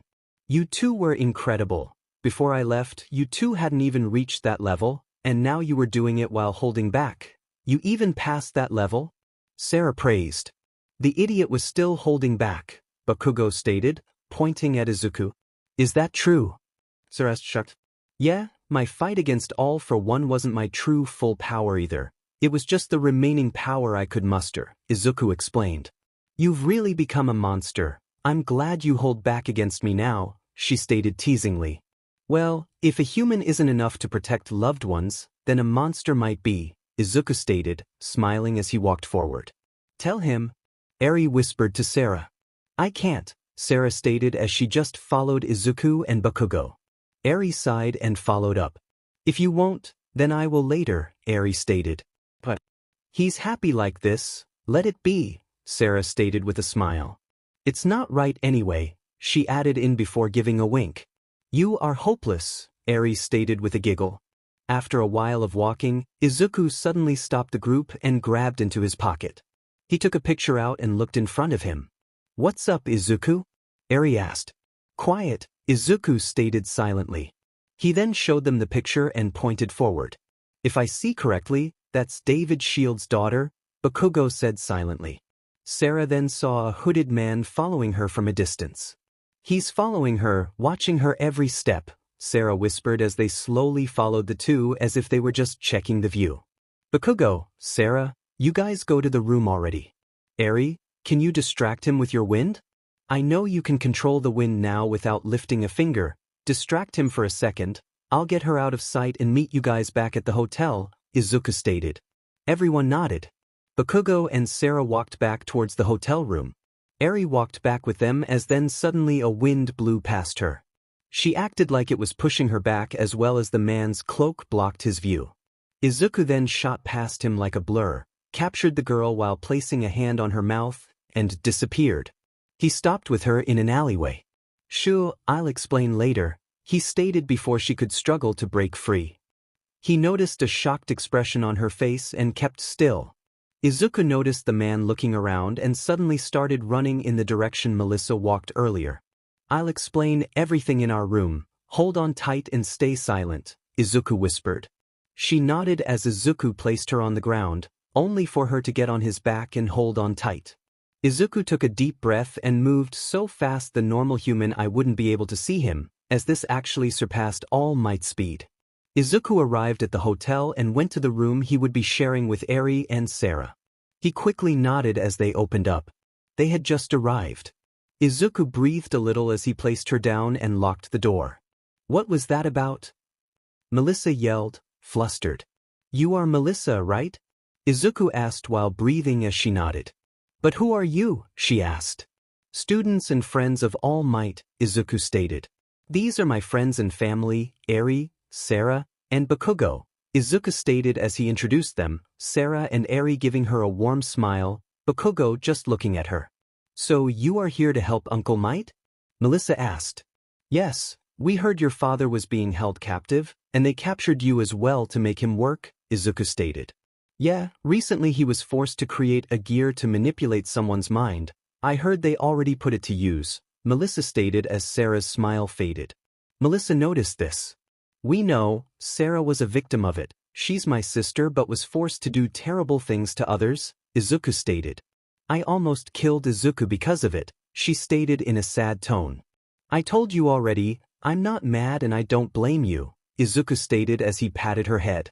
Oh my god, I'm so sorry, Melissa stated. It's alright, we're here now and we are going to free your father as well and then drive those villains away, Izuku explained. You'll have to hurry up then, she stated a bit sadly. They are going to execute him tomorrow morning because they lost their leader, Melissa stated. That might be my fault, Izuku stated, scratching his head. Now that you mention it, you guys do look familiar. Wait, now I know. You fought those villains with Uncle Might. It was such a gruesome battle, and you were injured very badly, Melissa stated, looking at Izuku. I'm alright now, Izuku smiled. Yeah, his wounds healed too. Just look, Sarah stated as she pulled up his shirt. However, Izuku had another shirt underneath it. I won't keep falling for it. Izuku started as Eri then pulled up his other shirt, showing his trained body to Melissa. Sure, go ahead and help her, why don't you? Izuku sighed. Melissa was blushing madly. He's hot, right? Sarah asked with a sly grin as Melissa only nodded. You tell me I attract women, but you are the one that shows everyone my body, Izuku stated. Don't you blame me. You love the attention and the girls after you, and you know it, she stated. Only certain girls, Izuku stated, face-palming. Oh, I want names, Sarah stated with a grin. Don't worry, they are always like this, Eri stated with a chuckle. Melissa smiled as well. Yeah, Sarah, your brother is really hot, and I really appreciate you guys wanting to help, but where is Uncle Might? Melissa asked curiously. He couldn't come. In fact, it's not a secret anymore. All Might isn't able to fight anymore. He's unable to use his power again, Izuku stated seriously as Melissa frowned. I was worried that was the case, she stated. Sorry to interrupt, but do you know where your father is? Bakugo asked, pulling back to the important stuff. He's in the biggest tower in the city, but it's 200 floors high, Melissa stated. Well then, we better get going, Izuku stated as he stood up. Wait, with how many people are you anyway? The entire tower is crowded with villains. You'll need at least a dozen of people, Sarah stated with a grin, cutting her off as Melissa's eyes widened. And we're more than enough, she added in. I see. Well, what about me then? Melissa asked. You'll probably need me to turn the security in the tower back to normal, and you'll need me for directions, Melissa stated. Are you able to fight through it and bring me with you? Melissa asked. Easy, we've got those too, Eri pointed towards Bakugo and Iz. They made it up to the top floor, where some troublesome robots were trying to capture them. However, Izuku releasing his flames was enough to stop them as they all malfunctioned from his heat. The villains were no match for them as Izuku blocked the gunshots and Bakugo shot his explosions. They all dropped like flies, and Eri and Sarah didn't even have to lift a finger so far, well apart from Eri at the start. They arrived on the top floor, and some of the stronger villains appeared. However, that high up, Izuku felt his anger rising towards the villains. They were the ones that forced David to make the gear, which made Sarah hurt him so much. Izuku stepped forward alone. Heh, you'll never make it past us, the group of a few dozen villains said as they stood in front of Izuku. I'm not really in a good mood, especially with you guys around, so how about you just back off? Izuku stated coldly as flames shot from his body like a sea of flames and engulfed them. Once the flames disappeared, all of the villains were on the ground unconscious with smoke coming off of them. Again, I'm glad he's on our side, Melissa stated as they all nodded. The teachers have been on the other side of him. It wasn't a pretty sight, Bakugo stated. Well, the top 10 pros felt the same, especially Endeavor, Eri stated. Wait, what? She asked. Izuku lost control once and almost destroyed the teachers. He also fought Endeavor to protect Sarah when she was being controlled, even while in his weakened state, Eri explained. They then found David tied to a chair in the middle of a room. This almost has a price card with a trap on it, Eri stated, but Izuku casually walked inside. Are you so foolish as to ignore the possibility of a trap? They heard someone say. Izuku didn't pay him any attention and arrived at David. He untied him. Wait, go away. It's a trap, he'll kill us both. David shouted as multiple pillars of steel shot towards Izuku. There was a loud explosion and a lot of steam. However, when it cleared, it showed the steel pillars, with Izuku and David standing there as well, with a shield of heat over them. He melted the steel away so easily? Melissa asked, shocked. Guess he's getting serious, Eri stated worriedly. Take care of David, he's mine, Izuku stated as wings of flames appeared on his back. Sarah's eyes widened after seeing them. They almost looked like those of an eagle ready to hunt its prey. Well, it's time for me to use the professor's latest invention, the villain stated as he placed a gear on his head. Suddenly, the tower started shaking, and all of the metal and steel from inside flew towards the villain as he created a giant monster.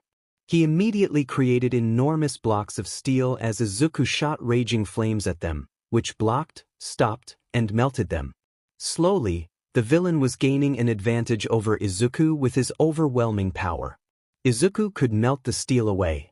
However, it took a little time as the villain could create multiple attacks. Izuku charged at the villain as he used full power to melt the blocks away. Suddenly, Bakugo shot up in front of the villain. Cataclysmic cannon, he shouted as 4 enormous explosions erupted right at the villain. Raging hurricane, Eri shouted as a hurricane shot through the monster created of metal, shooting the villain out. Gate of hell, Sarah stated as pillars of flame shot from the ground upwards, surrounding the villain as the flames then rose, doing insane damage. The villain was still up and kicking, although wounded. He aimed all his power and control into one giant attack and was about to slam it down on the tower. Izuku held up his hand. Great flame control. Flame of the Emperor, Izuku stated as flames swirled in a circle above his hand, and then a massively strong fireball appeared above his hands. David, Melissa, Eri, Sarah, and Bakugo had never seen anything like it, but they could feel the power coming off of it. Izuku slammed it right into the villain's attack as it destroyed the giant block of metal and also melted it. Izuku then appeared in front of the villain, smashing him in the gut and shooting flames through him. He didn't create a hole or kill the villain, however, he was barbecued from the inside. That was even faster and easier than I thought was even possible, Melissa stated. Yeah, we've been monster-like students, Eri stated, scratching her head. Izuku then grabbed his phone as he wanted to call the police and tell All Might that they managed to save Melissa and David. However, when he held his phone, someone was already calling him. This surprised the 4. Hello, this is Izuku? He stated as then his eyes widened in shock.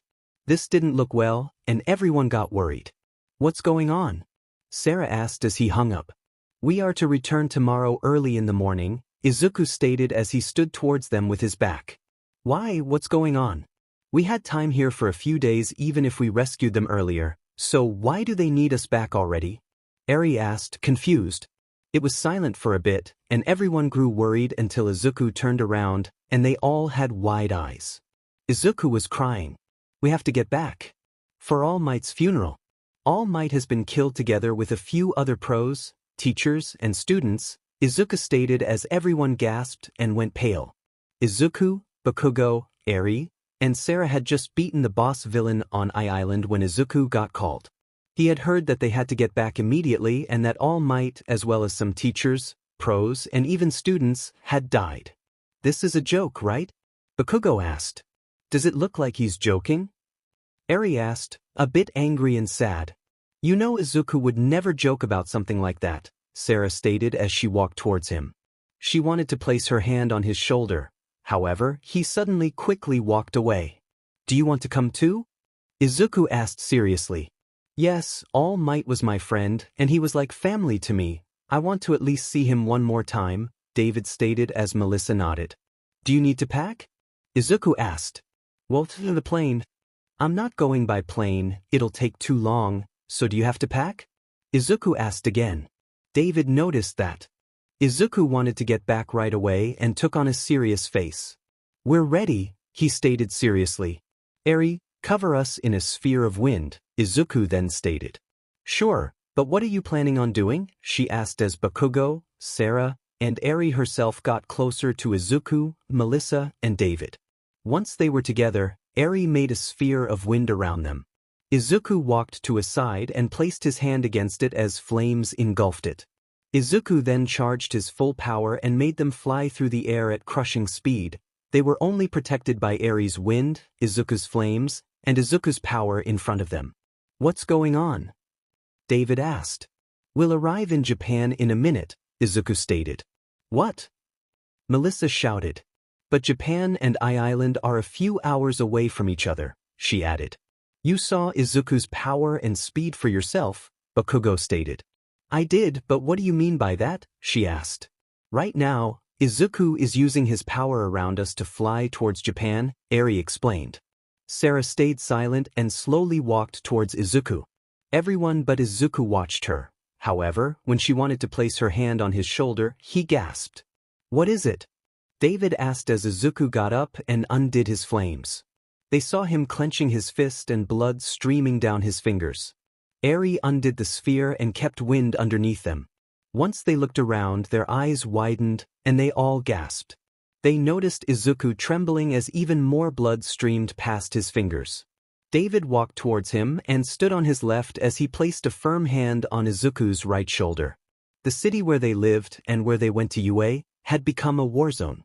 Buildings were destroyed, some fires still raged on, and there were only a few buildings still intact. Eri flew them towards UA, where Aizawa was waiting for them. When they saw him, they noticed he was wounded as well. He had bandages around his head and around his arm, as well as his body itself. "You guys made it here fast. I just called a few minutes ago," Aizawa stated calmly. Izuku looked at the school. Only a quarter of the building was still intact. The rest had crumbled down, and a lot of smoke was coming from the location of the dorms. "Who died?" Izuku asked, so cold it gave everyone the chills. All Might, Snipe, and Vlad for teachers. As for pros, Hawks didn't survive. He had to infiltrate to get information, but they threw his dead body towards us when they attacked. Endeavor has a big scar over his eyes as he almost lost it. Mandalay found Ragdoll, but she was dead as well. Apart from them, a few of the students died as well, trying their hardest to fight off all the villains, Aizawa explained. Sarah, Eri, and Melissa had tears streaming down their faces seeing all this destruction. Izuku gave them a quick glance. "Who did this?" he asked. "Shigaraki, but not just him. He has an enormous army now, and he has all for one's power. He was floating and even used multiple quirks, so there is no doubt he has it. But there were also weird Nomu creatures. He named them high-end Nomu," Aizawa explained. "The big three and Endeavor each managed to kill 1 out of 8, so there are 6 more left, but their numbers as well as the power of those Nomus and Shigaraki's power were too overwhelming, especially with All Might's power gone," Aizawa stated. "So all this happened in the time we were away?" Bakugo asked. Aizawa nodded. "Where is All Might's body, and where are the students?" Izuku asked. "Both are at the hospital that's still intact. They are preserving All Might's body. As for the students, the casualties were from the 2nd and 3rd years. None of the 1st years died, although there are some heavily wounded," Aizawa explained. "Momo, Uraraka, Kirishima, Todoroki, Kendo, Tetsu, and Azui were at a critical point but are out of danger so far. The others did have injuries but nowhere near as severe," he explained. "I want to see All Might and the 1st years," Izuku stated. "I understand, follow me, it's not far from here," he stated. Once at the hospital, they first went to All Might's body. They could see a bit of the stains of blood that had streamed down his face, as well as in his side. They said their final goodbyes to All Might as David and Melissa stayed behind there. Izuku, Bakugo, Eri, and Sarah walked behind Aizawa, but they were all focused on Izuku. He had been strange ever since the call, actually scary. They arrived at a big window where all the injured students lay. They could see their friends lying on the beds, all attached to monitors. Izuku noticed bandages around most of the students as well. "How did you guys survive anyway if they were overpowering you all so much?" Bakugo asked. "They retreated, saying that the person they were after wasn't here," Aizawa stated. "Shigaraki gave the order to kill some people and injure the others. He was certain it would anger the right person. We fought for our lives, but in the end, we only survived because they had enough for the day," Aizawa stated. "What about the people living in the city?" Eri asked. "We tried rescuing as many people as we could while fighting them off, but a lot of people died. Right now, the remaining people are all being evacuated, but we've heard word that they are already coming back. There are still quite a few people that need to be evacuated, and there are the injured," Aizawa explained. Everyone looked at Izuku, who had been awfully silent since they were at UA. He was staring at all the students. Suddenly he walked off. "What are you?" Aizawa started as Sarah ran after him and pulled her arms around him, holding him back. "I know how you feel, but don't go. If you go there to fight them, you'll end up dead. I already lost you once. Don't make me lose you a second time," Sarah stated as she sobbed in his back. "You know, I'm a failure as a sister," she suddenly stated, which made Izuku glance back. First, I leave you thinking that I died, then I hurt you terribly. I even made you save me, and in the end, even though I'm your sister, I've fallen in love with you. How horrible is that, she chuckled. A sister falling in love with her brother, guess I'm really losing it, she stated with a smile and tears. Izuku's gaze became a little softer. I know, I'm also a failure as a brother. I have the same, but at the same time, I also love Eri, Izuku stated. I understand. Besides, brother and sister aren't supposed to become a couple anyway, Sarah stated. I don't care about that, I care about both of you. Eri is my girlfriend, and you are my sister, but you two are the world to me. Sure, I've also got Bakugo as my brother, and I'm really glad he is, and all my friends at UA and all, but I love the two of you the most out of everyone. I just don't want to make it awkward between us, so even though we feel the same, let's just stay like this, Eri and I a couple, the two of us brother and sister, but let's also always stay together, Izuku stated as he turned around. Sarah smiled as she then began to cry. Izuku hugged her and patted her head. I love you, brother, she stated. I love you too, sis, Izuku stated as he then gestured Eri to come closer. Eri looked confused, and so did Bakugo and Aizawa. Izuku then placed his finger on her neck on a certain muscle. He used his quirk and knocked her out by using his power on it. Bakugo and Aizawa's eyes widened. I don't want her to worry, please look after her, Izuku stated. But, just now, Aizawa stated. I accept her feelings and I meant that I love both her and Eri, he stated as he then looked at Eri. I'll stay with you, and I hope you don't mind that I want to keep Sarah close as well, she's all I got left from real family, Izuku explained. I don't mind, even if we end up living together, I'd be happy to let her stay, Eri stated. And I understand the feelings you both have for each other, she stated a bit sadly as she walked closer. Izuku patted her head. You are still my girlfriend, and I'll stay your boyfriend. That won't change even if I also feel that kind of love for her, Izuku stated. I guess it's just natural after everything we went through and all. Then again for me, nothing changed, I still want to keep you all close to me. I'm not going to change because of feelings towards someone else, Izuku stated. Eri smiled slightly. Now keep smiling and support me. I know you'll be worried, but I'll come back no matter what, Izuku stated as he then kissed Eri on the lips. After that, Eri took Sarah over to her. Sarah had a smile on her face but was also crying.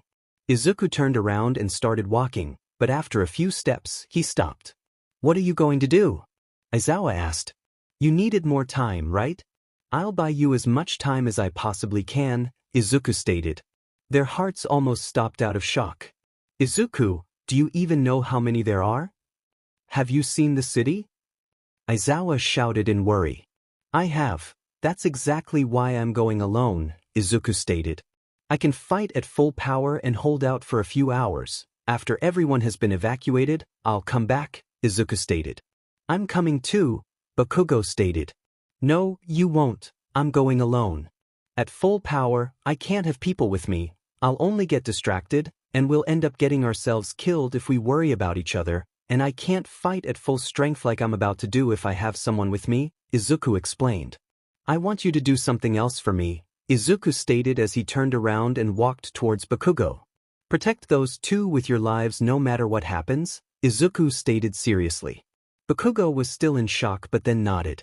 Only if you promise to come back alive no matter what. Bakugo stated, holding out his hand. I will, Izuku said, grabbing Bakugo's wrist as Bakugo did the same. They gave each other a bro hug and then separated.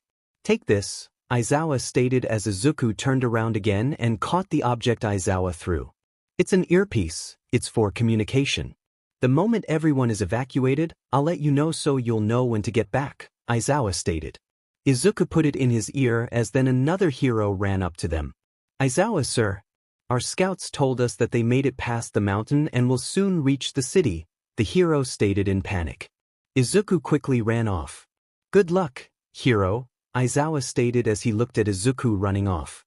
Bakugo and Eri were holding Sarah, however, both had tears in their eyes, afraid Izuku was going on a suicide mission, which it actually looked like in everyone's eyes. However, Izuku was determined to buy them time, and they needed it. Alright, you two stay with Sarah, I'm going to help with the evacuation, they'll have to make it as fast as possible now, Aizawa stated. The hero ran with him towards the other heroes and where they were evacuating. Please be alright Izuku, Eri stated, closing her eyes and holding Sarah close to her while slowly gliding against the wall to the ground. Bakugo, for the first time in his life, placed his arms around Sarah and Eri. He was worried too. He had seen the destruction, and Izuku was heading off solo towards the cause of it. Don't you dare die on us, you idiot, and you better apologize to Sarah and Eri when you get back, or I'll kill your butt, Bakugo thought. Meanwhile, Izuku had reached the edge of the city where they would be coming from. He casually walked forward a bit away from the city. Eventually, he heard them coming. He heard them walking and laughing.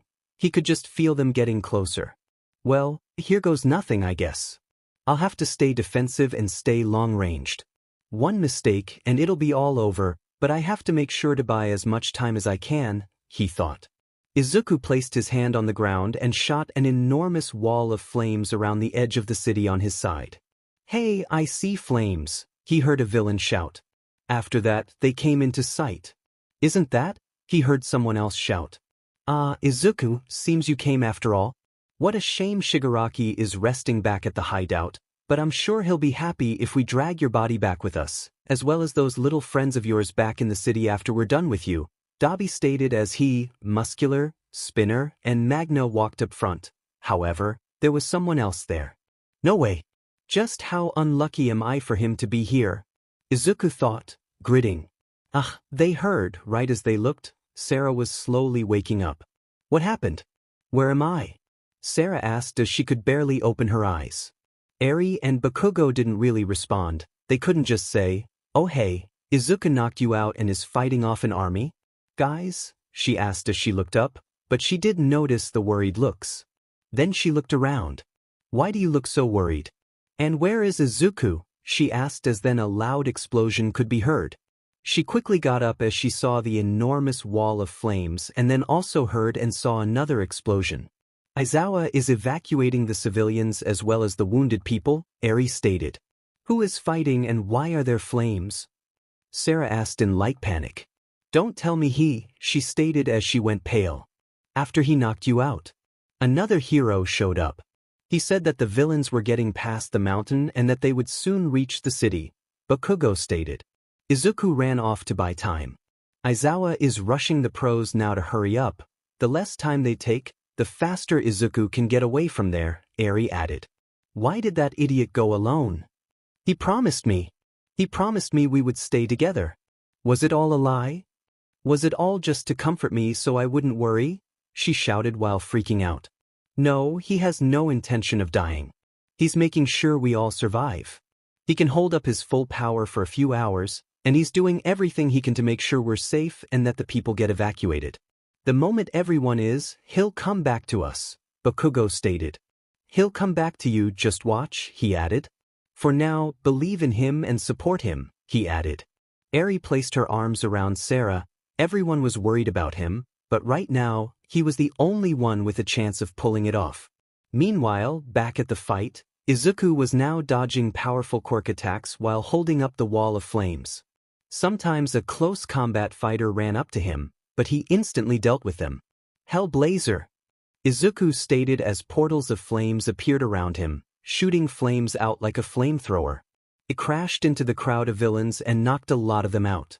He then was barely able to dodge a barrage of attacks and landed on the ground. Right at that time, Muscular and Stain charged for him. Izuku jumped back, dodging the sword, and jumped sideways to dodge the punch from Muscular. Stain immediately charged after him again and made a barrage of slashing moves. Izuku was barely able to dodge them. He lives up to his reputation. He's so fast and flexible, Izuku thought. Suddenly he brought Stain out of his flow by pushing the sword up. He then ducked, dodging a kick from Muscular. Izuku then spun around and kicked both of them back as he then slammed into the ground, creating a force field of flames blocking a powerful long-distance attack. Izuku then shot an enormous fireball in an instant towards the group of villains. Muscular and Stain tried a pincher attack as Stain tried stabbing him in the back while Muscular aimed for his face. Izuku grabbed Muscular's punch and shot past it, kneeing him in the stomach, then kicking him in the jaw before launching him away with a punch. Izuku then backflipped and kicked Stain to the head. However, Stain managed to anticipate this and stabbed his sword up towards Izuku. Izuku tried dodging. However, the sword still created a cut in his side. Damn it, he thought. Izuku then shifted his body past it and kicked Stain to the head like he planned. Stain crashed to the ground. Izuku then jumped back while shooting flames from his hand to block Dabi's blue flames. Spinner and Magna attacked with their newly made weapons as well. Izuku managed to dodge the barrage of their hits as they attacked directly after each other. Stain and Muscular joined in as well, making it a high-speed barrage. Izuku was dodging all until Toga managed to mix in as well.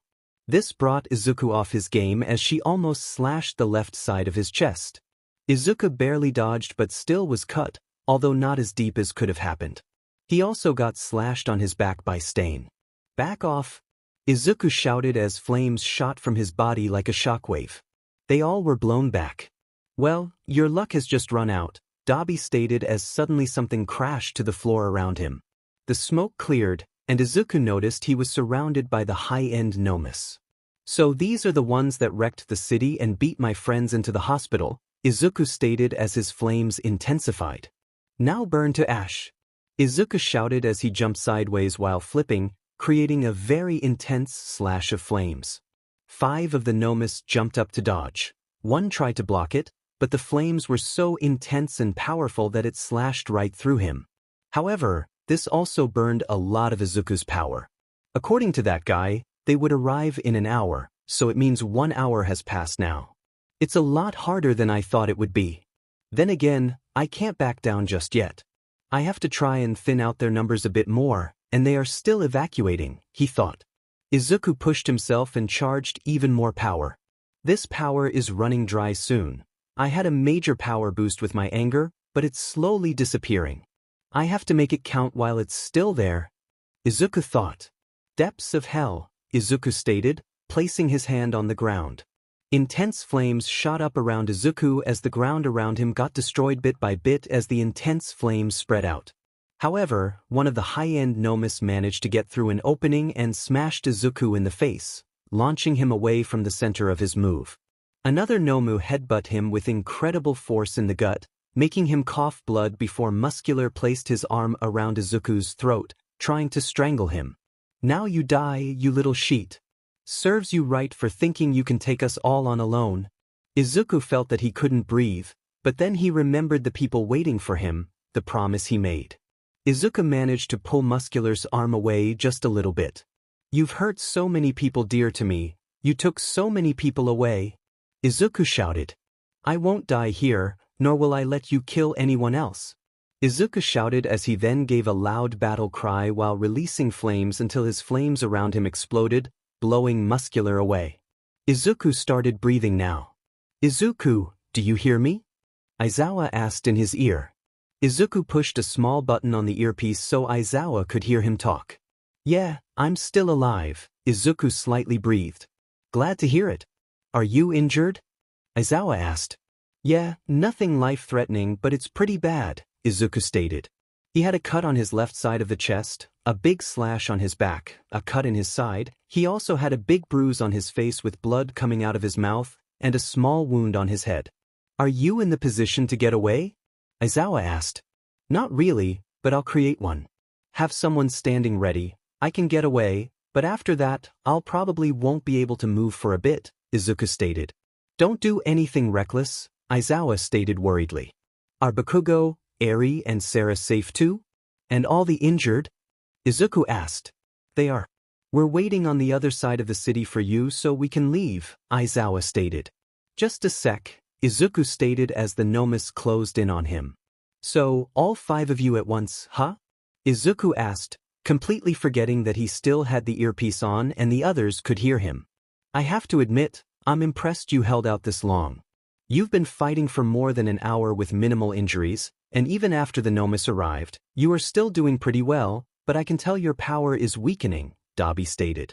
Shut up, I'll be the one to decide when my power is getting weaker, not you, Izuku stated. Izuku placed his hand on the ground. Time for a barrage of attacks. He sighed as he took a deep breath in and out. Tremor blast. Izuku shouted as lines of flames shot over the ground, reaching the Nomus. Burning slash.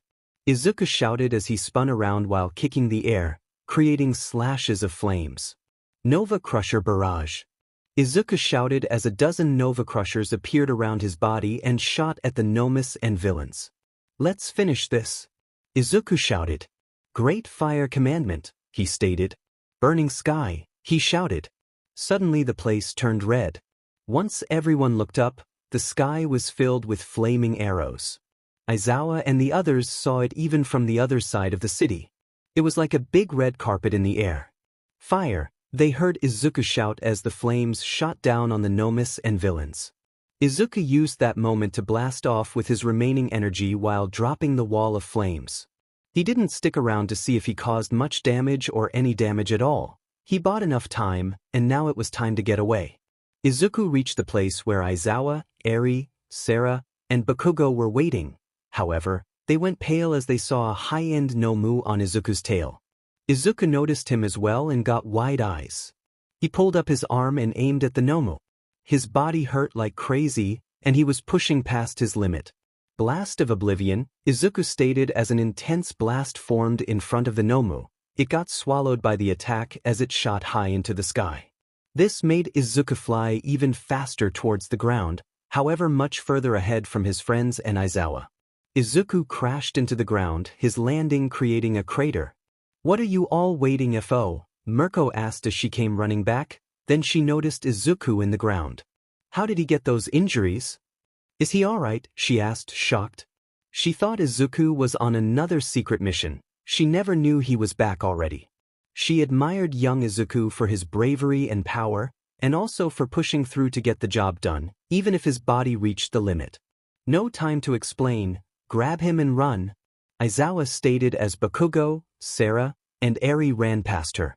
Mirko quickly pulled Izuku on her back and started running with Aizawa next to her. You are going to have to explain once we're safe, she stated. I know, I'm sure he can in even more detail, Aizawa stated. They quickly ran and found the last bus waiting for them. They quickly got on it as Mirko placed Izuku on the back row of the seats, Eri, Sarah, and Bakugo staying close to him, as Mirko inspected him and noticed his wounds. No life-threatening wounds, but still very bad injuries. Right now, he's exhausted. Just what happened to him, she stated aloud.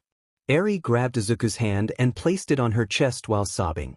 Sarah placed her arms around Eri and placed her hands over hers and Izuku's hand. The bus quickly made its way to a secure camp in the forest on the other side of the city. It was another part of UA. It was actually a park created for such situations. It was hard to find, however, even if you found it, you'd have to have permission to enter it as it was built like a fortress, ready to defend and also counter if needed as it had a lot of weapons ready. Once they arrived, they placed Izuku in the smaller infirmary so Recovery Girl could attend to his wounds and so he could rest as well. They were all worried about him, and most wondered where and how, and even why he got those wounds, but everyone was glad Izuku was safe now and could finally rest and recover. Izuku was brought to safety inside the camp. Recovery Girl had treated his wounds but decided not to use her quirk. He may be wounded, but she knew he could fight better with healing wounds than having been completely recovered but energy depleted. Izuku was basically their ace, and she knew it. She knew it was essential for Izuku to have as much energy as possible. Eri, Bakugo, and Sarah stayed around him. Meanwhile, in another room, the pros were holding a meeting. Somehow we managed to evacuate the city in time, Best Jeanist stated. But what happened to the villains? I thought the squad said that the villains were close to the city? If that's true, then they would have attacked us when we were evacuating, Gang Orca stated. Maybe we were so fast that we completed the task before they arrived, Emilady stated. Actually, that's far from true, Aizawa spoke up as everyone's attention turned to him. We've taken over an hour, almost two, to evacuate everyone. It was fast, but we still took a long time, Aizawa said while clenching his fist. You seem to know something, which reminds me, what happened to that boy? I saw him before, he wasn't in good shape then either, but then he was mostly exhausted. He looked way worse now, Mirko stated. Izuku fought the villains while buying us time, Aizawa stated as everyone flinched and was shocked. What? They all shouted with wide eyes. After they retreated, I called Izuku to get back as soon as possible and told him in short what happened. A few minutes later, he arrived, probably by using his flames. He went to see All Might as well as the students. He wanted to go, Sarah tried stopping him, however, he knocked her out gently, then he heard about the villains and ran off to try and buy us as much time as possible, Aizawa explained. He came back in the state that you saw, Aizawa stated towards Mirko, who looked shocked. I knew the kid was strong, but to hold back an army, that's insane, she stated with a nervous grin. It wasn't just the army. When he came back, he had a high-end Nomu on his trail, which means they must have arrived as well, Aizawa stated. What happened to it? I didn't see it anywhere, Mirko asked, surprised and curiously. Izuku managed to wipe it out in one hit, however, he fell unconscious afterward, Aizawa stated. One hit? Are you sure that's true? Gang Orca asked. I don't know how he did it, but yes, it's true, we saw it with our own eyes, Aizawa explained. However, there is something which I doubt Izuku himself noticed, Aizawa stated. What's that? Best Jeanist asked. His power and his emotions, Aizawa stated. The more determined he gets, the stronger he feels something, may it be hatred or longing to save someone, he somehow gains a boost of power. We noticed this around the time Sarah was supposed to be dead. He pushed his power to the limit when out of control, yet somehow gaining more and more power, Aizawa explained. Flames of wild emotion? Endeavor shouted. That's insane, he added. You know about it? Aizawa asked. Yes, every fire user has the chance to achieve that power, but I never managed to do it, Endeavor stated. So far, he's the only person I heard about that really has it. The others were unconfirmed rumors, he explained. I see, then I have a question, Knight asked. Go ahead, Endeavor stated. Is it harmful to the user? It grants him power, but how does it work? Does he just suddenly gain power and disappear in an instant? Will it have an effect on the body? He asked. What I learned about it is the stronger his feelings get, the stronger his power gets. It does disappear, but it gradually gets weaker until he's back at his own power. It doesn't disappear instantaneously. As for on the body, I don't know about that. From what I heard, he was wounded, and he may have fallen unconscious from exhaustion and the wounds combined, but maybe from those flames as well, Endeavor explained. Aizawa, how did the kid look to you before he left? Ryukyu asked. I know him very well, I've seen him angered and even beyond, but what I saw from him made me sweat buckets, Aizawa stated. You could tell by his behavior that Izuku was sad, but he was calm, very calm, Aizawa stated. I got scared just being around him, he added. That might explain how he bought us so much time, Night Eye stated. If he was really that angry, then he would have gotten a tremendous boost, which might also explain how he killed a high-end Nomu in one attack, Night Eye stated. Suddenly the big three walked in. Sorry we're late, we were looking after all the students to see if we didn't miss anyone, Mirio explained. It's nothing to worry about, Aizawa stated as he filled them in with a short explanation. Wow, is all they said about it. So, what will be our plan of action now? Itshut asked. We'll have to retaliate at some point, Nizu stated. However, the thing that makes it hard is that Shigaraki has this new power, as well as those Nomus, and we don't even know if he's still hiding something. We're at a grave disadvantage. To top it off, Izuku might be back but is unconscious and wounded, Nizu explained. The mood turned grim. I'm not unconscious anymore, my wounds have been treated, and I can still fight, they heard as they all looked towards the door as Izuku walked in. He was only wearing breaths while also being barefoot for some reason. His shirt was taken off to place bandages around his body. Are you alright, kid? Mirko asked.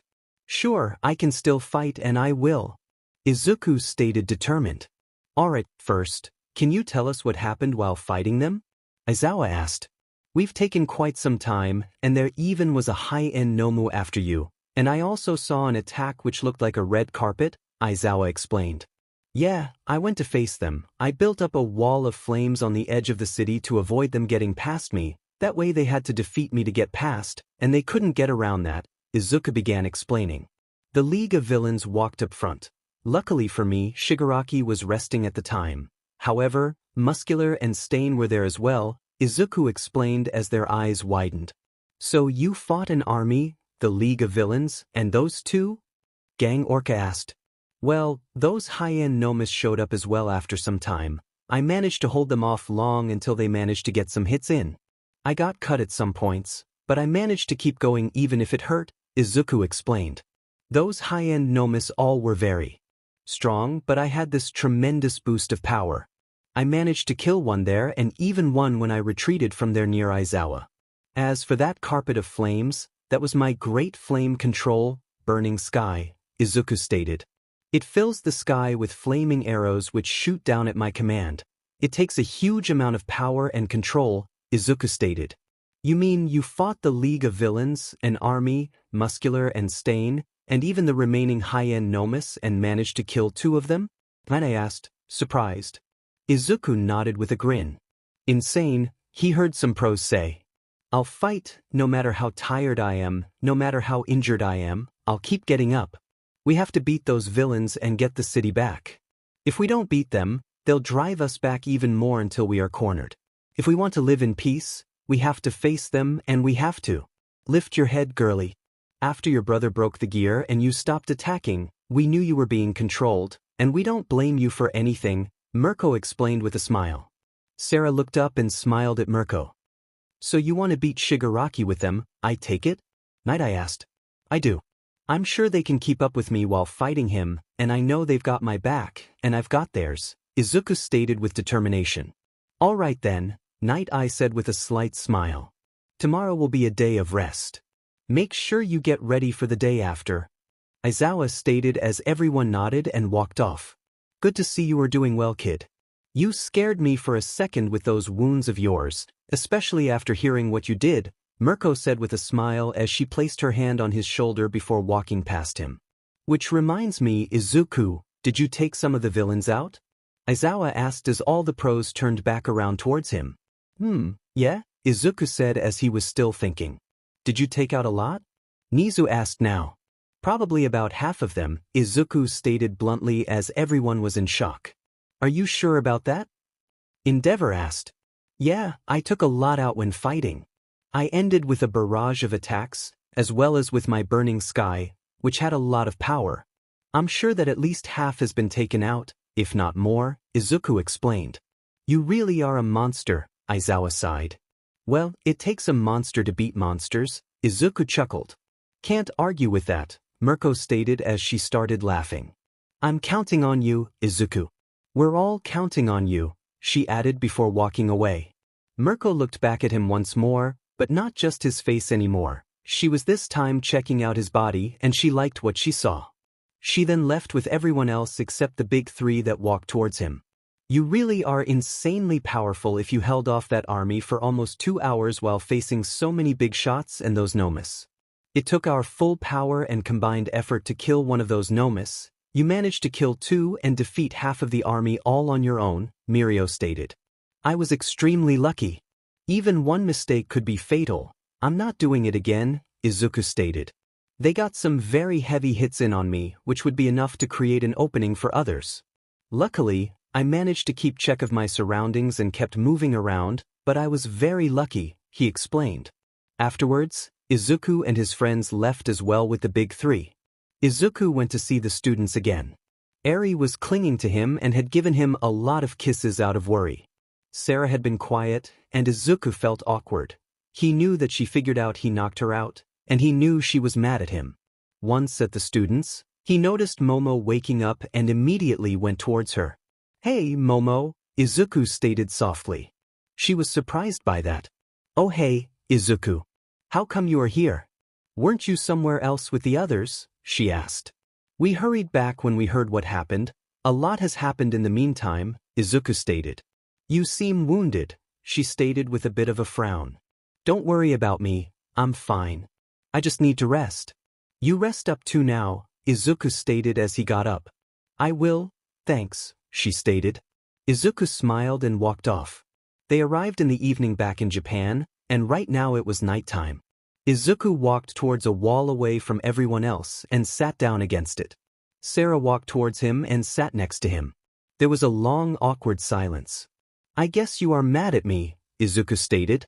Suddenly, she jumped up and sat on his lap facing him. She was crying. Do you have any idea how I feel right now? She asked. Actually, no, you don't. You promised me you'd always stay by me and never leave me again, she shouted as she started to slam her fists on his chest. I even tried to stop you because it was so dangerous. When I saw you going, all I could see was you being overwhelmed and eventually dead on the ground. I tried to stop you. Yet you knocked me out and go anyway. You went on what seemed like a suicide mission, she shouted, still slamming on him. Izuku didn't say or do anything. He just listened and took the slams on his chest. Idiot. I hate you so much right now. And yet I just can't hate you, she shouted as she began crying even more. When I woke up and heard you went to fight them, I felt so scared. I felt like I could be crushed from within any second. I thought I was going to lose you, and Eri felt the same. You a-hole, she shouted. Don't you care about us at all? Don't you care how we feel? Don't you care that we are afraid to lose you? She shouted. Izuku placed his hands on her shoulders, but she slapped them away and even slapped his face. Izuku then placed a hand behind her head and one on her back as he pulled her closer in a hug. She placed her head on his chest, arms around him, and let it all out. I went there because I know how you feel, and I had to protect you all, Izuku said. I was constantly on the defensive, and at some point, I could have been killed, but I had you guys to return to. I made that my power and was able to overcome that moment. If I hadn't done that, a lot of people would have been killed. You could have been killed, together with Eri and everyone else we care about, Izuku stated. I'm not asking you to forgive me, and if you want to hate me, you can hate me. If you want to beat me to a bloody pulp, go ahead. All I ask is for you to understand that I did it to protect everyone, Izuku stated softly. I understand, it just hurts so much. The fear of losing my brother, the fear Eri felt when I looked at her, the fear everyone had for the villains, the fear I felt when I saw the destruction, she stated calmly now. And you went to fight the people responsible. I'm proud of you for the reasons that you did it, and I'm extremely happy that you came back, she stated. But I couldn't bear to lose you, she stated as tears heavily streamed down her face. Then suddenly, Eri tackled them and joined them. She had pushed Izuku over as she laid on top of him while Sarah laid close next to him. I feel the same as Sarah, you know. Eri stated, apparently hearing the whole conversation. I'm not going to make excuses, I know what I did, and I know it scared you, but I had to do it to save everyone. If they had reached the city, a lot of people would have died, Izuku stated. At least now, I managed to take a lot of them out as well as buy enough time, Izuku stated. Eri almost grabbed him by the throat, but instead, she grabbed his bandages. And yet you are still talking of fighting again already, she shouted. You don't even care how we feel right now, she shouted. Izuku sighed. He knew they were too emotional to listen and then did something he might regret later, but for now, he just had to. Izuku pushed Eri off of him, surprising both girls. I'm sorry, I know I scared both of you, but they count on me. I'm not going to pull out now. The villains have to be taken down, otherwise, we'll never be free again, and we'll have to live on the run constantly in fear of them finding us, Izuku stated as he got up. I'm going to fight if you want me to or not. If you are too scared to fight Shigaraki, then don't. Just help the others with the villains. I'll take care of Shigaraki myself if I have to, Izuku stated as he turned around. You could get killed, they both shouted. We can all get killed. Everyone has the possibility to die. As long as those villains hold the power, I'm going to face them, with or without help. I plan on winning that fight, and I don't plan on dying, Izuku stated. A hero pushes past fear and risks his life to save others.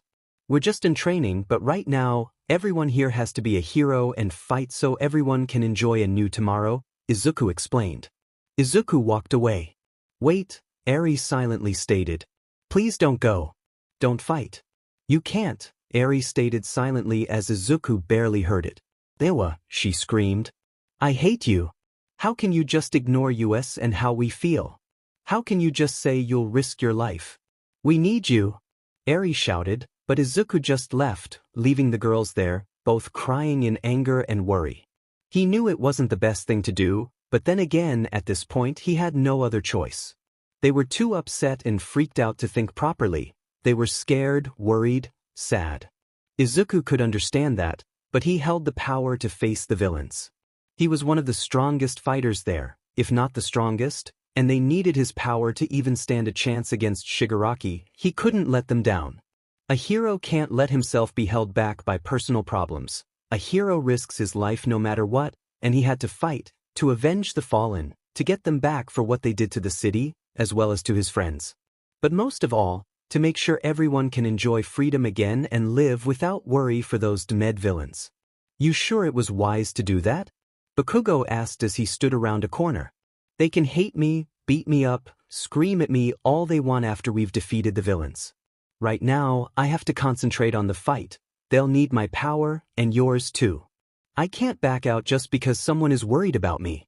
Everyone here is worried about each other, but everyone does what they do because they have to. We're the same, Izuku explained. And if they end up hating me for real after all this, then so be it, but I at least made sure everyone is safe, he finished. I understand, I can understand them, but I'm with you, Bakugo stated. Aizawa watched from a distance. He saw and heard what happened. Even though he felt bad, Izuku made the right choice. The day after, Izuku rested up.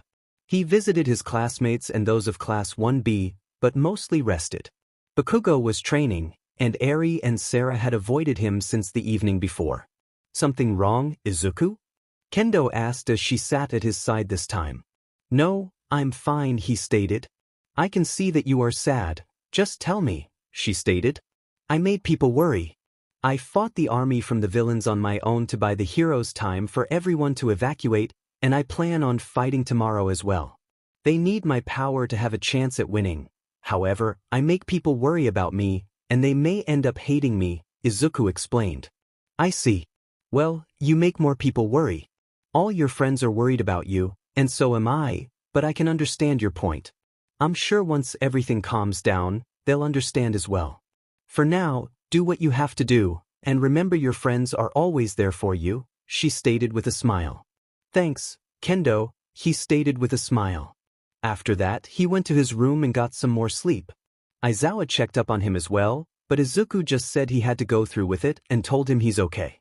The next day, it was finally time for the fight. All of the pros, as well as students from UA and other hero schools, were standing ready. All right, everyone, I just got word, Aizawa stated. It seems they are expecting us to come.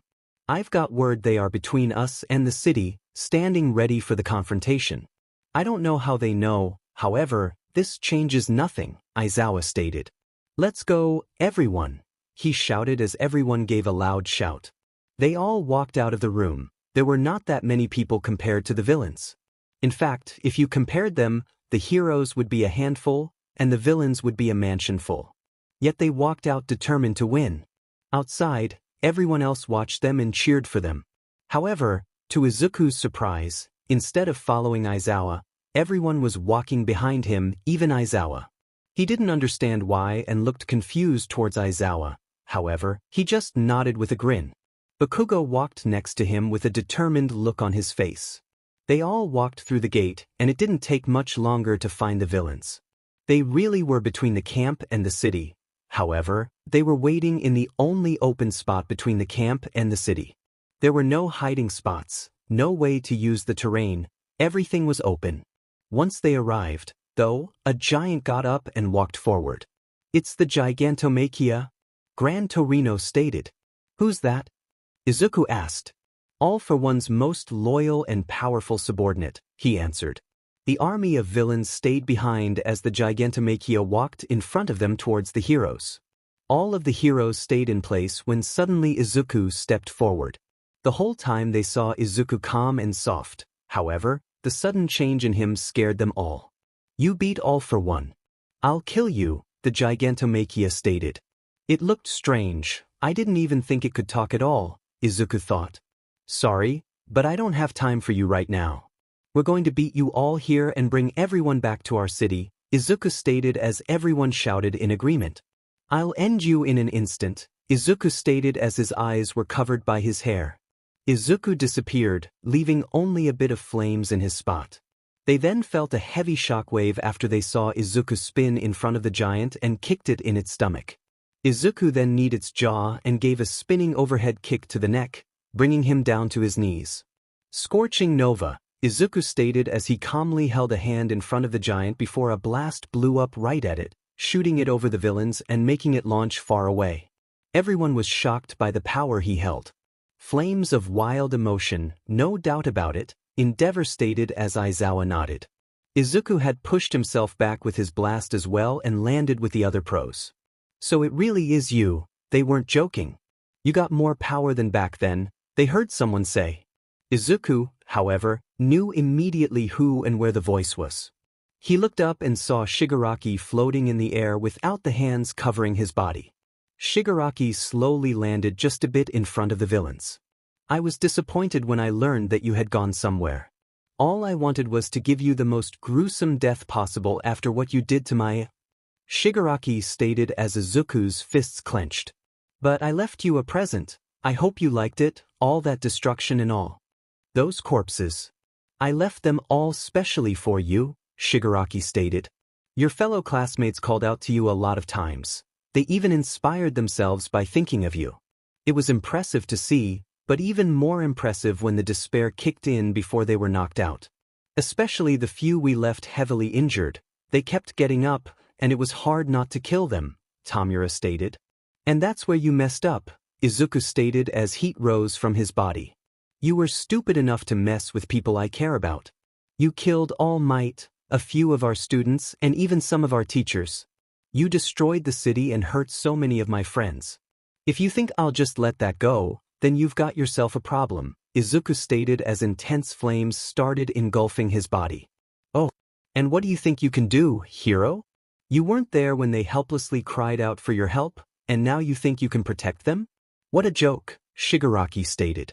It's true I wasn't here when they needed me, but they are still alive. Everyone is recovering. That's exactly why I have to take you down right here, right now.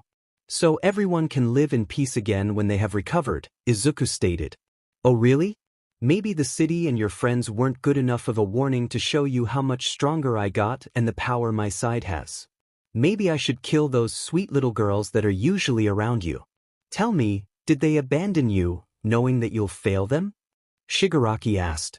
Suddenly, there was a loud explosion, and a crater formed from where Izuku stood. Shigaraki was sent flying, and Izuku appeared in his place. He wasn't flying and was about to crash into the ground as he slammed the ground with a lot of force right at the villains, knocking dozens of them out in a single blow. Let's go and show them what heroes can do. Endeavor shouted as everyone gave a battle cry as the battle started. That's strange, I don't see any of those Nomus, Aizawa thought. If you are wondering about the Nomus, they are all destroyed by Izuku's attacks. I was part of the scouting team, and we saw the entire battle. He destroyed those Nomus and a lot of the villains. He actually created us an advantage in that one battle, Gran Torino stated. Do you think the giant will get up again? Aizawa asked. I doubt it, after that power release just now, he answered as they both joined the battle. Izuku shot after Shigaraki around the spot where he knocked him to, Bakugo joined him. Not bad, you've really become even stronger. This'll make my victory even sweeter, Shigaraki stated. Izuku just charged at him, giving a barrage of blows. Shigaraki had trouble keeping up, then wanted to grab Izuku's face to activate his decay. However, Izuku grabbed the arm and pulled down as right at that moment, Bakugo appeared directly behind Izuku, throwing an explosion in Shigaraki's face. Bakugo then shot a barrage of explosions. You annoying pest! Shigaraki shouted, trying to go for Bakugo, however, Izuku still held his arm. He spun around and elbowed Shigaraki in the face. He then also placed his hands on Shigaraki's chest, blowing him away with his flames while Bakugo followed up with a shot autocannon. They already dealt a lot of damage to Shigaraki. Thunder God strike! Shigaraki stated as lightning struck down on both Izuku and Bakugo, who shouted in pain. Tamura then launched towards them and slammed their chests with his arms. They were stuck against his arms as Shigaraki smashed them into the ground and broke through it. He threw them up and appeared in front of Bakugo. Dark Blitz, he stated as Shigaraki suddenly shot past Bakugo, who was then hit by streams of light and darkness from all sides as he screamed in pain. He, however, turned around through the attack and placed his hand in front of Shigaraki. Cataclysmic Cannon, he shouted as 4 immense explosions shot him away. Death Scythe, Shigaraki stated as he shot forward and slashed Bakugo from his right shoulder down to his left hip. Bakugo! Izuku shouted. He quickly grabbed Bakugo and pulled back. Oh no, you can't leave just yet. Metal Rain, he shouted as spears of metal rained down towards Izuku. Izuku charged his flames and made a tornado of flames while running through it to safety. Some of the metal spears shot through the tornado and cut his arm and side, as well as his back and cheek. Izuku just endured it. Damn it, I have no other choice but to use it now, Izuku stated, gritting his teeth. He arrived back at the fight. A lot of villains were taken down, but the attack reached Tamura as he tried his best to stay in place and push it forward. Shigaraki saw the attack incoming. Absolute power, Tamura stated as literally every long-distance power he had formed into one attack, as well as the power from every other quirk he had. He shot it against Izuku's attack. Izuku felt the shock of the clash through his body, in his arms, his legs, everywhere it felt like his body was being ripped apart, but he couldn't let up now. If that attack was being sent back at them, they would die, and that wasn't up for debate. He had to smash it into Shigaraki no matter what. Izuku gave a loud growl then a monstrous shout as his attack pushed forward. Tamura was now being pushed back, however, he really had trouble overpowering Izuku's attack. In fact, he couldn't overpower it anymore. How is this possible? I have absolute power. This shouldn't be possible. Shigaraki shouted. Absolute power is nothing if you lack resolve. You are fighting for destruction and to kill. I, on the other hand, fight with meaning. I fight to protect everyone here who's fighting with me and everyone back at the camp. I'm fighting so everyone can wake up to a new tomorrow, and that's why I'm able to use this uncontrollable power, he shouted as he gave a last punch. Shigaraki defended and was hit by the move as it exploded while engulfing all the villains as well. Izuku started heavily breathing. Are you alright? Aizawa asked. Man, you really are a monster. Even with my sudden power boost and a power I normally can't even use, you are still up, Izuku stated, breathing heavily while falling to his knees. Before him, Shigaraki stood, also heavily breathing in front of the villain's side. All of the villains were down except for the League, Muscular, Stain, and Tamura. They were injured but still ready to fight. You sure had some nerve, shooting such power at me with the intent to kill, Shigaraki stated.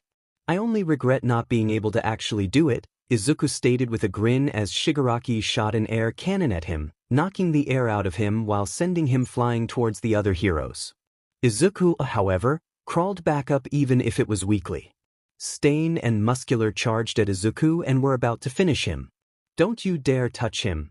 He heard 2 voices from behind him. Suddenly a combination of intense wind and flames smashed right into them as Eri and Sarah landed in front of him. He promised us he wouldn't die here. Eri shouted. And we are going to make sure he keeps that promise. Sarah added in. Thanks, girls, Izuku stated weakly. You look pathetic. After all that talk about having to do what you got to do and how you were bragging about beating them, look at the state you are in, Sarah spat towards him. Yeah, you are right. I am pathetic, Izuku stated as he got up on his feet.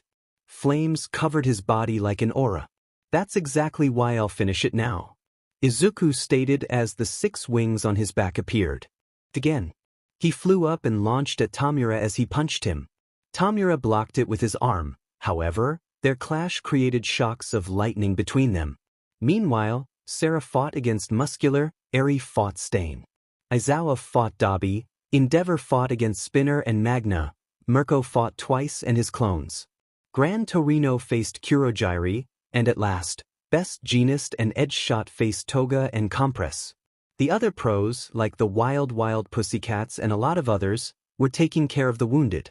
Izuku suddenly moved very swiftly and managed to give a spinning kick to Tamura's neck. He then gave a heavy blow to the lungs, knocking the air out of him. Izuku then grabbed his shoulders, pulled him closer, and kneed him in the gut.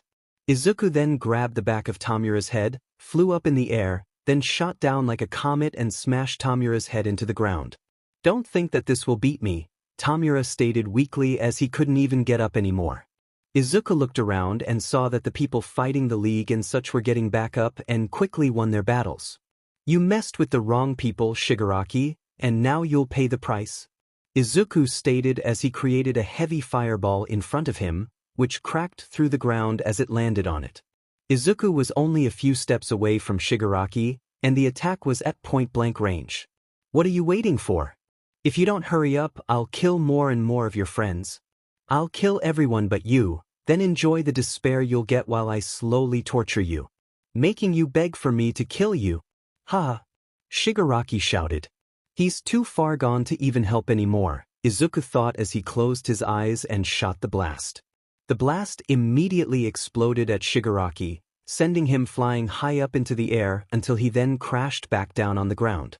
Izuku didn't know if he just knocked him out or killed him. Right now, however, he didn't care. They won the battle, but it took a lot. Izuku looked around and noticed they still had casualties. Edgeshot had been killed in the end, Kamui Woods and MT Lady were badly injured. Mirko had lost her left arm. Bakugo was unconscious with severe wounds and a slash from shoulder to hip. A lot of other pros were unconscious from the fight, and some of the lesser-known pros had died as well. They might have won a battle that seemed impossible, but it still took more lives. Suddenly Eri walked in front of him. "We won, right?" Izuku asked weakly as he could barely stand on his feet. She smiled at him and just nodded softly. Yes, we did," she stated as Izuku laughed weakly before he fell forward. Eri quickly catching him with his head on her chest. "Aren't you mad at me?" he asked. After calming down. "We knew you said those things because we were too far gone at the time to understand. We know you said those things because you had to make us understand. I'm not mad anymore. Right now, I'm just glad you are alive, my love," she stated, holding him close. "We've still got so many wounded and more casualties. I was foolish to stop. You did all you could. You even used a power that was normally impossible. You weakened the enemy big time with that attack, even though it seemed too overpowered." She laughed a bit at that. "You don't want to know how my body feels because of it. The power could destroy me. I actually shouldn't have ever used it. I took the risk, and luckily it paid off, but I doubt I'll ever be able to use it again. Then again, let's hope the need for it never arrives anymore," Izuku stated as he then collapsed. "You were amazing, Izuku. I heard about the flames of wild emotion from Endeavor, and I guess your longing to save everyone and your hate for Shigaraki, as well as the pain you felt towards everything, made you able to summon that power. Still, you were incredible, and you still are, even if you'll never get near that power again. You are a true hero," she stated. After that, Izuku was brought back to the camp together with all the other injured, as well as with the bodies of the dead. Everyone grieved over the deaths of so many more people, but were all glad they were finally saved. It took a really long time to capture all the villains. However, the most powerful ones were immediately taken to Tartarus, which included Shigaraki, Muscular, Stain, the League, and a few others that were lesser-known villains but still very powerful. Izuku had been unconscious for days after that battle. They said it was the drawback of his Mthar control as well as passing his limit by that much. His body was strained, some of his muscles were cut, and his bones had cracks in them. While being unconscious, he was also being treated. The citizens and the pros that were able to all moved back to the city to rebuild whatever was destroyed and also resume life and enjoy the peace. It eventually took 2 years for everything to be rebuilt again. There was an insane amount of destruction. The villains had destroyed even more out of anger after they couldn't find anyone in it. Then a year later, Izuku and his friends all graduated and had become pro-heroes. Izuku had started his own agency and teamed up a lot with other agencies like those of Best Jeanist, Night Eye, Gang Orca, and a few others. He also requested help from Mirko at times, who had gotten a mechanical left arm. Izuku, Eri, and Sarah all lived in one house together, And since Eri and Sarah were always arguing about who was allowed to sleep with Izuku, he just made them sleep together and used the bed in the other room for himself while locking the door so they could never secretly sneak inside. Bakugo had moved to America. Sure, he wanted to stay with his friends, but he left to get stronger.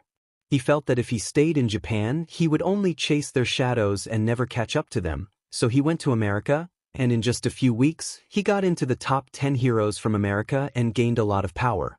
In the end, all his friends had healed well after that attack from the villains years ago, and every student became a great hero in his or her own right. Peace had returned to Japan, but nothing was everlasting. Villains never stopped. There would always come someone new, but Izuku, as well as now his wife Eri and his sister Sarah, were ready for the new villains to come. They would protect the lives and peace of the citizens no matter what.